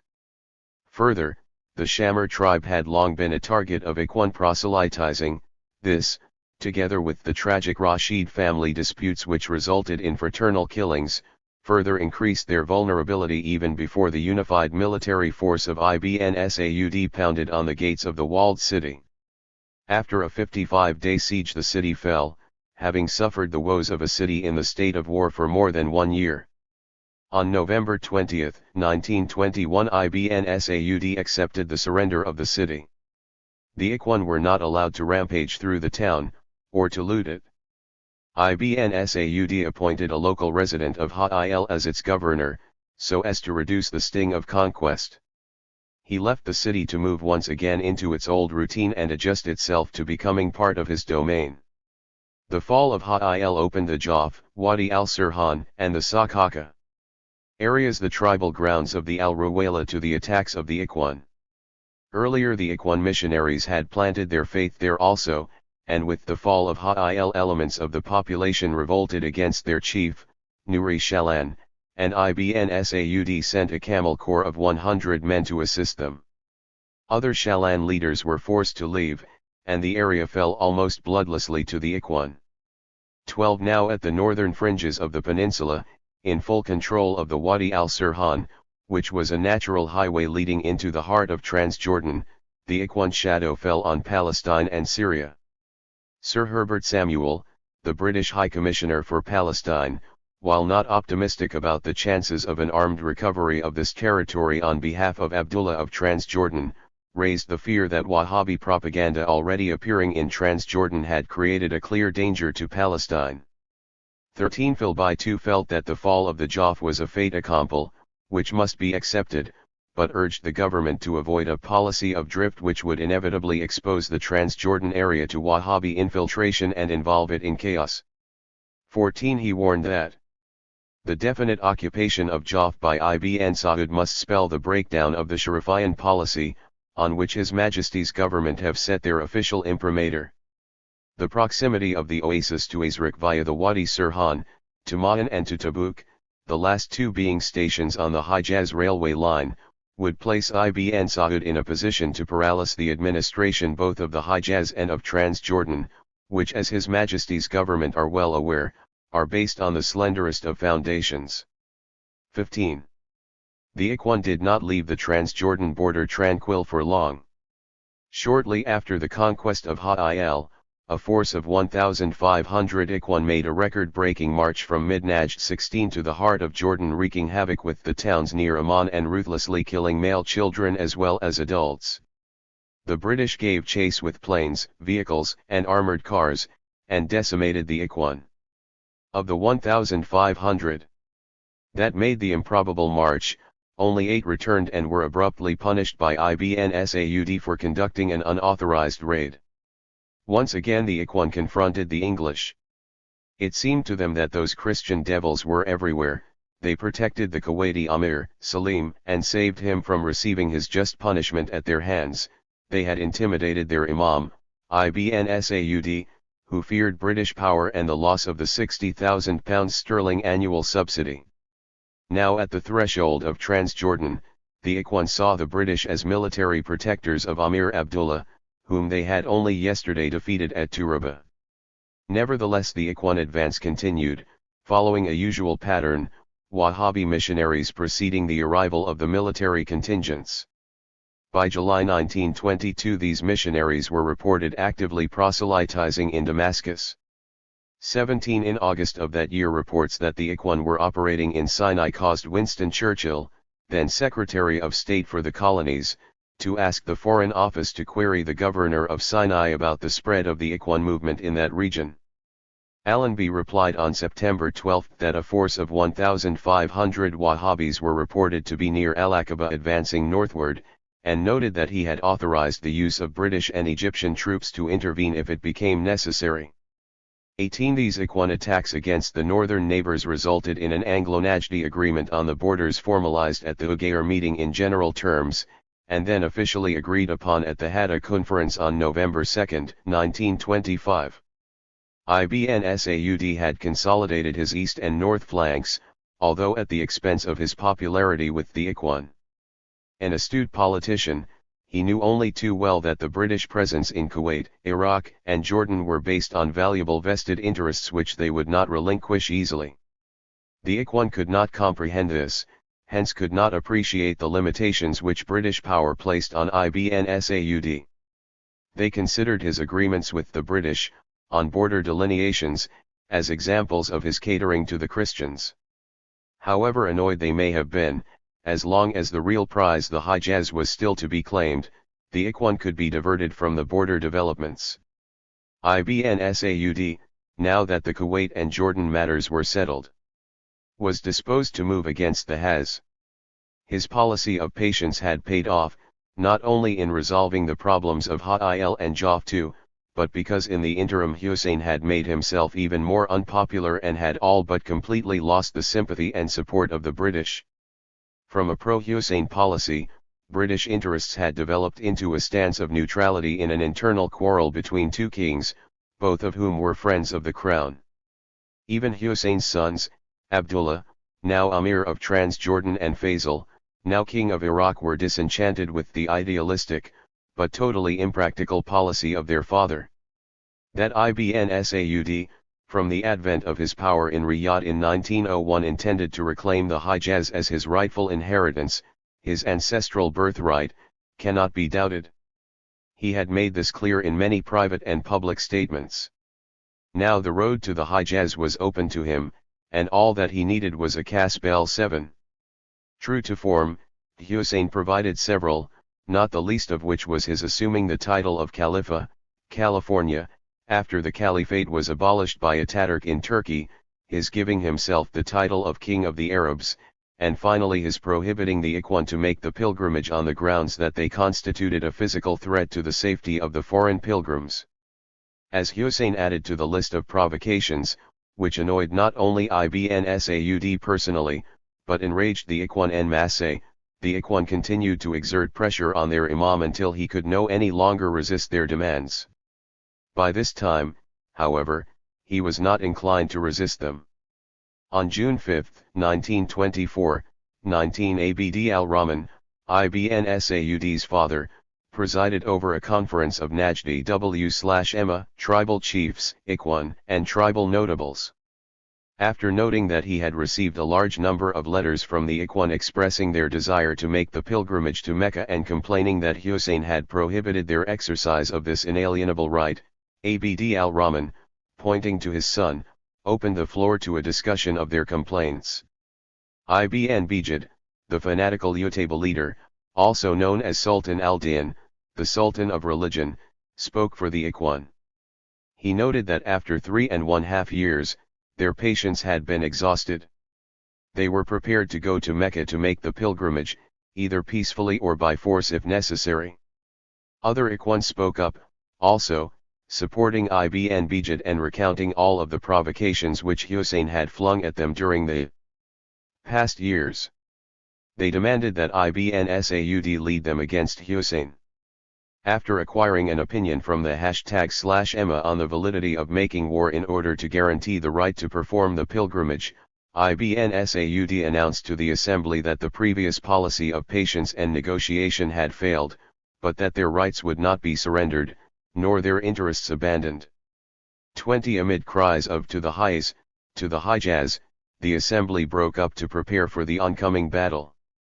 24 At the conclusion of the conference, a statement was issued to the Arab Islamic world over the signature of Ibn Saud's second oldest living son, Prince Faisal, in which Hussein's failure to listen to the complaints of the people denied the right of pilgrimage was noted, as well as Hussein's provocative self-appointment as California. The statement reassured the Arab world that Najd had no territorial ambitions, and would act as the agent of the rest of the Arab world to clear out the highs of the incompetent rulers. The statement gained much support from India's large Muslim population, which was annoyed at Hussein's disregard for tradition by unilaterally assuming the title of California, as well as his inability to bring stability to the Holy Land, where pilgrims were exploited both by the urban merchants and tribal bandits. Reports of Hussein's personal business monopolies connected with the pilgrimage, 1 cent the cost of beasts of burden to carry the pilgrims, and the prices of water, were allowed to circulate, perhaps in somewhat exaggerated form in order to denigrate him further among world Muslim public opinion, and to justify Ibn Saud's campaign to rid the Holy Land from the incompetent Sharifian rule. The Riyadh Conference having decided to invade the Hijaz, Ibn Saud mobilized his forces, sending some to probe the borders of Iraq and Transjordan, thereby feinting possible attacks on those countries, which would prevent the rulers from going to the aid of their father, while other forces were sent straight in the direction of the Hijaz. Ikhwan forces were already located at Turaba and Kerma, and their leaders, Khalid ibn Luwai and Sultan ibn Bijid, were ordered to move in the direction of Taif. The overall command of these Ikhwan forces was given to Khalid ibn Luwai. It was composed of 16 brigades, /1 WA, as follows. Brigade Commander name of the Hira Khalid ibn Luwai Campaign Kerma and Taraba Commander Sultan ibn Bijat al-Gotgotakab ibn Yahya Sajir Jaya ibn Humaid Airwanafil ibn Tuwak Yozala Katan ibn Darwish al-Arta'aya abd al-Musin ibn Hussein al-Amr Fahan ibn Samal Rania Abdullah ibn Samar al-Radani Yatihaar ibn al-Zami Arjahizam ibn Umar Hadhal ibn Su'adan al-Rain al-Yulia al-Rain al-Siflam Uaid ibn Abid al-Nasf Hizam al-Mumaydani Sava Majid ibn Humaid Halban Hadhal ibn Fad al-Radha 22. The forces were allowed to move once the pilgrimage, which was at its peak when the Riyadh Conference decided to invade the Hijaz, was completed, and the pilgrims had left the Holy Land. By September of 1924, all but a few pilgrim stragglers were left in Mecca and Medina. That same month the United Ikhwan force under Khalid ibn Luwai attacked small settlements around Taif and occupied Kalak Castle, and Al-Qadir. By the time various local tribes joined his standard, he could count about 3,000 warriors under his command. When Taif itself was attacked, the Hashemite forces, superior in number, training, and equipment were routed, and the commanders of the military units, the leading personalities in town, some employees and their families fled Taif at night, under the cover of artillery, abandoning the inhabitants of the town to their fate. From here, accounts of the conquest of Taif vary. Some writers claim that the gates of the city were opened up by the citizens, that the Ikhwan marched in peacefully, but were then set upon, thereby incurring their wrath and causing the ensuing slaughter. 28 Some sources lay the tragedy at the foot of the Hijazi tribes which joined the Ikhwan forces, 24 others blame Khalid ibn Luwai and Sultan ibn Bijad, 25 since they were in command of the Ikhwan. In any case, what is not disputed is the bloody massacre of the town's male population, child and adult, and some casualties among the women. That houses were looted, offices and businesses plundered, and other buildings deliberately destroyed is also not disputed. News of the slaughter was brought down by terrified escapees who recounted the tale of horror at the hands of the Ikhwan and the Bedouin that joined in the melee. When Ibn Bijat entered the city finally at the height of the massacre, he ordered all of the civilians, mostly women and female children, into the gardens of the Turkish-built Shubra Palace, where he provided them with food and water pending their evacuation. Majid ibn Qadhala told this writer 26 that he was the person responsible for rounding up the women and children and protecting them at Shubra. While admitting that the Ikhwan showed little mercy toward the military combatants, he insisted that innocent persons were not deliberately killed or injured. The news of the Taif massacre reached Ibn Saud, who was still in Riyadh. Almost all writers report him to be deeply saddened by the news, and as having expressed regret that this victory should have come to him at such a price.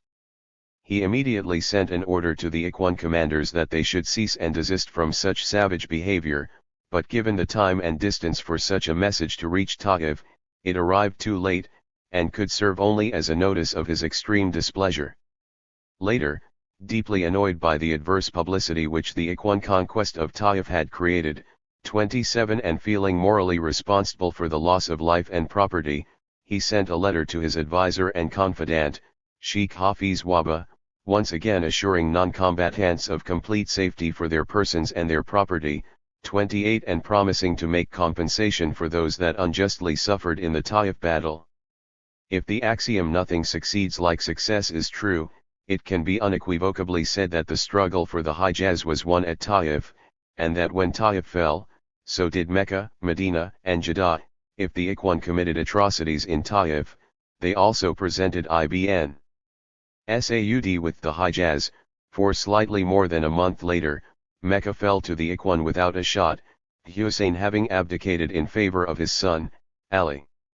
While Ibn Saud in Riyadh was discussing the best way to conquer Mecca without violating the rule that arms may not be carried into the holy city, 29 Khalid ibn Luwai had sent 4 of his Ikhwan dressed as pilgrims in white linen loincloths, shrum, to reconnoiter the town. They found a city tightly shuttered, waiting for the Ikhwan tempest to strike. The next day about 4,000 Ikhwan, all dressed as pilgrims, but this time carrying arms, descended upon the town. They were not allowed to loot or plunder, since there was no resistance, there was no need to shoot or kill. The Ikhwan did undertake, however, a systematic destruction of domes over mosques, pictures, and other anti-Islamic innovations. The fall of Taif and Mecca sealed the fate of the Hijaz and ended the Sharifian family's rule there. It was the Ikhwan that occupied these two towns, not a huge modern army, but rather a relatively small contingent of troops armed with the most basic rifles, and perhaps a few odd pieces of artillery which they captured in battle, and barely knew how to use. The London Times correspondent writing from Alexandria on September 16, 1924 reported that the number of Ikhwan which conquered Taif did not exceed 2,000. 30 Ibn Saud and his forces were not yet halfway to Mecca from Riyadh when the Ikhwan consolidated their hold on the city. Long before Ibn Saud's dramatic arrival, Ibn Biad and Khalid Ibn Luwai had met delegations of the principal persons of the town to discuss peace and how best to avoid a Taif type of tragedy. These two leaders then sent a letter to the foreign consuls located at Jeddah inquiring on their official stand on the Najd-Hijaz war. An answer, signed by the representatives of Britain, Italy, France, Holland, and Iran clearly stated that, "Our governments are maintaining a completely neutral stand in the present war between Najd and the Hijaz, and we will not intervene in any way whatsoever in this dispute, aware as we are of your statements guaranteeing the well-being of our citizens." 31. The Ikhwan were well in command of the situation. These unsophisticated Bedouin were already treating with the elite of the Hijaz and representatives of the great powers before their leader arrived. Ibn Saud entered Mecca on October 18, 1924 dressed as a pilgrim to claim a prize that was already won. He had marched across the entire peninsula, accompanied by two of his brothers, Muhammad and Abdullah, and a group of W/Emma, some contingents from the towns of Buraydah and Unayza, and from various Hawjar. As he entered Mecca, he must have thought about his first efforts in creating the Ikhwan, how he was correct in bearing with their arrogance, their impatience, and their fanaticism, for there now waiting for him as he made the descent into the town were his Ikhwan, once again happy to see their Imam, once again eager as children to pass on to him the prize.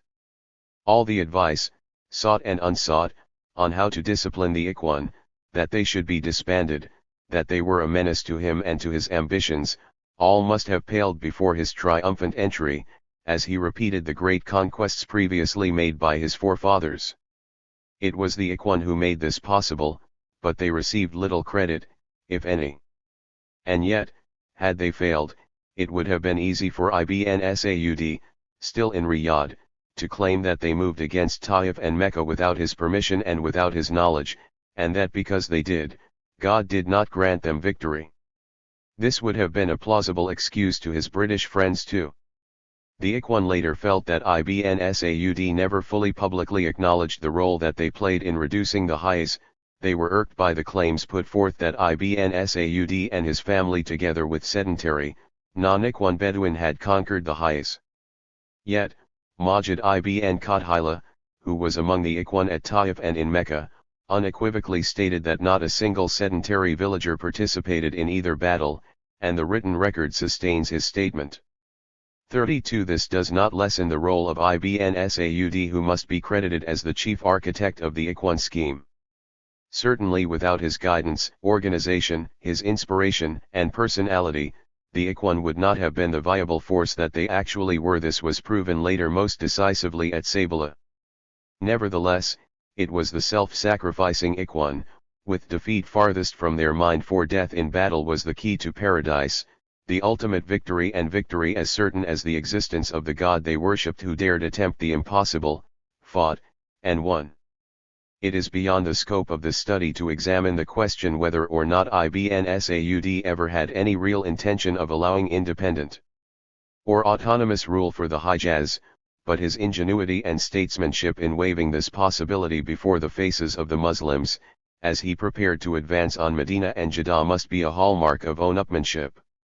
Claiming to go to Medina only to purge the rest of the Holy Land from the vile rule of the Sharifian family, and to restore the dignity and respect to the sacred places, Ibn Saud sent letters to the Imam of Yemen, and other Islamic leaders asking them to send representatives to a conference in Mecca to resolve the issue. 33 With the Ikhwan already at Taif and in Mecca, flushed with victory but not yet satiated, their reputation for terror and massacre still fresh in the minds of the world Muslims, there were few takers of this proposal until Ibn Saud had the situation well in hand, at which time it was too late. Medina and Jeddah surrendered after a year's siege only on condition that the Ikhwan would not be allowed into the town. Ironically, even in adopting a negative role, the Ikhwan were having a positive effect in bringing the Prophet's city, and the pilgrims' port into Ibn Saud's domain. Having reached the sea, the saga of the Ikhwan really ends here. The climax is reached and their raison d'être no longer exists. It only remained for them to play themselves out on the stage of history. Now they constituted an embarrassment to Ibn Saud, no longer providing a counterbalancing benefit. The fact was that Ibn Saud's vision and plans were much larger than what they could ever imagine. He was a genius, and they were just one aspect of his genius. They were spent of their usefulness. His job had just begun. He made them into that indomitable, fanatical, uncompromising force precisely because that was the type of military religious force he needed at that time. Now that he had achieved his dream, he most certainly would have preferred to send them back to Najd, in gratitude, with suitable rewards of stipends, land, rifles, and ammunition, all the spoils of war, spoils which they did not want. What they wanted he could no longer allow, the continuation of the religious march, a march to nowhere because they had already reached the limits of their allowable expansion. Their Imam had affixed his signature to border limitations which he would either obey, or be forced to obey by the military might of the British Crown itself. The Ikhwan soon learned that they were not welcome in the Hijaz. Denied the last fruits of victory entry into Medina and Jeddah, the Ikhwan found themselves replaced by the Wahhabi #Emma of Najd, as Ibn Saud's right hand, and except for the occasional Ikhwan who acted as a mutawi, there was no place for them in the sophisticated society of the Hijaz. Their constant vigilance and insistence on the application of the most petty beliefs of Wahhabism, almost put Ibn Saud at war with Egypt. The ascetic Ikhwan, objecting to the use of bugles by the Egyptian army which was escorting the annual Mammal 34 to Mecca because it violated the injunction against musical instruments, rushed into the camp and were fired upon by the Egyptians. The incident was put under control by Prince Faisal, but the bad blood between Egypt and Ibn Saud continued for 10 years, symbolized by the break in diplomatic relations for that length of time. And so the Ikhwan were sent back to Najd. They had literally worked themselves out of a job. They had been too successful.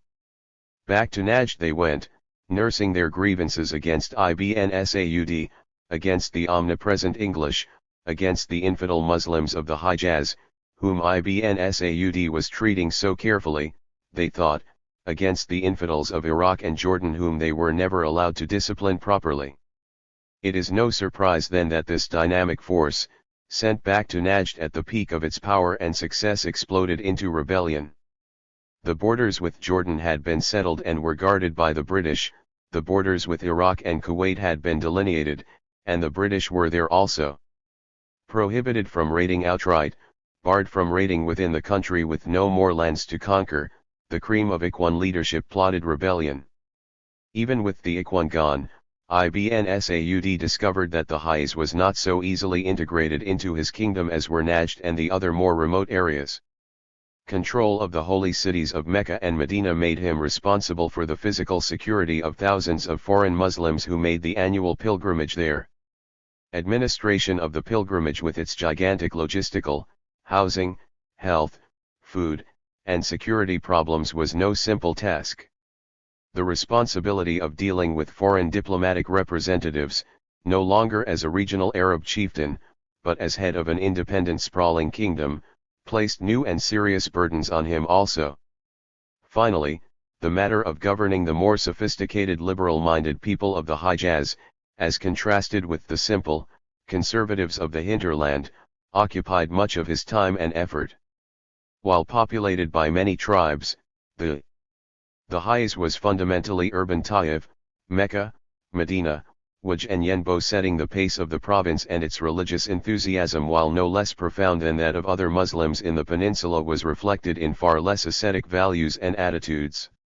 The Hajjis correctly anticipated that the Wahhabi grip would be tightest in the realm of religion. The memories of their forefathers' experience under Wahhabi rule were still vivid. Ibn Saud did not disappoint them.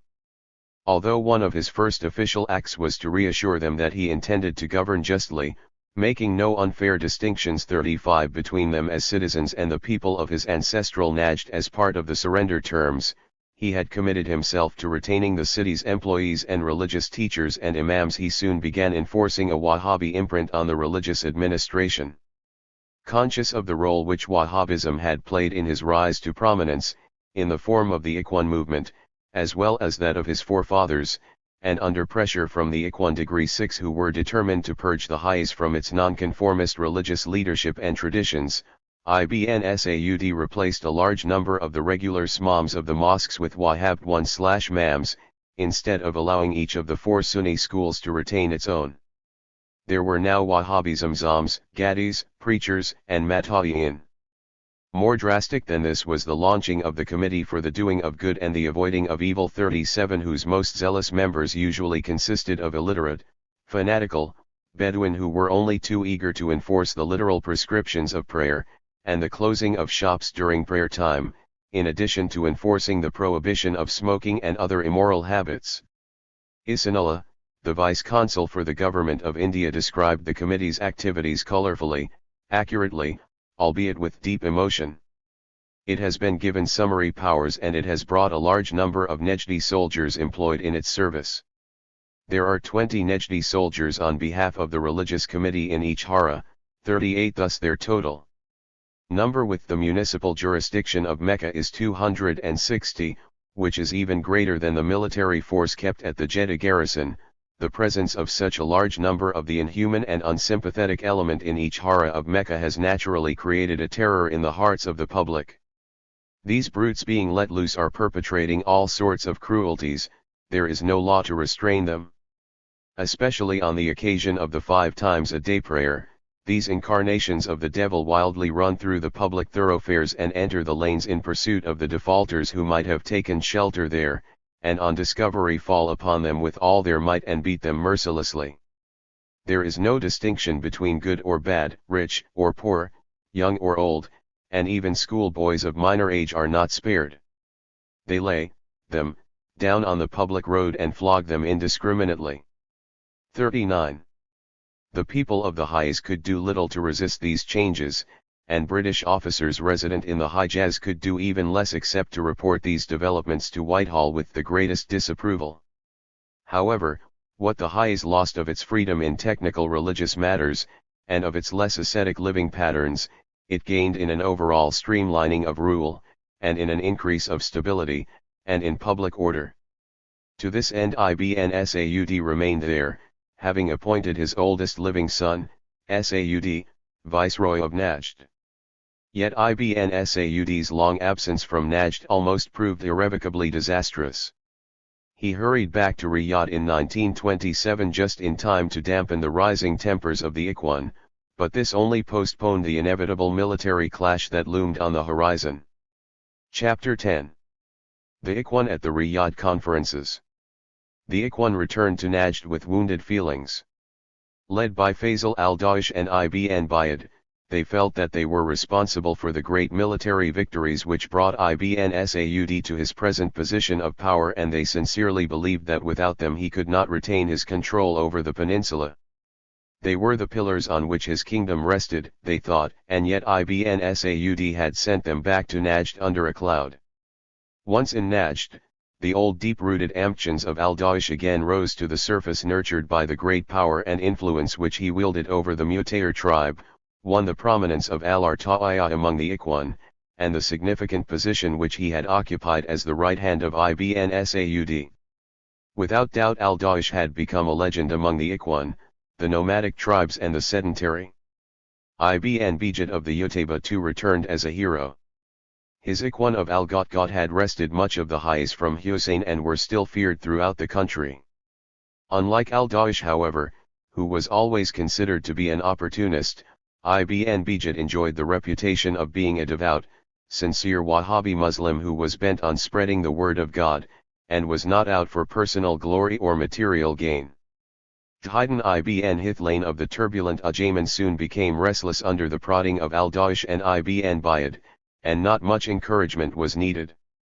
Hithlain never successfully concealed his dislike for the al-Saud and Ibn Saud in particular, and he sought the opportunity to seek revenge against the latter's suppression of the tribe in the Al-Hassa.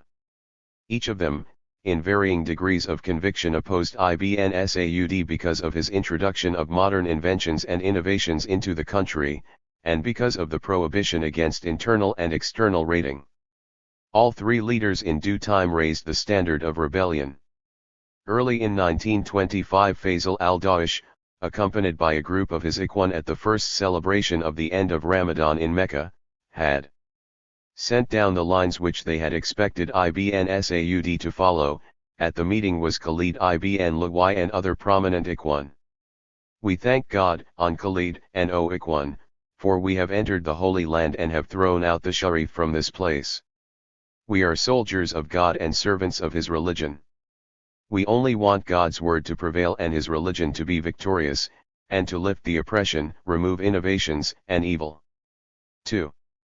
By 1926, having returned to Najd, the Ikhwan became more specific in their grievances against Ibn Saud. At a conference of the Ikhwan in Al-Arta'iyah attended by chiefs of the Mutayr, Utayba, and Ajayman, they lashed out against him for a. Sending his son, Saud, to Egypt, which was occupied by the Christian English and inhabited by infidel Muslims. b. Sending his son, Faisal, to London, the land of polytheism. c. Using automobiles, telegraph, wireless, and telephones, all of which were Christian innovations, and inventions of the devil. d. Taxing the tribes in the Hijaz and Najd.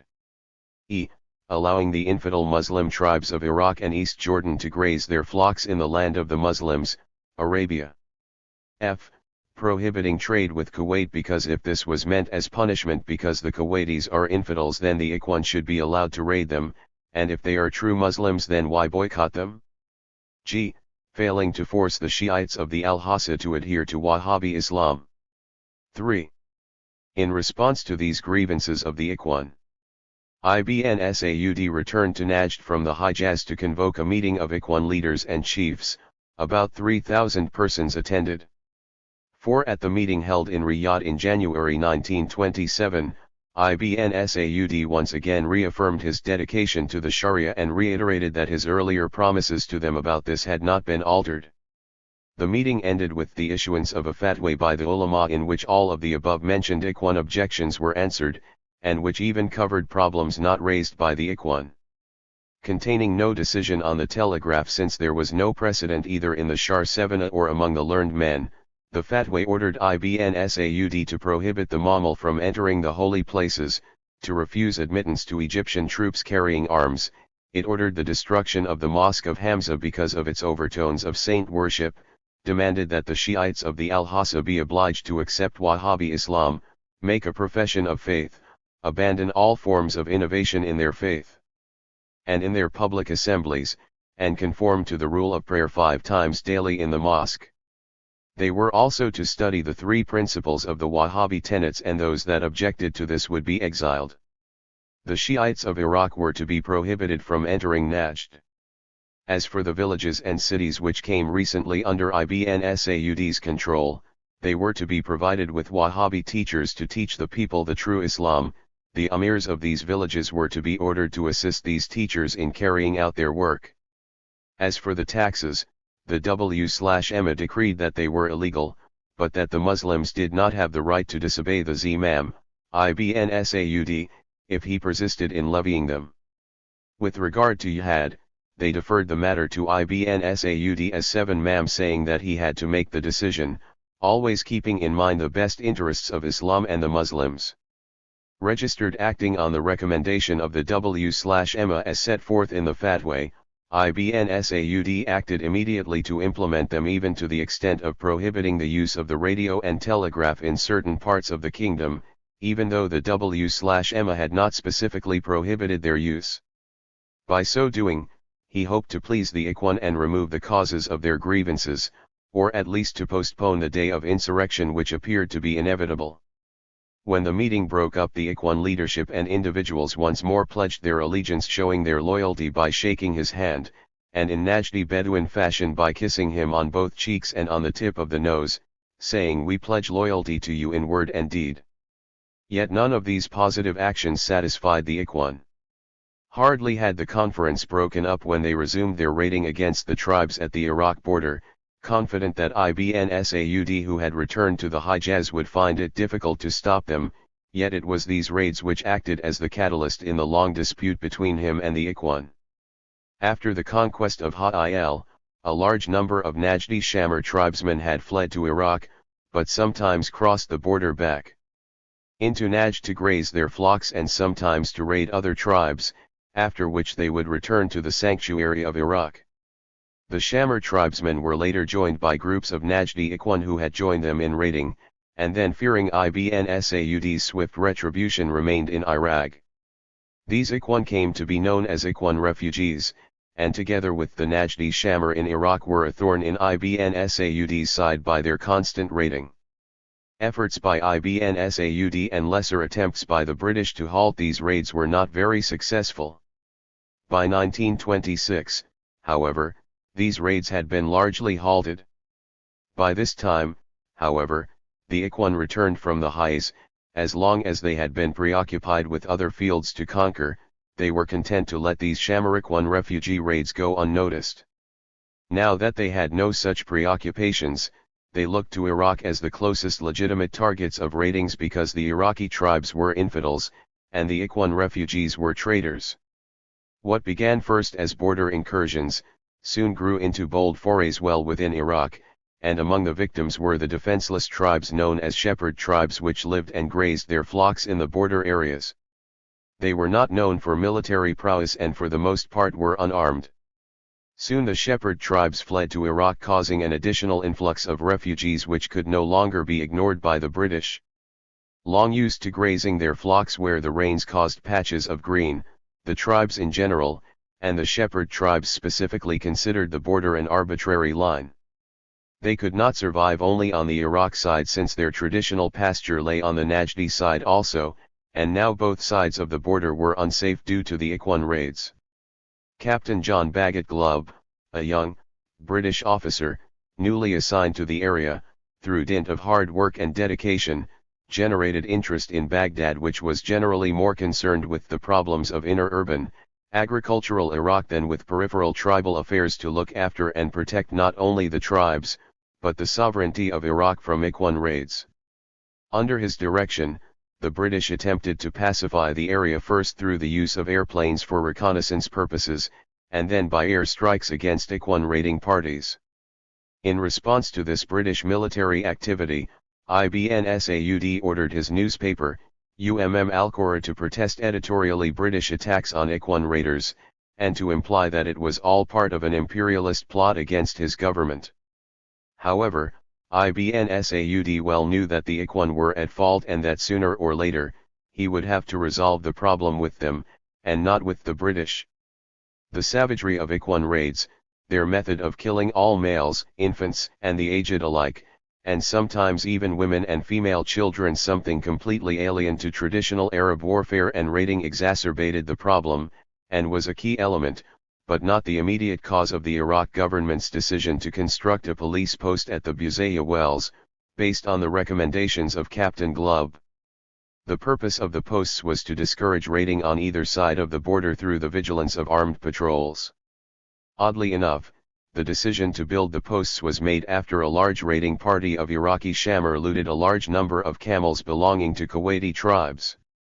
In September 1927, 12 workmen went to Buzayya to construct a police post there. This provoked an immediate protest from Ibn Saud, who claimed that this constituted a violation of the Ugair protocols, which read in part, Both governments agree that each will not use the waters and the wells located in the region of the border for any military purposes such as constructing forts there, and not to post its soldiers in the region. 6.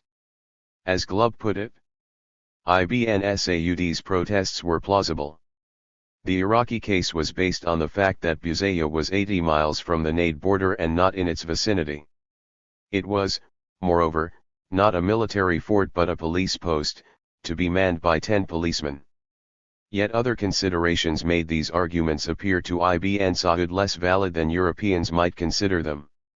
For example, in Najd, there was no difference between soldiers and police, so that a point which appeared of basic importance to the Iraqis and the British meant nothing to the king.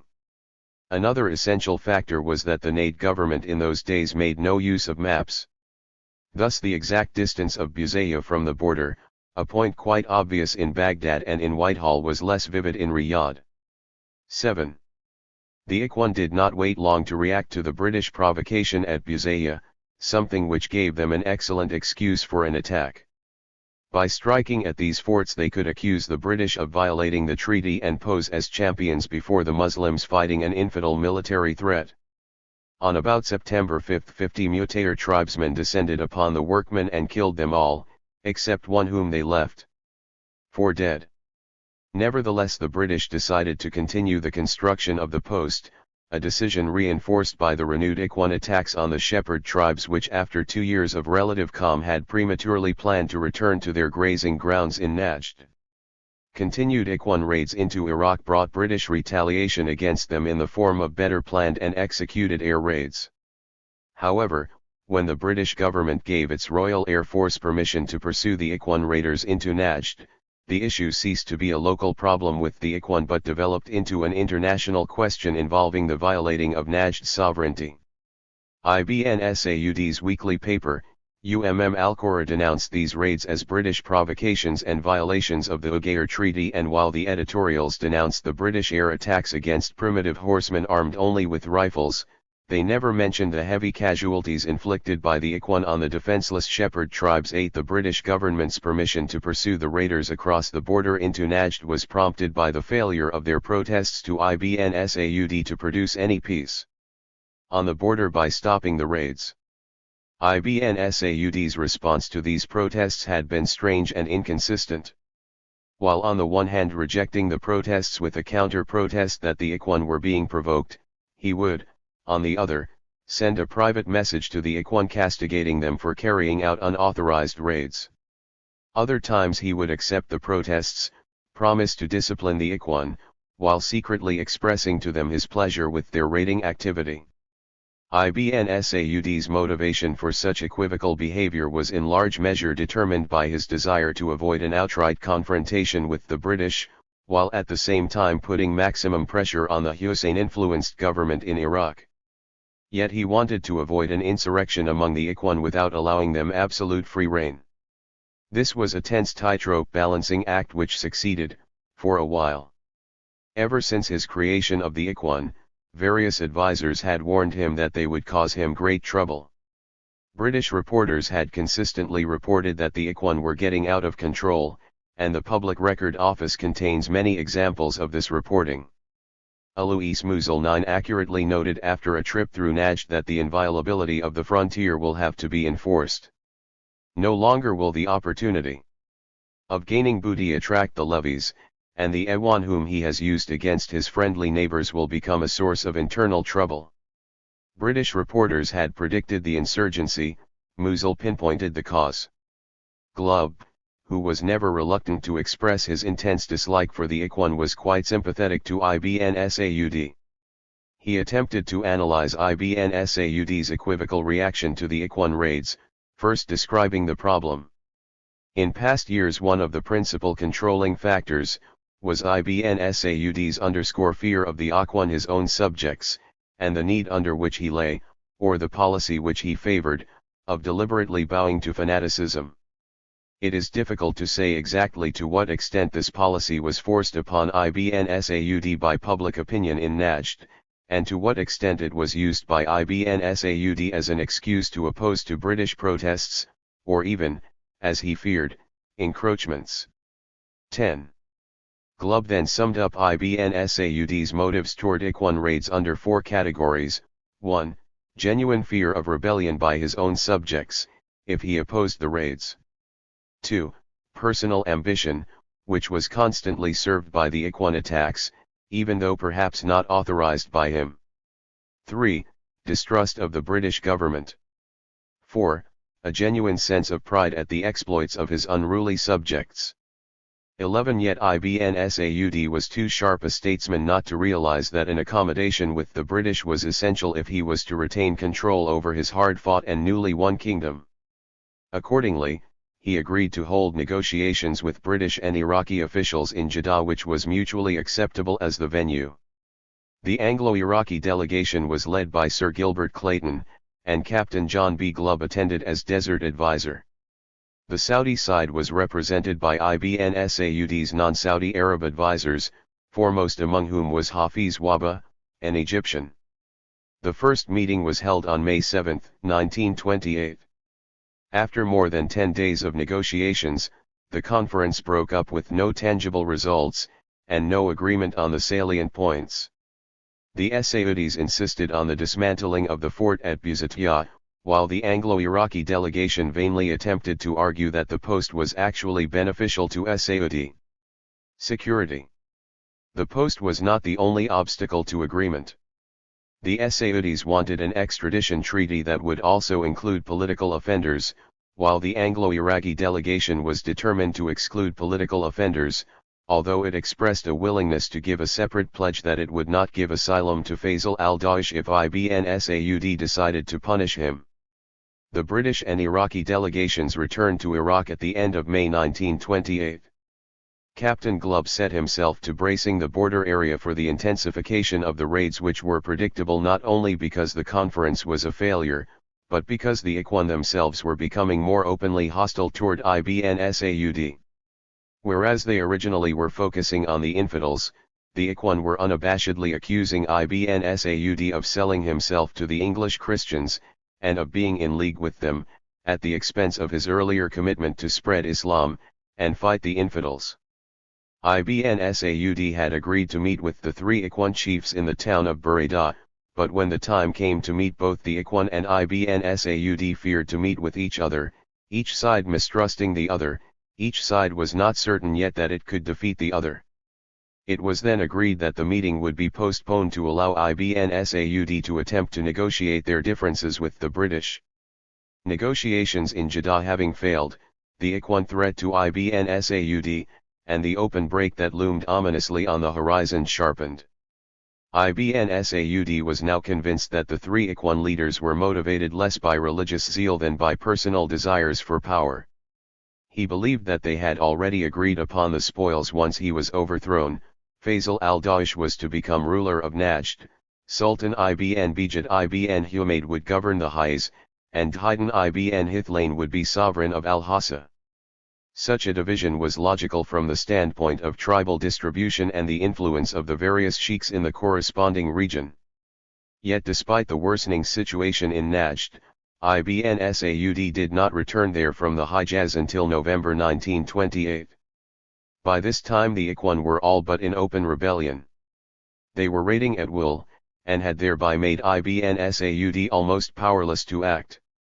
He could hardly admit that they were raiding against his will, since this would be open admission of his lack of control over them, yet he could not condone what was blatantly cruel and inhuman attacks on defenseless tribes, and flagrant violations of agreements which he had made with the British government. When he decided to act, it was almost too late. Ibn Saud had now reached the limits of his patience with the Ikhwan represented by Faisal and Ibn Biad. Out of deference to them he had prohibited the use of the radio, wireless, vehicles, and other modern inventions in Riyadh.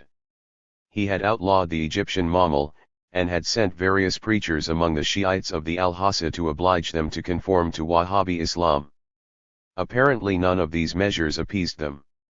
Yet Ibn Saud realized that the Ikhwan enjoyed popularity among many of his subjects, since al-Daesh and Ibn Biad had succeeded in their whispering campaign among the tribes that they represented the legitimate interests of Islam, and that they were defending the cause of religion, while Ibn Saud, having won the highest through their prowess, had now sold himself to the English and the Christians.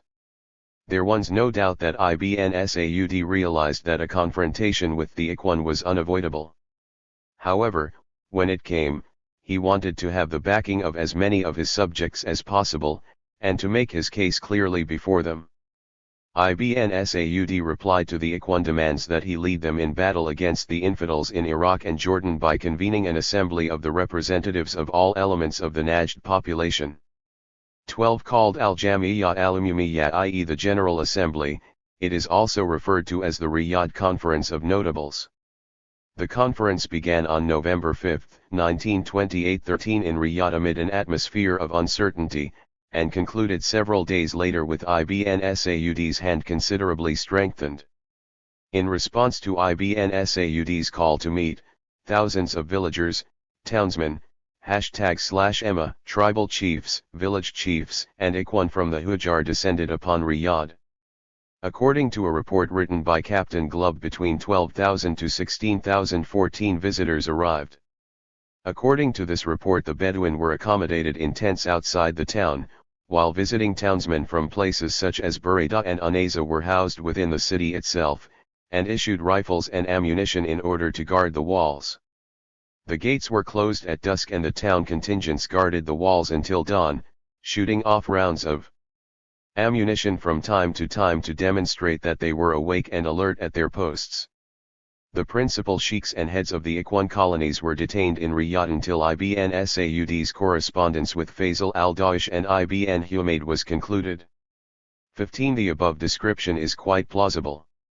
The Bedouin being traditionally less reliable, more fickle than the townsmen, and at this particular time their loyalty being rather questionable in view of al-Dawish's and Ibn Bijad's propaganda among them, it is logical that Ibn Saud would want them kept outside the wall.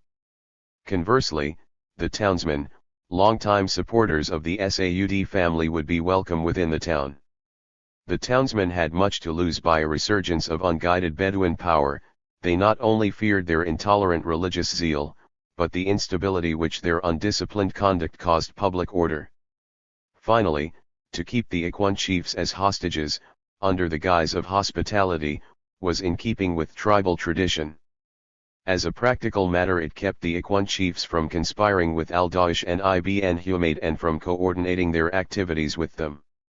In effect, the picture resembled once again the situation that prevailed pre-1912 before the creation of the Ikhwan, the Bedouin, untamed, self-seeking, and having no permanent loyalties except to their tribe, the townsmen seeking, and needing a strong ruler who could provide some form of central government and keep the Bedouin in check. At the very moment when some representatives of the Mutayr, the Ajaman, and the Utaba were pledging loyalty to Ibn Saud at the public assembly, others were already secretly committed to fight under the banners of their rebellious Ikhwan chiefs, and when the time came, did not hesitate to do so. Although hundreds of delegates arrived, many sincere supporters of Ibn Saud, undoubtedly the larger number came uncommitted, waiting to see just how strong Ibn Saud was, and to assess his chances of winning against the rebels. Perhaps nowhere is the finger on the pulse of power so sensitive as it is among the Bedouin. In a land where the deprivation of water through the prohibition of the use of wells is tantamount to genocide for a tribe, political flexibility is the order of the day. It can be convincingly argued that Bedouin are fickle because their environment and mode of life require flexibility for survival. Ibn Saud was well aware of this. Not to be undone, he provided a flair of showmanship worthy of a more modern age. Because of the large number of arrivals in Riyadh, not all could speak or attend the conference. A list of 800 or so delegates was composed and presented to Ibn Saud for his approval. Judging from the description of the preparations for the conference, and the proceedings of the meeting provided by Al-Qura, Ibn Saud had spent considerable time in its planning. A large balcony of his huge palace was selected as the meeting site. Having approved the list, he ordered them invited individually, the date and time of the meeting being set for 2 o'clock in the morning 16 on November 5, 1928. Special waiting rooms were prepared for each separate group, with townsmen placed in one room, religious leaders in another, and the Ikhwan in another. 1/2 hour before the proceedings began, Ibn Saud took his place surrounded by members of his family. He then called in the delegates by estate. First the V/Emma took their place occupying the front row to the right and to the left. 17 When they had taken their place, he called in the townsmen and villagers, some of whom sat behind the W/Emma, and others around the back and two sides of the balcony. Then he called in the Ikhwan and tribesmen. They came in by Hazrak and by tribe, and sat row by row facing the king. The routine of seating took approximately 15 minutes. Connecting rooms of the huge balcony were fitted with rugs and armrests, as was the main assembly site, to be used by persons who could listen to the proceedings. A similar room above on the next level was also fitted out for those who would neither listen nor speak at the proceedings. After the serving of ceremonial coffee, Ibn Saud rose and spoke. Having related how God had given him victory with the help of only 40 close friends, and how he had found them disunited, and killing one another, and how he had joined them into brothers and brought glory to them and to their tribe, he offered to abdicate his position. He made it very clear that he was doing this not out of fear for any one of them as individuals, or as a group, but because he did not want to rule a people who did not want him as their ruler, and because more than anything else he did not want to succumb to the sin of arrogance. He was content to resign himself to a life of contemplation of God. Pointing to members of the royal family there assembled, he asked the assembly to choose one of them to rule, and he would accept their decision. Ibn Saud well knew that he was speaking to a group of people who distrusted each other more than anyone distrusted him. With the possible exception of the representatives of Al-Daesh and Ibn Bijad, neither of whom attended the conference, he knew that no group or individual would accept his offer. They had too much to lose. Each faction would expose itself to the jealousies and rivalries of the other with no power shield as Ibn Saud to separate them. With shouts of "We'll have no one else than you to rule us," the delegates rejected the offer outright. Quickly then, in what most certainly was a planned performance, he demanded that each person speak freely. He promised that no one would ever be punished for what he may have said at the conference. Although the conference was ostensibly called to discuss the dangers represented by the British violations of the Uqair protocols, and their violation of Najd sovereignty through air raids on the tribes, everyone knew at the conference that the issue was Ibn Saud himself. Could he vindicate his attitudes toward the Ikhwan and toward the British, which were mutually irreconcilable? First representatives of the W/Emma spoke. They vowed that they had never found Ibn Saud lacking in his zeal toward religion, or in his sincere dedication toward the advancement of Islam. If he had made some mistakes, they said, this was natural because only Muhammad the Prophet was infallible. What mistakes Ibn Saud may have made were not sufficient for his people to turn their backs on him, or he to turn his back on them. They concluded that they were speaking not out of fear of him, because as W/Emma it was their duty to guide him. Their decision was honest and correct. Then members of the Ikhwan spoke, the principal spokesmen being representatives of Al-Daesh for the Mutair tribe, Al-Bahima and Al-Firm and Al-Tuwaybi and Ibn Bakit for the Harb chiefs, and Ibn Rubayyan of the Utayba and Ibn Umar and Ibn Kasra of the Cotton. They acknowledged Ibn Saud's help, his leadership, his respect for their weak and their aged, how he had given them a share in the national wealth, al-Mal, and how he had built mosques for them on the Ahjar and sent missionaries to teach them the true religion. All this they were not disputing. But he too should remember that they had abandoned their nomadic ways, their tribes, and sometimes their wealth to follow his call to the true religion, and to fight fi sable Allah, for God and country, and that their swords and blood had brought him victory. He brought them this far down the road, now they wanted some points clarified before continuing to follow him unquestioningly, for they feared the wrath of God more than they feared him. Some questions which they had previously asked were answered, the answers had satisfied some Ikhwan, but not others. They now wanted to put the following questions to him: Ibn Saud, and to the W/Emma assembled, and they vowed to follow the rulings. 1. The question of the telegraph, Dalatil. As far as they could see, this was sorcery, and Islam prohibits sorcery. Can true Muslims use it without contravening their religion? 2. The question of following the Quranic injunction of doing good and avoiding evil. Was he sending religious teachers to conquered areas to teach those people who claim to be Muslims, the true religion? They feared that Ibn Saud was lax in this endeavor. 3. The question of the forts which the British had erected in the Najd-Iraq border areas. This was a matter with which their patience was now exhausted. Did Ibn Saud consider that his religion had given him the right to delineate borders in lands which had belonged to them and their forefathers for generations? Having undertaken to make such borders with the Christians, how could he allow them to violate the very treaty which he made governing the construction of forts at the wells? Even the women in their cloistered quarters were demanding an answer to this question, they told him. The question of the forts could not longer be put aside. They were willing to accept his judgment on this matter only under the following conditions: a.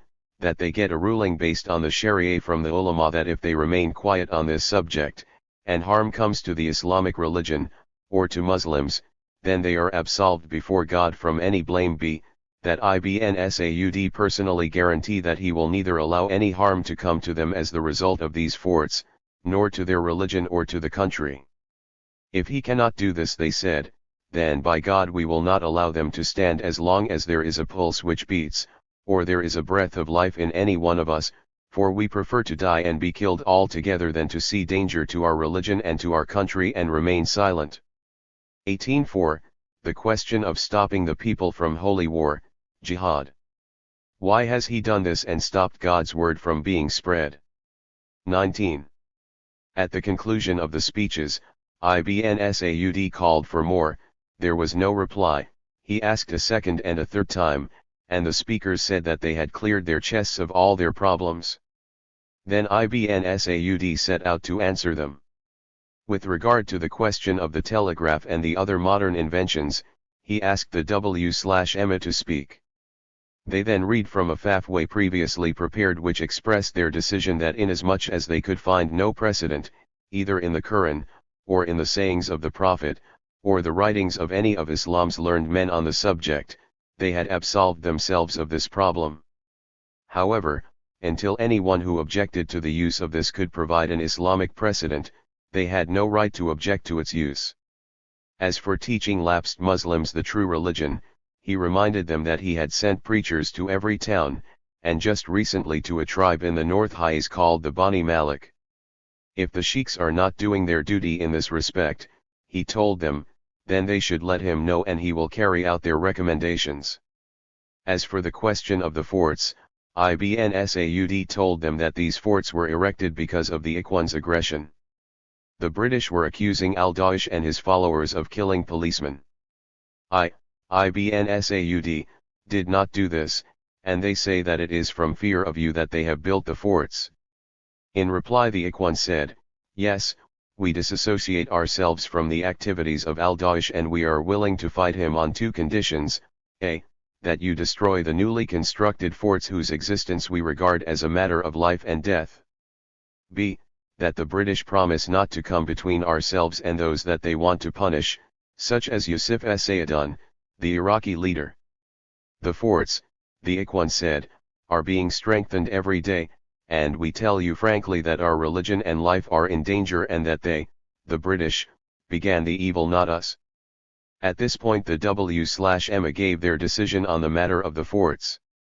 In effect siding with the Ikhwan, they told Ibn Saud that the forts constituted a danger to the Arabs, to the Muslims, and specifically to the people of Najd, and that he must do everything in his power to remove them, and that the effort to remove the fort is not j*had but defense of religion. Obviously pleased with the W/Emma's answer, the Ikhwan shouted, have you heard what they have said? We ask you, by God, what do you say about these forts? The king replied, I say that what the ulama have said is correct, and I vow to resolve the matter. As for the question of jihad, one want to speak about it elsewhere, privately. He then told them to select 50 persons from the group to represent them, and to meet with him. At that time he will tell them what he thinks of the matter, and they can come to some decisions to resolve the question. In conclusion, Ibn Saud told the assembly, I say to all of you, whether your station in life be large or small, that I see no full life for us except in peace, which guarantees our full rights to defend our rights and to achieve them. We must either be victorious or die defending our sanctuaries and our nation. To this do I pledge myself before God. 20. The conference ended with Saud, his oldest surviving son, introducing the guests to him, as each one pledged allegiance once again. After the evening meal, 50 persons met with the king from 2 in the evening until 6. 21. The proceedings of this meeting and subsequent ones on the same subject of Jazad were not revealed, except to say that the group and the king had reached unanimous decisions on how to handle the matter. The conference ended with Ibn Saud having at least the backing of the W/Emma and the Ikhwan against al-Daesh and Ibn Bijad. However, his mandate against them was mitigated by the conditions which he accepted, namely to rid the borders of the forts, presumably by successful negotiation or through military force, and to satisfy their demands for jihad. Even after the conclusion of the Riyadh General Assembly, the majority of the Ikhwan, the W/Emma, and other religiously oriented groups maintained a posture of cautious neutrality in the dispute between the three senior Ikhwan leaders, which now verged on the brink of open rebellion. While loyalty to Ibn Saud remained fundamentally intact among these parties, they seriously questioned the wisdom of his activities. They were keenly aware of the many material blessings which accrued to them since his rise to power, yet they were genuinely convinced that the rebels had legitimate grievances which Ibn Saud had not adequately resolved. These grievances had made the rounds of the Ikhwan/Ajar, where they were openly discussed. The non-Ikhwan elements of Najd also were aware of them, and they formed the subject of whispered conversations among some of Ibn Saud's most loyal partisans. At the base of the problem was the inability of these unsophisticated folk to understand the pressures which Ibn Saud faced, and to visualize the larger world into which he had led not only them but the entire kingdom. Ibn Saud had not, on the other hand, provided a sufficient solution to the dilemma which faced the Ikhwan, the dilemma which Faisal al-Daesh so succinctly presented in a letter which he sent to Ibn Saud's son, Saud. You have also prevented me from raiding the Bedouins. So we are neither Muslims fighting the unbelievers, nor are we Arabs and Bedouins raiding each other and living on what we get from each other. You have kept us away from both our religions and our worldly concerns. It is true that you have not failed to do what you can for me and my people, but where are the rest of my tribes to go? They will perish, and how can we be contented with this? In the past you used to forgive any of us who committed a sin, but now you treat us with the sword and pass over the Christians, their religion, and the forts built for your immediate destruction. Saud. 1. Ibn Saud's repeated efforts to resolve his differences with the rebel chiefs, especially Ibn Bijad and al-Daesh, were unsuccessful.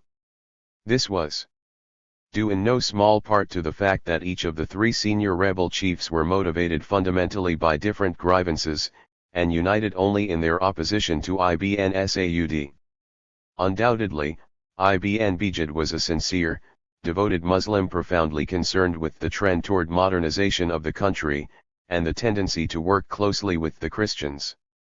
2. Faisal al-Daesh definitely had political and power ambitions, his claims to be concerned with the fate of the true Muslims to the contrary. Haydn ibn Hithlain and his Ajayman never were fully reconciled to Ibn Saud, and marched under Ibn Saud's banner only after being severely beaten in two major battles, and because all the other tribes had submitted to Ibn Saud. They could not but do the same, unless they wanted the full retribution of the king to fall on them. A series of messages exchanged between the leaders and several attempts to arrange face-to-face meetings never bore fruit. Meanwhile, Ikhwan raiding not only continued but accelerated.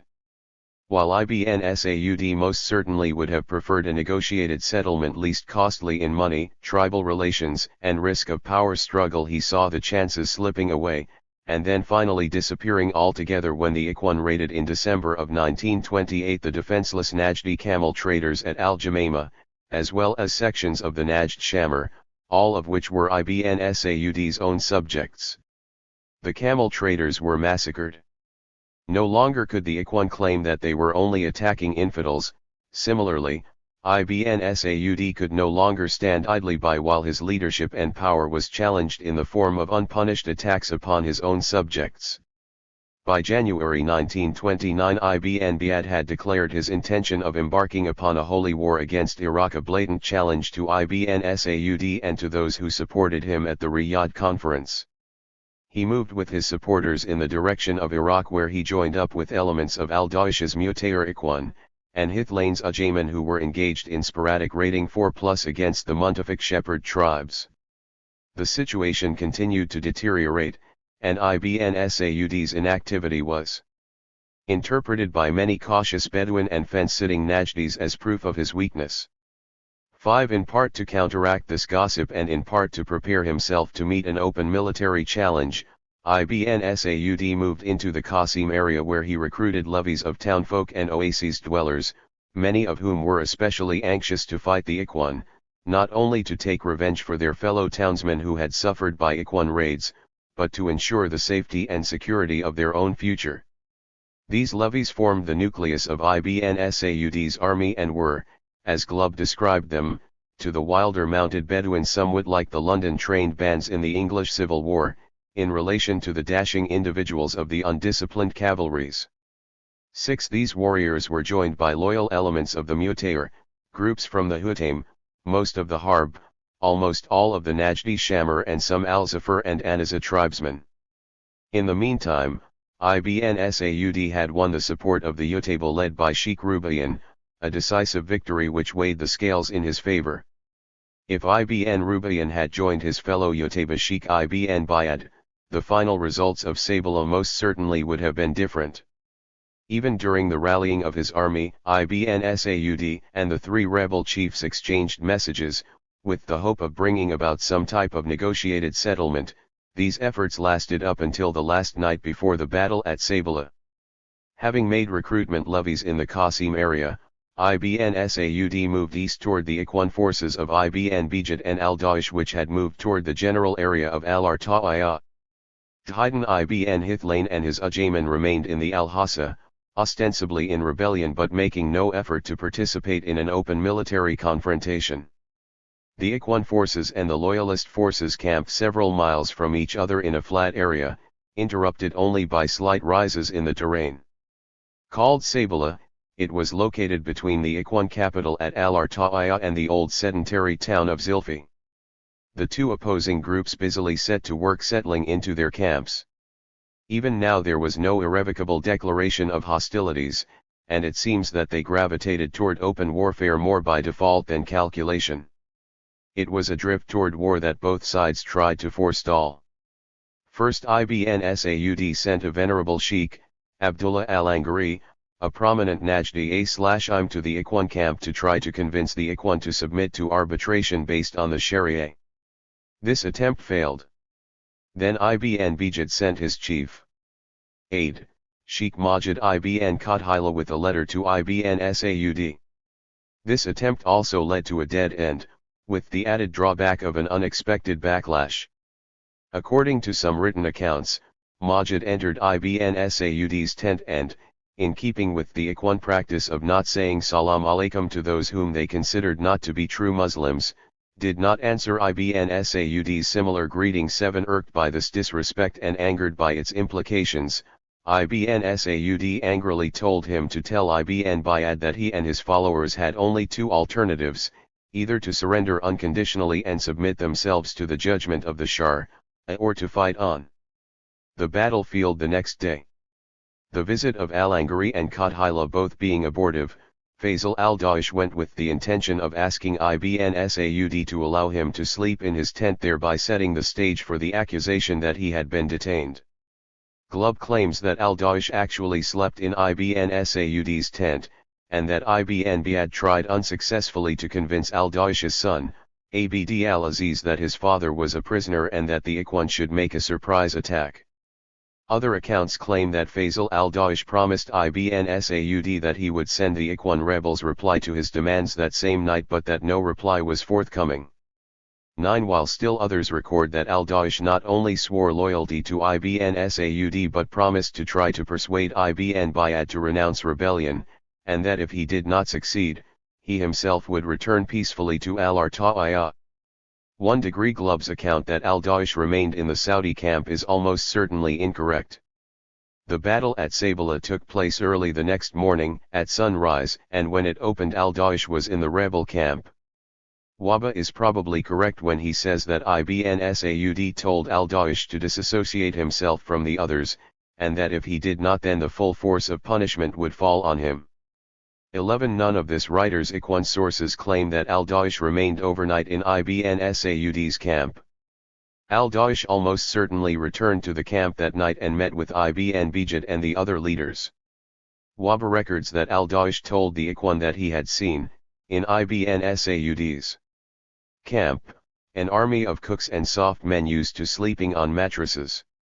While Glub also records that this story had been making the rounds, he is quite correct when he says probably we shall never know exactly what al-Daesh told the Ikhwan. What is certain is that upon his return the Ikhwan decided against submission and for war. On the morning of March 30 the two armies faced each other. 1. The Ikhwan hopelessly outnumbered in men at least 3 to 1. 1%. Although in the past the Ikhwan had won brilliant victories when severely outnumbered, their enemy had been Hijazi tribesmen and Sharafian troops, not their wiry cousins from Najd. Al-Qura described the battle. 3. The king ordered his charger to be brought, mounted, took his rifle and put on his belt and rode forward surrounded by a mounted retinue. The battle was a strange sight. The troops were drawn up in one line 3 or more miles in length with their banners flying. His Majesty took the command of the center, placed his brother Amir Muhammad in command of the cavalry on the left and his eldest son Amir Saud in command of the cavalry on the right. He then ordered a general advance. The opponents had thrown up fortifications to protect themselves. When the two parties approached each other and the battle began between the infantry, His Majesty's sons, nephews, and cousins rode in front of the cavalry and fought most bravely until they routed the opposing cavalry and broke down the infantry resistance. After only half an hour the guilty ones fled pursued by the king's forces. Those who threw down their arms were spared, and after 1 hour the evildoers were defeated and routed. When the battle was over, His Majesty returned on his horse thanking God for his help, afterwards inspecting the state of the troops and demobilizing them. 14. The critical part of the battle lasted about 1/2 hour, after which it was clear that the Ikhwan could not win. Some of the rebels surrendered. An hour later the battle was entirely over, with Ibn Bijad and Faisal al-Daesh, who was seriously wounded, fleeing the battlefield. The next morning they sent a delegation asking for pardon and forgiveness. 15. Ibn Saud promised that their lives would be spared, but that they would have to submit to the judgment of the Sharts. Because al-Daesh was thought to be seriously wounded, Ibn Saud allowed him to return to al-Arta'iyah on condition that he surrender himself in Riyadh if and when he recovered. However, few, if anyone, expected him to recover. As for Ibn Bijad, he was not allowed to enter Ibn Saud's camp because the troops were too angry with him, and the king feared for his life. Instead he was ordered to surrender either in Riyadh or Shakra. 16. Haydan ibn Hithlain did not actively participate in the rebellion and kept his forces in Al-Hassa, hence he avoided an open clash with Ibn Sads. After the battle, Ibn Saud met with the /Emma who were with him, including Sheikh Abdullah al-Angari, Sheikh Abdullah ibn Zahim, Sheikh Abu Habib Shutri, plus the important commanders and chieftains, a total of 2,000 men. In a speech he told them that a. The Quran and the Sunnah must form the basis on which decisions regarding religion are made, not personal interpretation. b. They should obey the monarch in accordance with the Sharia. c. They should not allow their people to hold meetings either to discuss religion or worldly questions without permission from the monarch. d. They must respect the Muslims and those under the protection of the Muslims. 17. The Ikhwan had violated these principles, and Ibn Saud was making it unmistakably clear to those assembled that they could expect the same treatment from him as he had meted out to the Ikhwan rebels if they disregarded these precepts. The Battle of Sabila over, Ibn Saud decided not to pursue the rebels 18 in the hope that they would mend their ways while he returned to the Hijaz for the /H, and that during this time they would reflect on, and realize their errors. However, the failure to follow up his victory and remove the rebel problem at its source forced him to return post-haste to put down a second rebellion. This time he put his entire efforts and military capabilities into the fray, all the time coordinating his overall plans and operations with the British. While Ibn Saud was away in the Hijaz, an incident involving the Ajayman tribe inflamed the entire eastern province and united Bedouin and Ikhwan elements against Ibn Saud, many of whom had no prior intention of involving themselves in another rebellion. Not that a second rebellion would not have occurred anyway. What happened to the Ajayman, however, provided the catalyst for the new revolt and broadened the scope and the number of participants. As noted earlier, Haydn ibn Hithlain had not participated in the battle at Sabila. He was in a state of passive rebellion, and there is good reason to believe that after the Ikhwan debacle at Sabila he had no plans to confront Ibn Saud militarily. Further, Ibn Saud had succeeded in dividing the Ajayman much as he did the Utayba by supporting rival chiefs. His support of Naif ibn Hithlain against Haydn seriously weakened the fighting strength of the tribe.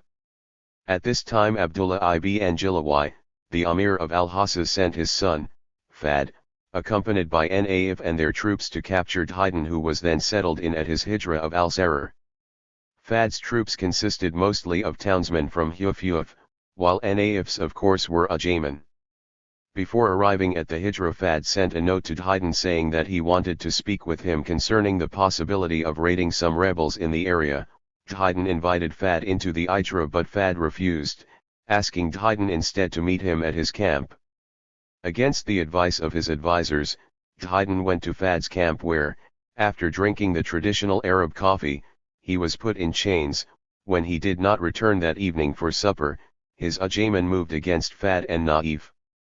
The ensuing battle saw Fad and his troops losing the battle, and in an act of bad judgment, he ordered one of his men to kill Haydn, who was then put to death.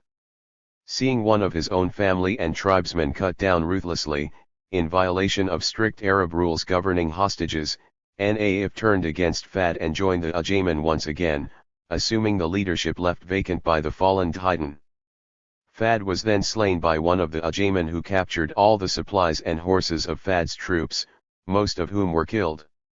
The united Ajayman then headed north to join Faisal al-Daish's Mutayr Ikhwan 19. When Ibn Saud in the Hijaz learned of Haydn's death and the manner in which he had died, he knew that rebellion would follow. He had already had reports of al-Daish's recovery, of his increased belligerency and raiding, and had decided to put an end completely to the insurgency of the Ikhwan using all the military power, diplomatic support, and mechanical and modern means at his disposal. No moves against the Ikhwan could be completely successful unless he had the cooperation of the British. Therefore, even before leaving the Hejaz, he had, through negotiations, acquired British promises that they would not allow any of the three countries which they governed, Kuwait, Jordan, and Iraq, to give aid or assistance or refuge to the Ikhwan, and if the Ikhwan were allowed to cross the border and remain in any of the countries as sanctuary, that he would have the right of hot pursuit. The British made only one stipulation, namely that the lives of any Ikhwan rebels returned by them to him would be spared. Ibn Saud accepted this condition, but noted that apart from their lives which he would spare, he would insist that they be tried by the Shah 7a. It was well within British interests to support Ibn Saud's fight against the Ikhwan, once His Majesty's government had made the decision not to support the Ikhwan clandestinely against Ibn Saud in an effort to create a weak Arabia which it could dominate, and which would threaten its Hashemite charges in Jordan and Iraq, and the Al-Sabah ruling family in Kuwait. Hashemite circles in Jordan and Iraq, as well as the Al-Sabahs of Kuwait, were all for supporting the Ikhwan, possibly with the hope of establishing Faisal al-Daesh as Amir of a petty Emirate dominating the triangular area which joined their countries at a common border. Certainly some of al-Daesh's arms and equipment as well as money and supplies came from these sympathizers, but without continued British support and concurrence such a plan was not viable, if indeed there were such a plan. 20. In accordance with Najdi tradition, Ibn Saud had disbanded all of his troops after the battle at Sabila, and only isolated detachments under his brother Musa id and Abdullah al-Jilawi were not dispersed since levies were collected to do a job and then disbanded upon completion. The militant Ikhwan of al-Arta'iyah and al-Ghatghat were no longer available since they were now the enemy. Ibn Saud had to return to Najd, recruit an army, seek arms and money. He turned to the British for weapons, asking for at least 3,000 Lee Enfield rifles and 1,000 boxes of ammunition. In addition, he requested that a troopship transport 1,000 men from Jeddah to Agadir. Having taken these precautions, Ibn Saud set out for Riyadh, sending ahead messengers to the chiefs of the loyal Utayba tribe asking them to come with other tribal notables to the town of Aida for a meeting. The dissident Utayba had been in rebellion at Sabila. Some of them still were unsubdued, and others, while not in a state of active insurgency, had not yet reconciled themselves to defeat. Still others were outlaws inasmuch as they had escaped from Ibn Saud after the battle, but had not been pardoned. Ibn Saud arrived at Dawadimi on July 9, 1929. There, in a huge tent pitched for the occasion, he met with about 2,000 Utayba tribesmen led by their chiefs, Umar ibn Abd al-Rahman ibn Rubayan, Sheikh of the al-Ruwaka, Hijabijad ibn Humaid, brother of Sultan ibn Bijad, who was in jail after his defeat at Sabila. He headed the al-Makada, Manahi al-Hadal, who used to be head of the Barka but now was chief of the Da'ajin, Sultan Abba al-Allah, head of the al-Azma, Khalid ibn Jami, head of the al-Ruzan. 22. At the meeting, Ibn Saud disclosed his plans to move against the Ajayman and sought their support, if not active, at least passive. The Utayba tribesmen were distributed among the most sensitive territory of Ibn Saud's realm, Le. between the extreme eastern part of the Hijaz, and the western part of Najd.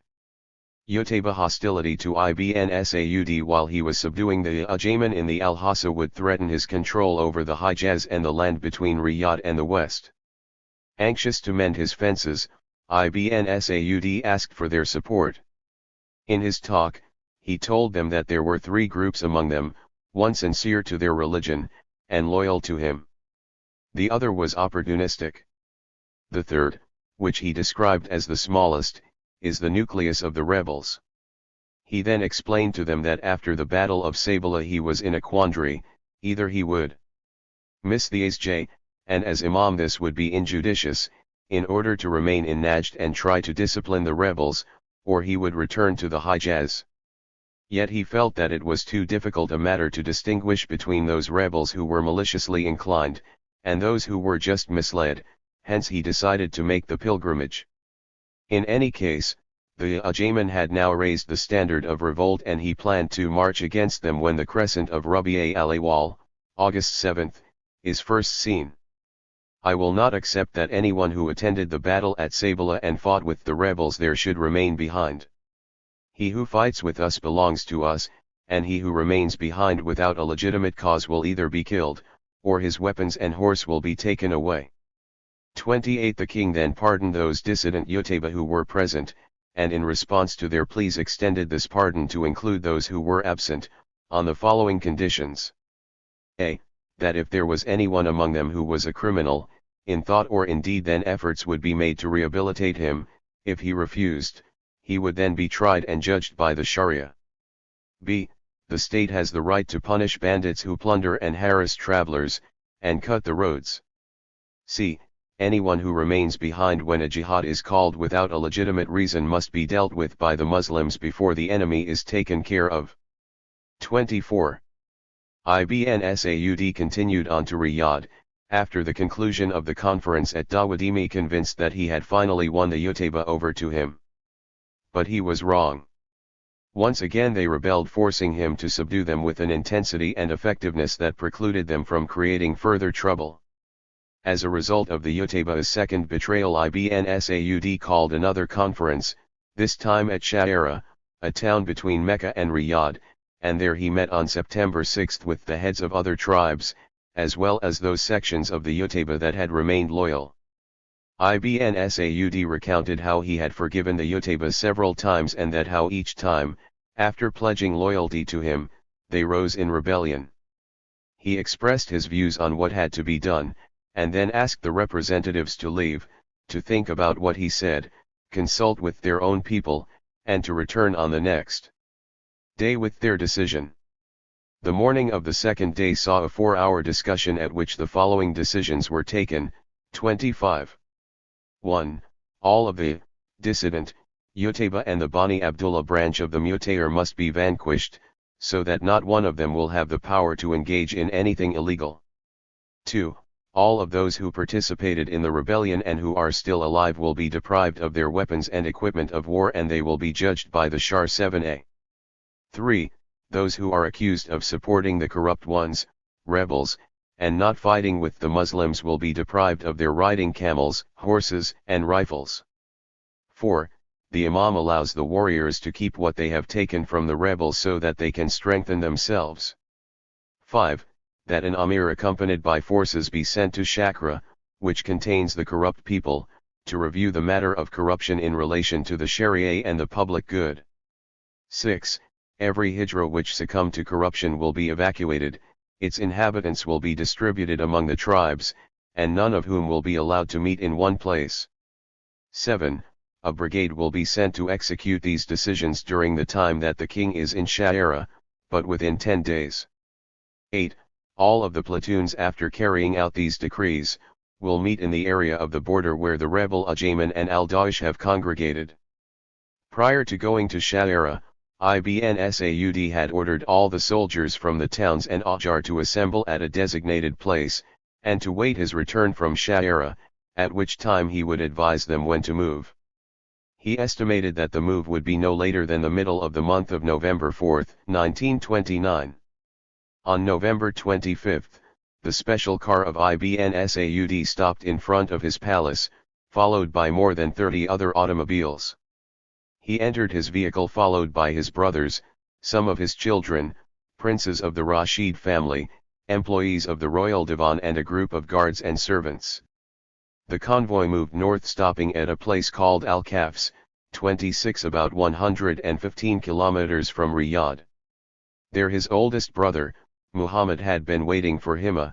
The king and his party camped there overnight and then went on to Al-Shaki, a distance of 80 kilometers from Al-Kafs.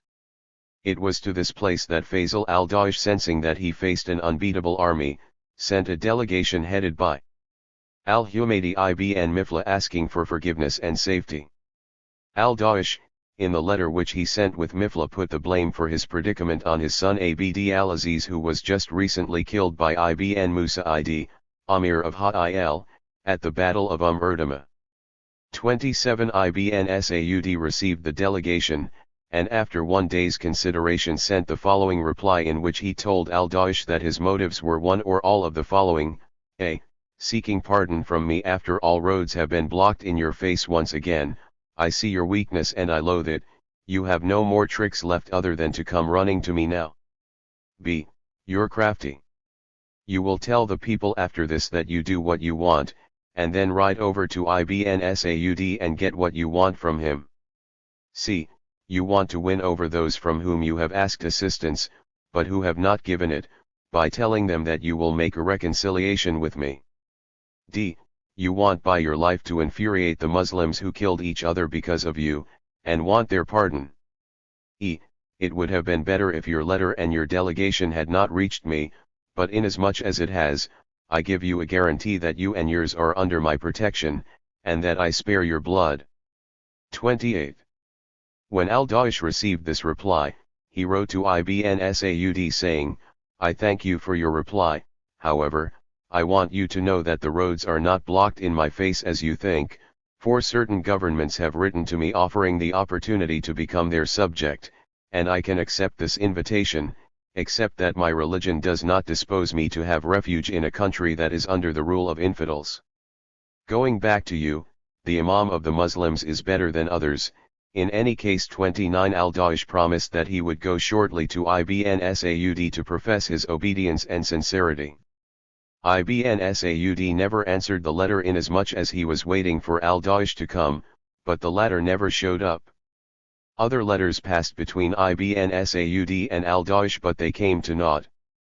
No type of compromise appeared possible. The situation in the Al-Hassa continued to worsen. Ikhwan raids disrupted the peace, and the movement of different Ikhwan parties with their camels and flocks gave the region an air of great activity and excitement.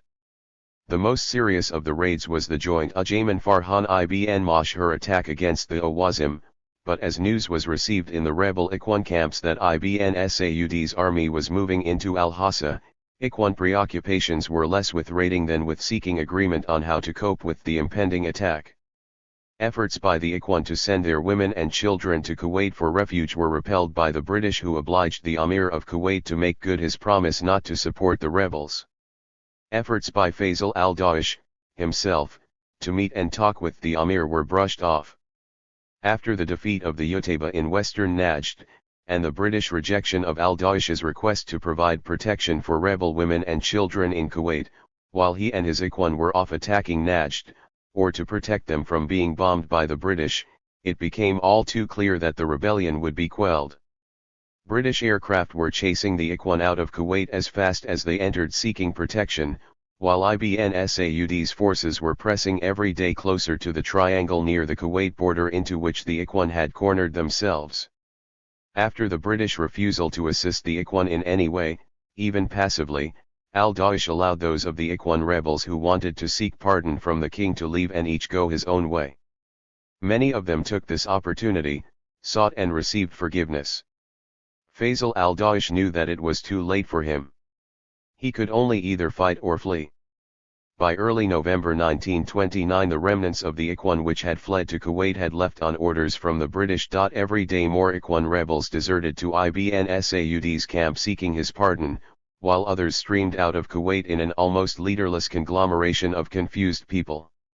Short on food and water supplies for themselves, the Ikhwan could hardly provide for their camels and cattle, hundreds of which died of thirst.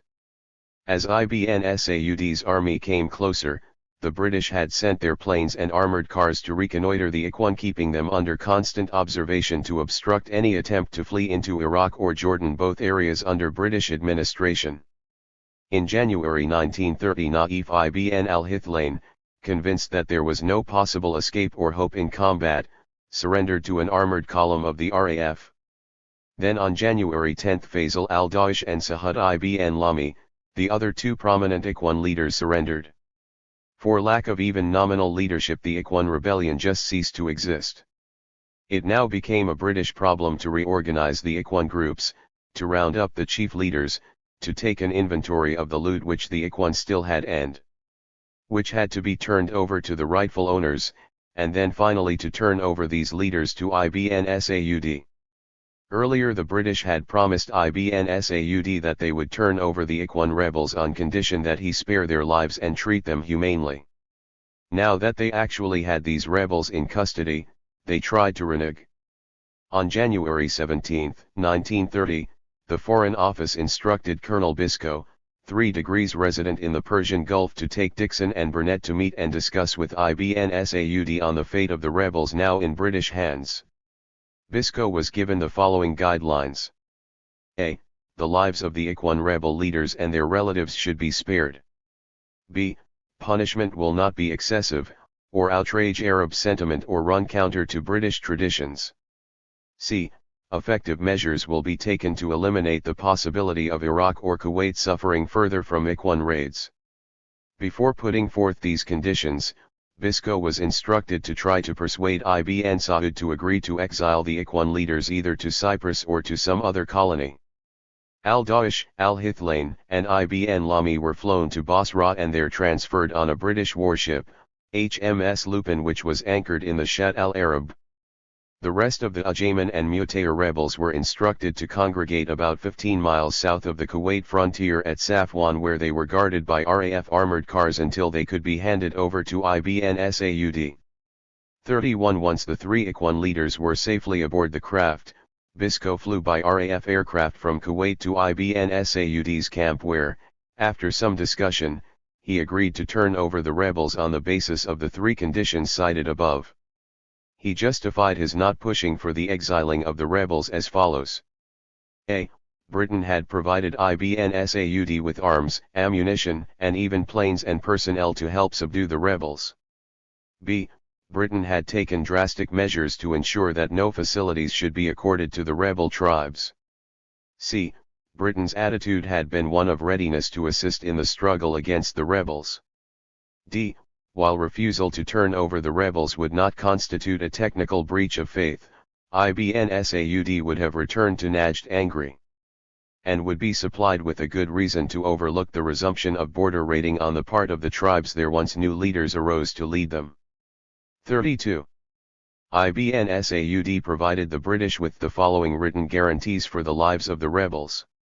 That in spite of the punishment which the three leaders, Faisal ad-Daesh, Naif bin Hithlain, and Jasir bin Lami, and their followers deserve for their offences against neighbouring governments and their rebellion against us, we will spare their lives and those of their tribes in compliance with the wish of the British government.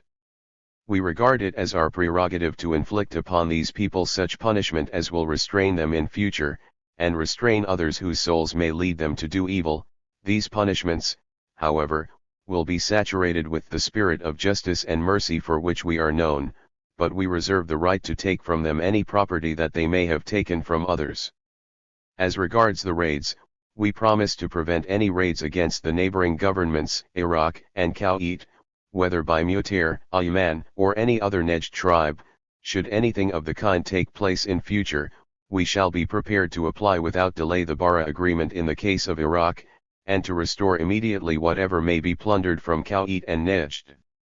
If the ruler of Kuwait desires to enter into an agreement in regards to raids, similar to the Bara Agreement, we are prepared to enter into such an agreement with him. As regards property that has been carried off from Iraq nationals in the past, we are prepared to apply the procedure prescribed in the Bara Agreement and, in the case of Kuwait, to effect a settlement of claims in accordance with the procedure at present in force, provided that none of the rebellious Mutair and Ayman and their followers who are in the hands of the British authorities or their property remain in Iraq or Kuwait territory. 38. On January 28 the rebels were flown to a landing strip near Kabari Wadha in an English warplane. They were accompanied by Colonel Dixon and met by Hafiz Wahba, and taken by car to the king's tent. Dixon records that the meeting between rebels and master was pathetic. With tears streaming down his face, Ibn Saud allowed each of the prisoners to kiss him on the nose, Bedouin fashion. 34 Hafiz Wahba was more impressed with how this poignant meeting contrasted with earlier ones when the king and al-Daesh met as friends. In the past, noted Wahba, al-Daesh was accompanied by about 150 armed men and always arrived at the majlis as a great man of high rank and station who sat near the king. When he left to return to al-Arta'iyah, it was always with a large amount of arms, ammunition, food, and material from Ibn Saud. Now, disgraced and appearing before the king as a traitor, Faisal al-Daesh heard bin Saud ask, "Did you want to be king? But each of you were kings in the areas over which you were stationed. Which of you is better than me? Superiority belongs to God alone. Which one of you have I not taken with my sword? There is not one of you whose father or brother have not killed, and did not subdue except by God's help and then by the sword. I granted your every wish.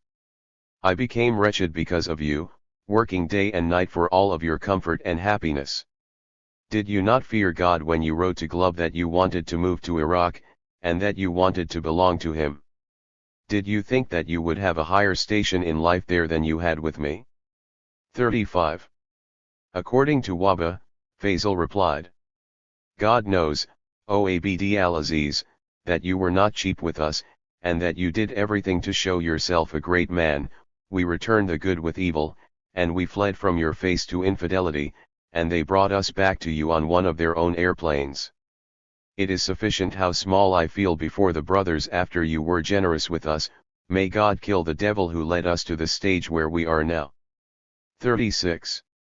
Immensely pleased with the final submission of the Ikhwan, Ibn Saud summed up his feelings saying, from today, we shall all live a new life. 37. He wasted no time in bringing the country together by the telephone and wireless, and the telegraph, with the Ikhwan powerless to do anything about it. Ibn Bayad, Faisal al-Daesh, Ibn Hithlain, the three chief rebels were now all in prison in Riyadh. Ibn Saud spared their lives as he promised, much to the astonishment of some British observers who thought that he would renege. While it is almost certain that they were not abused, beaten, or otherwise harassed in prison, it was equally true that the conditions in which they lived out their last days were far from ideal. 38. In retrospect, one must consider the state of social development in Arabia at the time of their imprisonment and the immense suffering and killing that these Ikhwan leaders had caused, not only among warriors, but among unarmed tribesmen, women, and children.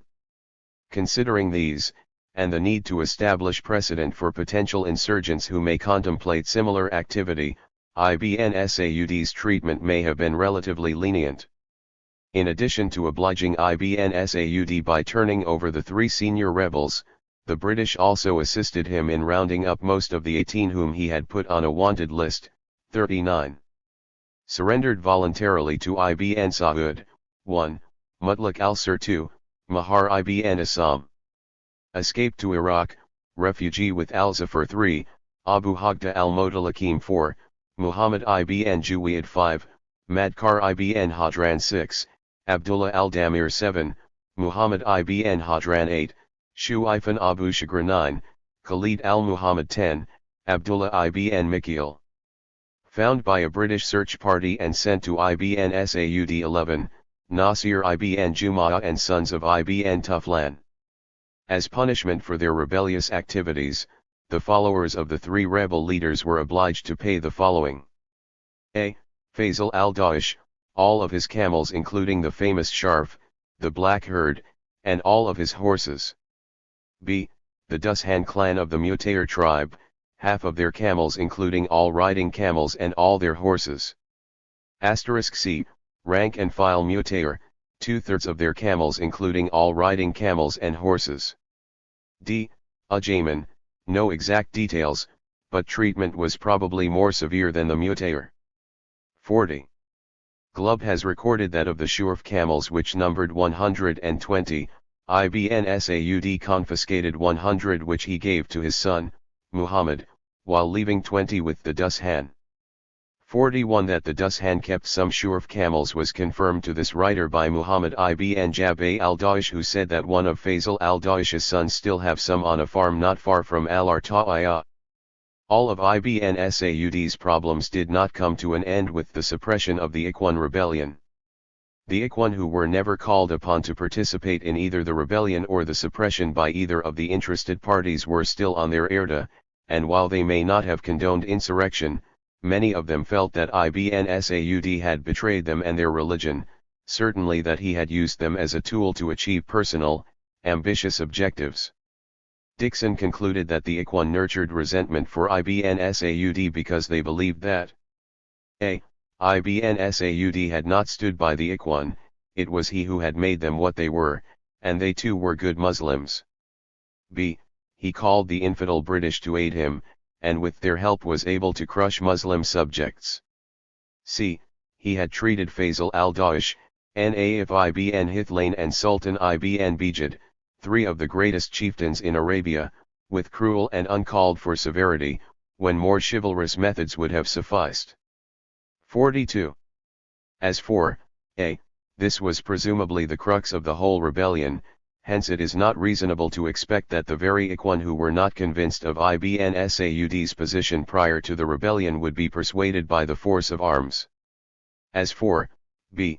There is no doubt that this must have rankled with the Ikhwan, not only because their defeat would have been impossible without it, but because their own Imam had enlisted the aid of the very people whom he taught were their mutual enemies. C. Ibn Saud's treatment of these people has not been fully documented, and therefore not available for analysis. One must keep in mind, however, what the Ikhwan treatment of their prisoners might have been if they were victorious. The Ikhwan had no right to expect better treatment than they were prepared to give to their victims. Aside from the Ikhwan proper, rebellions existed in the northwestern part of the peninsula against Ibn Saud, led by a tribal chief, Ibn Rafida. These were definitely supported by and/or fomented by the Hashemite rules of Iraq and Jordan, most notably Abdullah. While never serious threats to the control of Ibn Saud over the rest of the peninsula, they did preoccupy him with military matters at least up until the end of 1932, and almost forced him into a military confrontation with the British once again over Jordan, not because of his own Ikhwan who were itching to be released against the Hashemites, but because of attacks coming from the other side of the border, a reverse situation to what existed less than a decade earlier. 48 With the rebellions over, Ibn Saud turned toward the economic development and administrative renewal of his now united kingdom. He had pardoned many of his enemies, not a few of whom were given responsible positions and reinstated in his good graces. Faisal al-Shablan, a Mutair Ikhwan chieftain, who surrendered to Ibn Saud, was forgiven and ultimately rose to high favor and given responsibility for all of the king's camels.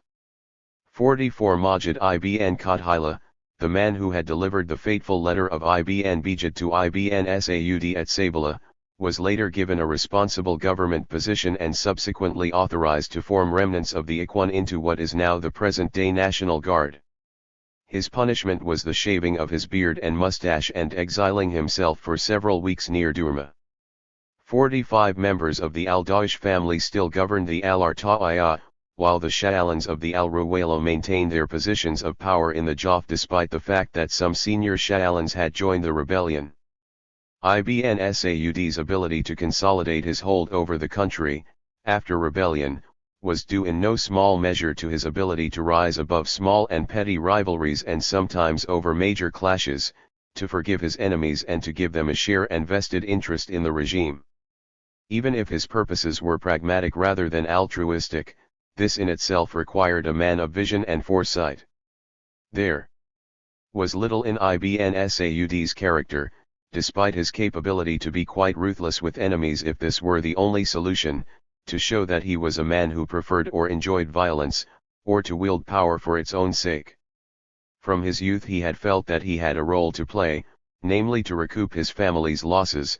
It is difficult to know when he saw that vision encompass something far bigger, namely, a modern, independent, viable country rising on the territory of what is now the kingdom, but he must have seen this vision somewhere.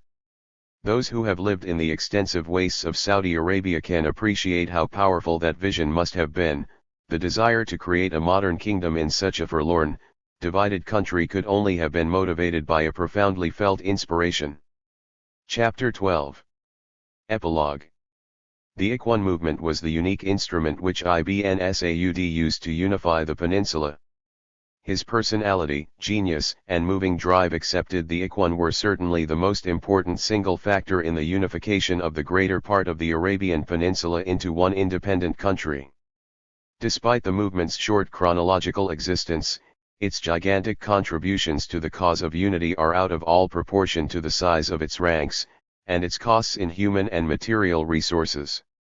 Despite its demise, the force of its impact on the character of the country which it helped to create was felt long after it ceased to exist as a viable movement, and in many instances its force is still felt throughout the country to the present day. Ikhwan contributions to unity are many and easily isolated for review, the most significant being, a. All of the strategic, important areas fell to Ikhwan units, including Kerma, Turaba, Taif, Mecca, and Medina, with Ikhwan contingents participating notably in the conquests of Ha'il and the Jaf. It was fear of Ikhwan reprisals that kept many of these subdued areas free from insurgency or open rebellion, especially the Ha'il area. b. The Ikhwan thwarted Hashemite attempts to weaken and destroy the resurrected Saudi dynasty, taking the offensive themselves by raiding Jordan, Kuwait, and Iraq border areas. c. they injected into daily life a new asceticism, a Spartan temperament sharpened by religion, as well as a fierce national pride and loyalty that never before existed among tribal elements in the peninsula. While this national pride and loyalty never fully percolated into the highest levels of society, its effects were measurably felt there nevertheless. While it would be rash to say that Ibn Saud's unification of the peninsula would have been impossible without the Ikhwan, certainly the cost in human and material resources, and the length of time required to effect unity would be substantially higher with a corresponding lower chance of success. The extraordinary military feats of the Ikhwan are all the more outstanding when one considers that while they were statistically numerous, only a small number of them actually participated in battles and raids. The faction of the Utayba tribe led by Ibn Bayad centered at Al-Ghatghat, and the elements of the Mutayr tribe under Al-Da'ish at Al-Arta'iyah complemented by such independent leaders as Khalid ibn Luwai of Kerma bore the brunt of Ikhwan martial responsibilities. The rest of the Ikhwan were located on small Ajar in the hinterland and contributed their share in less active ways, 1.e, by acting as sentinels on the fringes of settled areas, by becoming obedient citizens who required no firm hand to police them, and finally by constituting an ever-ready reserve force to reinforce the Ikhwan activists, if the need arose. Ironically, the largest single levy of Ikhwan, certainly the most representative of all tribes and Azar, was imposed not to subdue the infidels or to fight in the Hais, but to suppress their rebellious comrades at Sabila and later at the confrontations near the Kuwait border. As for costs, the Ikhwan must be reckoned among the cheapest military force ever mobilized to conquer large stretches of territory. For the most part, armed only with vintage rifles, or locally made crude spears, provisioned with only a handful or two of dates, and a cup of flour, these warriors embarked on military expeditions at a trifling cost to the public treasury, and little in logistical or arms support. The little public money that may have been expended on them was more than repaid by the booty in livestock, silver, gold and other valuables which they brought to the public treasury after their victories. Yet these warriors received no individual salaries and collected no pensions, either for themselves in life, or for their families in the event of their death. Their only form of payment was the extent to which they shared the benefits of life on the government-subsidized Hujar.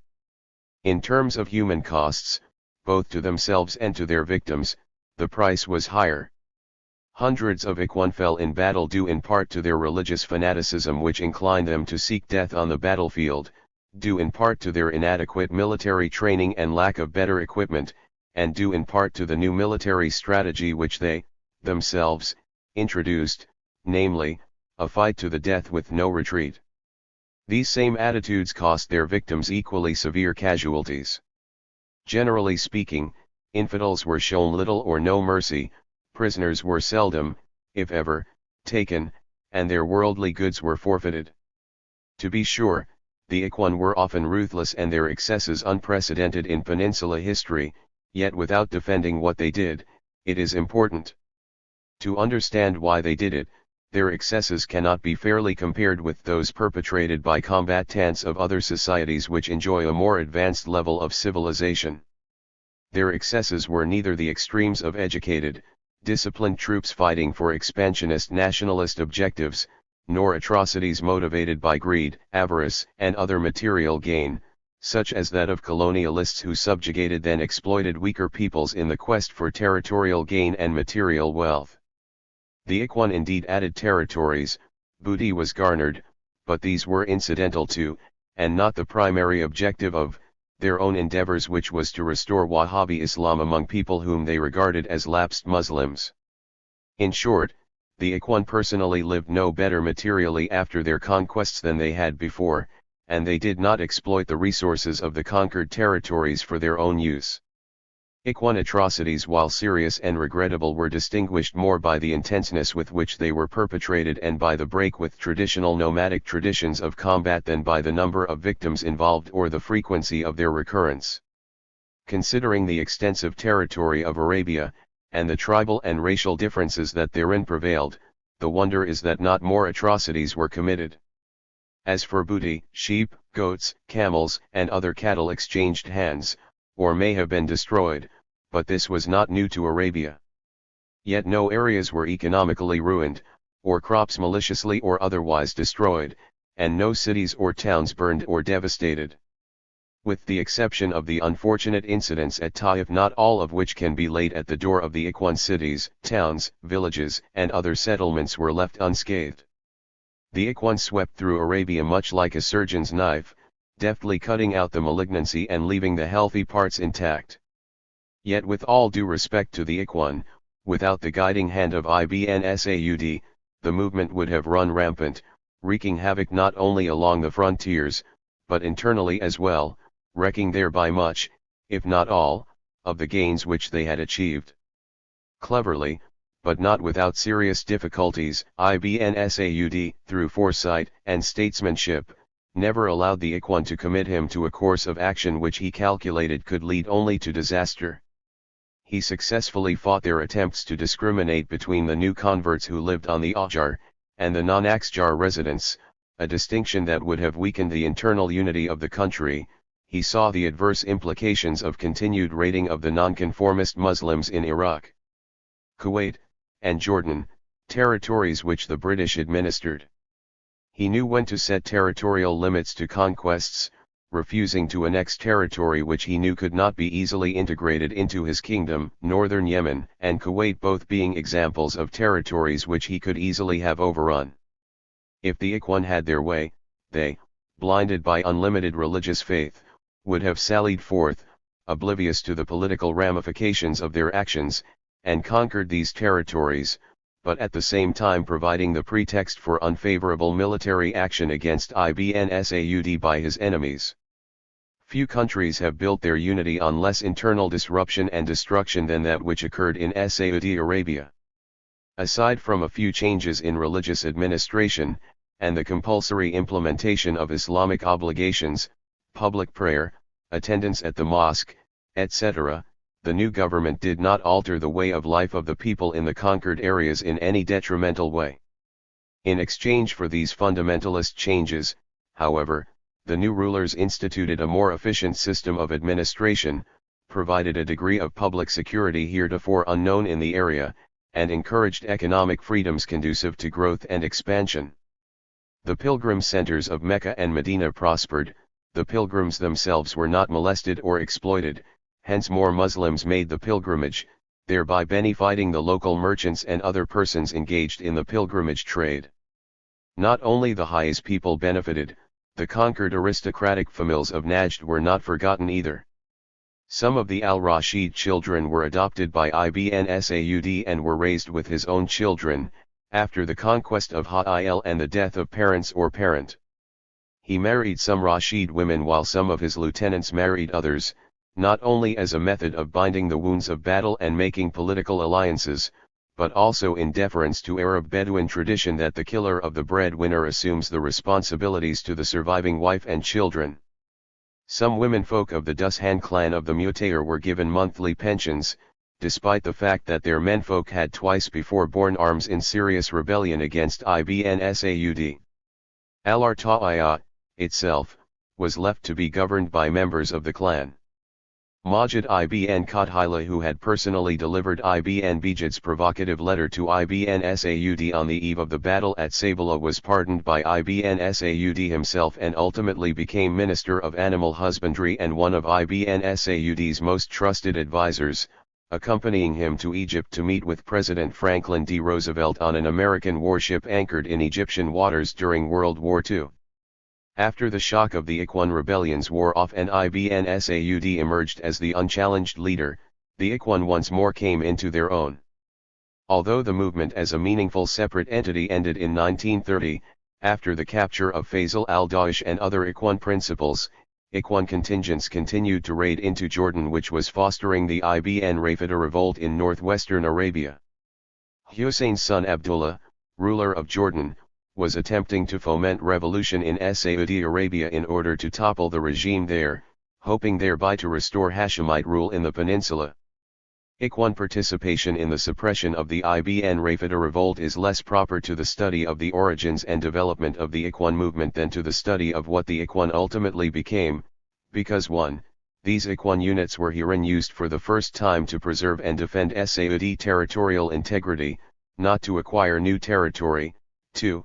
They were performing under the direct command of Ibn Saud as the head of an independent, internationally recognized state. They were, in effect, the vanguard of what is known as the White Army, or the National Guard, and constituted its irregular units, called liwas. The Ikhwan was are still located in their Ajjar, come under the immediate command of the local Amir, and are organized into tribal units and answer emergency calls only, bringing with them, as of old, their own rifle, ammunition, and other provisions. Finally, even after the demise of the movement, the Ikhwan remained a significant political religious factor in the country. Instead of reverting to nomadism, most remained sedentary and attached to the Ajjar. They were poor but proud, and retained their religious dedication and commitment to the Shar 7a. Although they were no less fanatic, their fanaticism was felt less.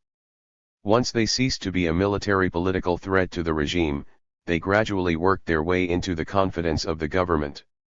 In addition to bearing arms, and forming the backbone of a home militia, the irregular units of the White Army, they and their children were given positions of trust and responsibility in the ever-expanding government, since they were regarded as the most stalwart citizens, firmly committed to Islam as an ideology and to the patriarchal king system of government as the appropriate form of rule. In return for service and allegiance to the king, they demanded, and received, unhampered access to him and his court. And this tradition persists until the present day. In recognition of their contributions to the creation of the Saudi state, old surviving Ikhwan received monthly pensions from the government, individual payments ranging from several hundred to several $1,000s annually. These benefits extend to a lesser degree to the children of the old-time Ikhwan, a constant reminder to them that their fathers and grandfathers marched bravely with banners unfurled along with Ibn Saud when he was a poverty-stricken youth, with no political base of power, armed with old rifles, and filled with the determination to win back the estate of his ancestors. Appendix. The following pages provide several lists of Ajjar identified by tribe, based on fill by Ibn Nasir, Dixon, Al-Qura, other written sources, and on verbal sources which this writer interviewed. To facilitate the identification of these Ajjar as they appear in these various works, their names have been left as they originally appear. However, it is not too difficult to compare them with the Ajjar of the same names on the other lists. Variations in Bedouin dialects, regional pronunciations, as well as different Arabic spellings have resulted in several renditions of the same name by different writers. Generally, the Bedouin use the diminutive of a word, /asker, when they pronounce a name, although when the name is written it is quite easy to read it, and subsequently spell it, differently. 1.e. Yuzala/Yozala, or Al-Hufara/Ali-Hufara. The only completely accurate method of getting the correct pronunciation would be to have a native of each Ijra pronounce the name aloud, quite a formidable task. Another problem relating to the identification of the Ajjar is caused by one writer listing the same Ijra as belonging to two separate tribes, as does Al-Rihani, for example, in the list appearing in his English text, and the Arabic text of his different works. This is due in part to the fact that many of the Ajjar were mixed, hence if one asked a native of a given era the tribal origin of it and he was a Harbi, he would be inclined to give Harb as the answer, although Shamir tribesmen may also reside there. Then again many Swjar have the same name, Rada or Ruwaida, for example, is very common, signifying as it does garden or small garden. If one writer lists Rada as belonging to one tribe, and another lists it as belonging to a different tribe, chances are they are both correct, but are referring to different Ajjar. Letter from Faisal ibn Sultan al-Dawish to Amir Saud 24. In the name of God the most merciful the compassionate. From Faisal bin Sultan ad-Dawish to the respected brother Amir Saud bin Imam Abd al-Aziz ibn Abdurrahman al-Faisal, may God save him. Peace, mercy, and the blessing of God be upon you always. Your letter has been received and its contents noted. As for your advice to me to submit to the orders of your father the Imam, you will realize that my greatest desire is to comply with your orders, especially after your father's kindness to me after the Battle of Sabla. By God, I am willing to sacrifice my wealth and property for his satisfaction, except for two reasons which make this difficult for me and beyond my power. First, my being compelled to bring back the missing property, and the second, something more difficult. A. We have raided only infidels and breakers of promises who build forts and encourage your subjects to rebel against you. I have informed your father of this, and this is the reproach of the Ikhwan against your father. Otherwise, all your actions when dealing with us are agreeable. Sick, may God reward you. B. The missing property is gone and I have nothing of it left in my possession. It has occurred to me, and other people have convinced me, that your order is only a device to entangle me, and that you will either kill me or imprison me. Saud, I have left my desert, and my sheikhship, and sacrificed my wealth in seeking the gifts of God and fighting the infidels. If you wish to prevent us from fighting them, and if when one of us commits an infraction you will either imprison or kill him, this is a calamity and oppression of your subjects, who may desert you, doubt your belief, and irrevocably decide that you are hindering them in their religion, and indulging that of the Christians, and the Christians and their follower Faisal 25 have not failed to do what they can. Anyone who goes over to them from the Najd people is encouraged and favored, and told to disobey Saud, and that he will be given so and so. Since last year Abu Huniak 26 has been advising me and others, and I have informed you accordingly. The ready proof is that you know Ibn Sabah 27 is not worth a hen to the Christians or the Arabs. He has given Ibn Mashun 28 arms, ammunition, and money, and has communicated with the Ayman and told them that whatever they want is obtainable from him, and has promised to grant their requests. He has also told them to go to Wafra, and he will keep Saud from them, and that in case Saud should come after them, his territories are free for them to enter, and that he will speak to the Christians on their behalf. You must understand that if the Christians were not only deceiving you and not only intending to seduce your subjects so that they may overpower you, the man of Kawit would not have disagreed with them. It is because he is under them that in these days I receive notices from Iraq and Kawit making me specious promises if I leave you. You have also prevented me from raiding the Bedouins. So we are neither Muslims fighting the unbelievers, nor are we Arabs and Bedouins raiding each other and living on what we get from each other. You have kept us away from both our religious and our worldly concerns. It is true that you have not failed to do what you can for me and my people, but where are the rest of my tribes to go? They will perish, and how can we be contented with this? In the past you used to forgive any of us who committed a sin, but now you treat us with the sword and pass over the Christians, their religion, and the forts built for your immediate destruction, Saud. So I have become frightened and have left Artaya for Lazafra. If you want us as your subjects, you should look into our case.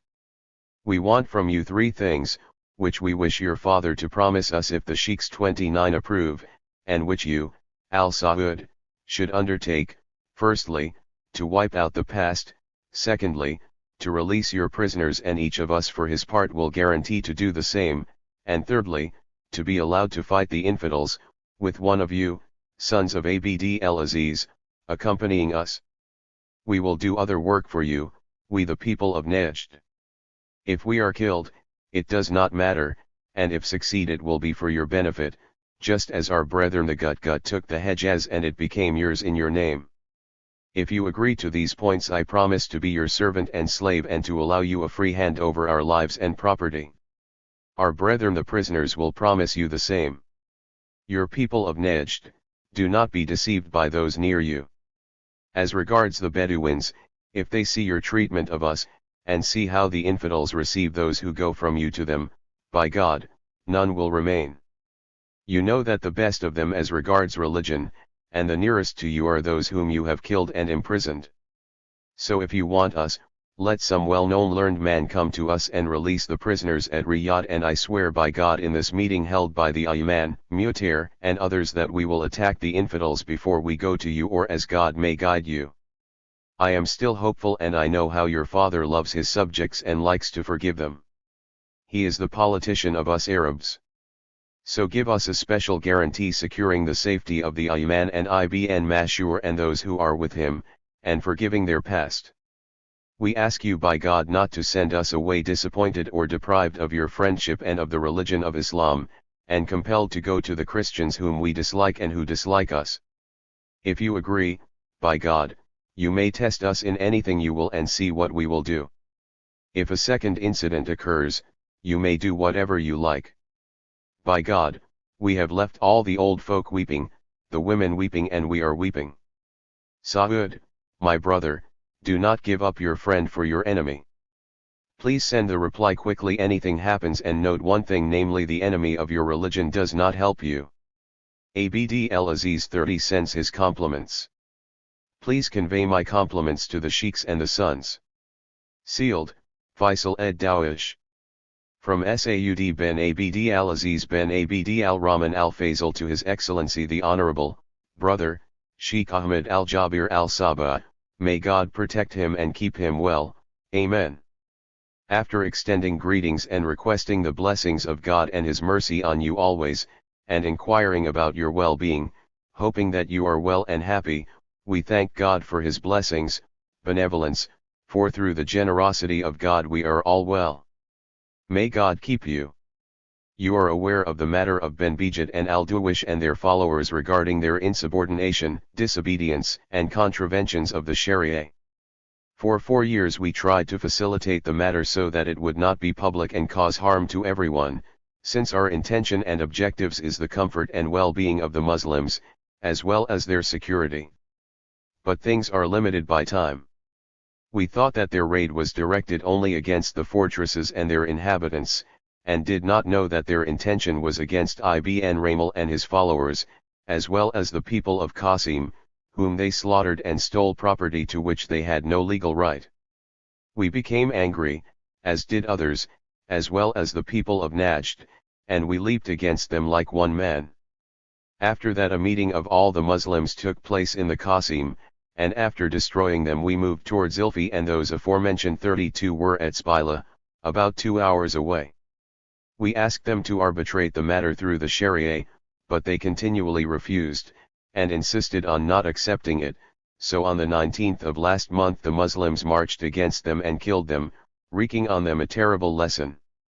They lost a large number of men, but as for the Muslims, thanks be to God, all of them returned safely, except 10 who were killed. This is usually what happens to those who contravene God's law and do not obey the Sharia.